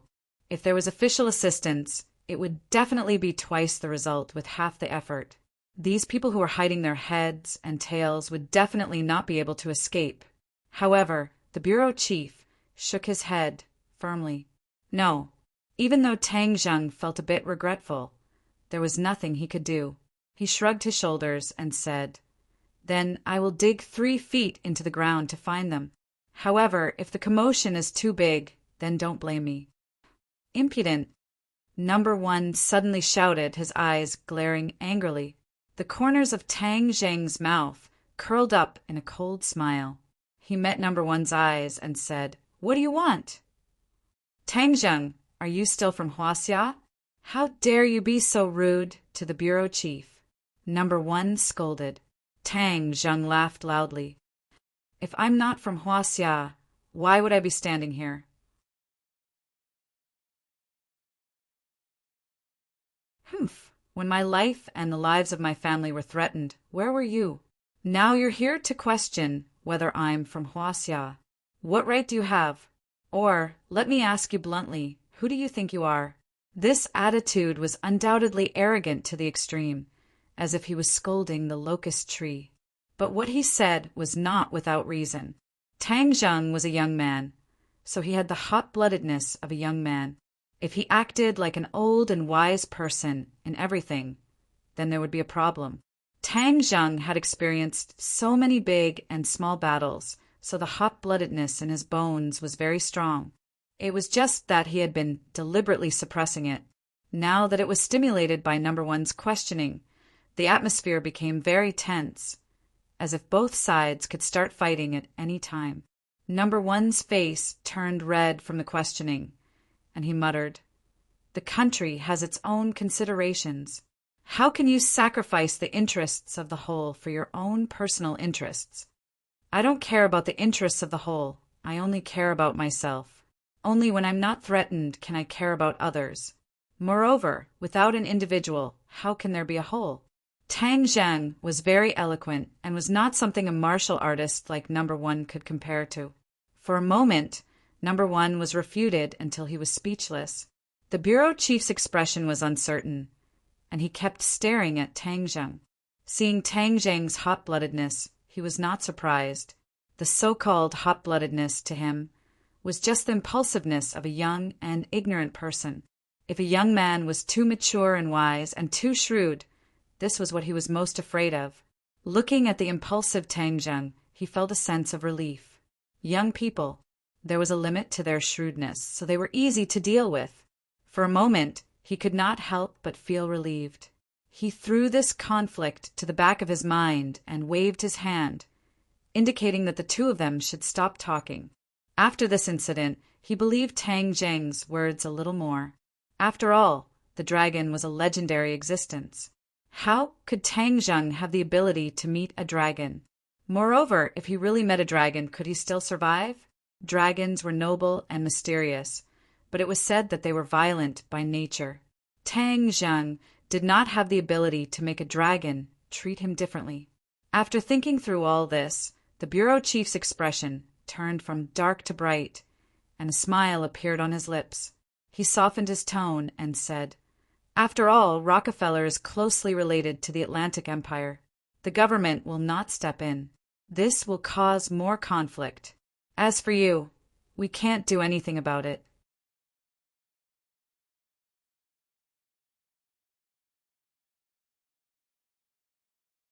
Chapter 880. Hearing this, Tang Zheng was actually very happy. If the officials did not interfere, this would be the most beneficial situation for him. Thank you very much. However, in the end, this matter was started by the Azure Dragon Palace, so the officials should deal with the Azure Dragon Palace even more. Tang Zheng took the initiative to mention the Azure Dragon Palace to test the other party's reaction. The bureau chief avoided talking about it and waved his hand. The Azure Dragon Palace is too mysterious. We can't find it either. Your family has experienced such a thing. You should go back and comfort your family first. Tang Zheng's heart skipped a beat. The bureau chief's reaction was out of his expectations. He took the initiative to mention the Azure Dragon Palace, but the other party avoided talking about it, as if there was some secret behind it. Could it be the other party had some sort of relationship with the Azure Dragon Palace? But why didn't the information in Li Xiaoyan's mind mention this? The Azure Dragon Palace seemed to have always been an independent existence and had never been involved in the matters of the imperial court. Logically speaking, the Azure Dragon Palace shouldn't have anything to do with the other party. Tang Zheng secretly shook his head. There must be some unknown secret behind this, and he had no way of knowing it for the time being. He bid farewell and left, only to discover that the sky had turned white.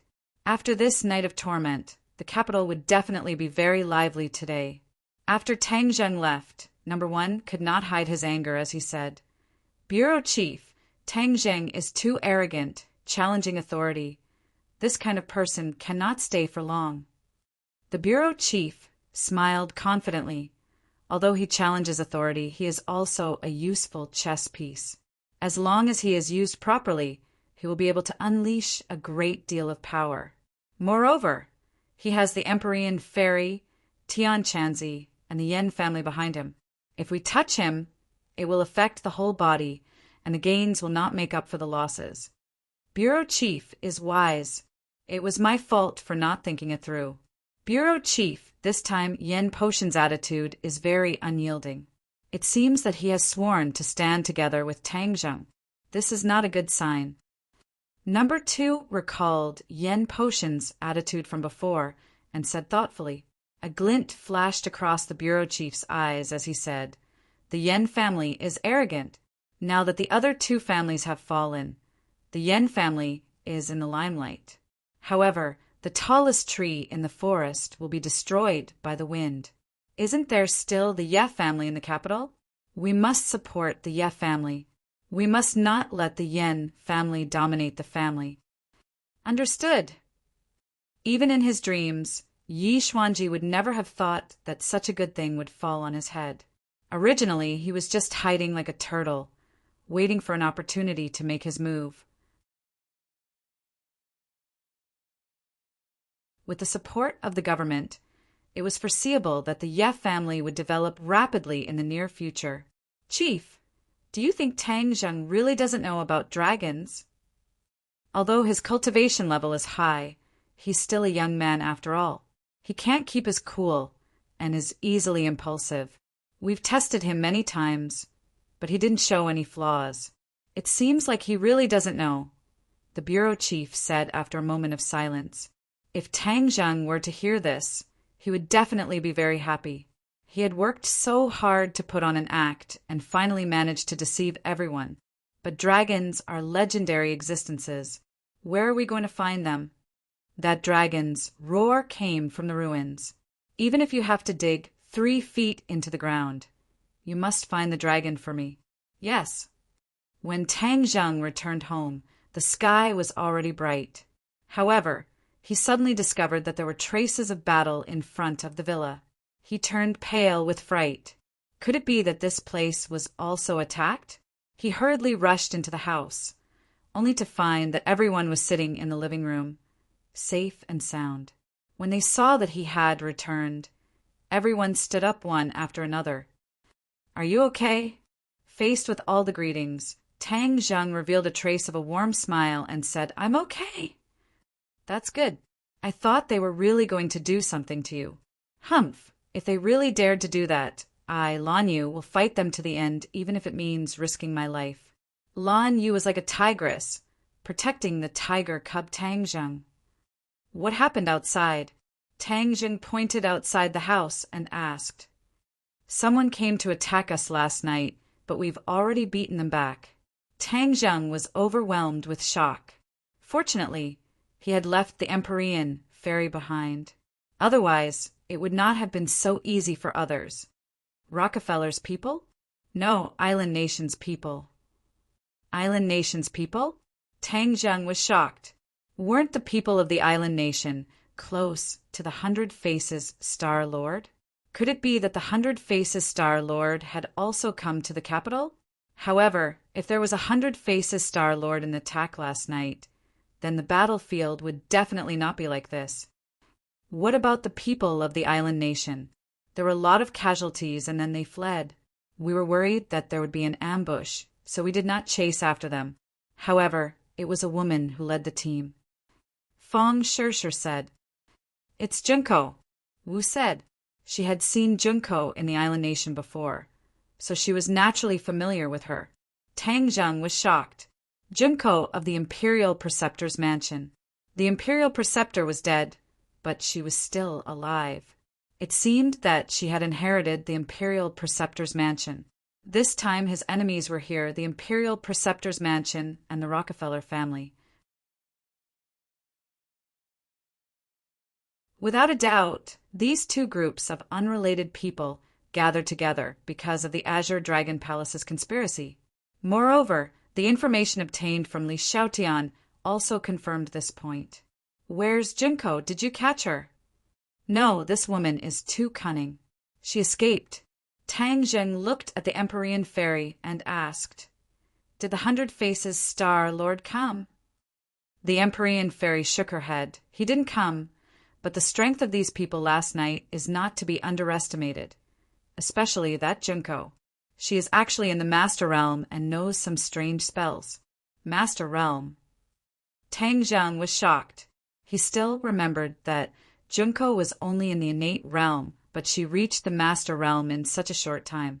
He was afraid that only the Hundred Faces Star Lord could do this. I was right. This group of people from the Island Nation really can't be separated from the Hundred Faces Star Lord. As for the spells she knew, ninjutsu was originally a branch of spells. It was very shallow, but with the Hundred Faces Star Lord, all of this would naturally change. So it was not surprising that Junko knew some strange spells. In fact, there was a big difference between the ninjas of the Island Nation and the traditional martial artists. Ninjutsu was a deformed existence that combined martial arts and spells. If one practiced ninjutsu, they would not be able to reach the peak of martial arts or spells, and would be greatly restricted. This was why the Island Nation gathered the strength of the whole country. But after all, there were not many ninjutsu masters. There was no other way. The route was restricted. However, this also led to an advantage. That was, they could not only practice martial arts, but also some shallow spells. It could be imagined that the person who created the ninjutsu back then was also a genius. However, with the Hundred Faces Star Lord, this situation would definitely be broken. He would teach these people authentic spells, so they would gradually abandon their identity as martial artists and turn into cultivators. However, there was still a problem with the foundation of these people, so even if they cultivated authentic spells, it would be impossible for them to achieve much unless their talent was extremely outstanding. As long as everyone is fine, it's fine. It seems that we have another mission this time. Not only do we have to find Rockefeller, we also have to find this group of Island Nation monkeys. Tang Zheng said. Yan Patian patted his chest and said confidently, "Tang Zheng, don't worry, our people have already spread out, and even if we want to find a needle in a haystack, I will still fish them out, not to mention that they are not even needles. The most important thing is to prevent them from escaping. Since they have barged in, then we must close the door and beat the dog, catching a turtle in a jar. We definitely cannot let them escape." Tang Zheng said as he clenched his fists.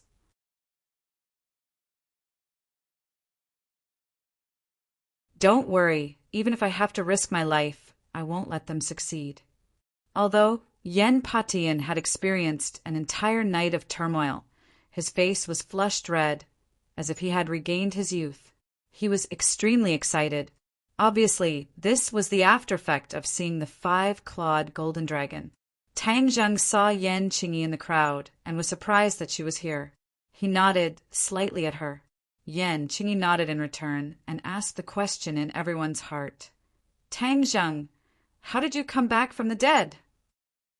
Seeing that everyone was looking at him curiously, Tang Zheng laughed and said, I didn't come back from the dead.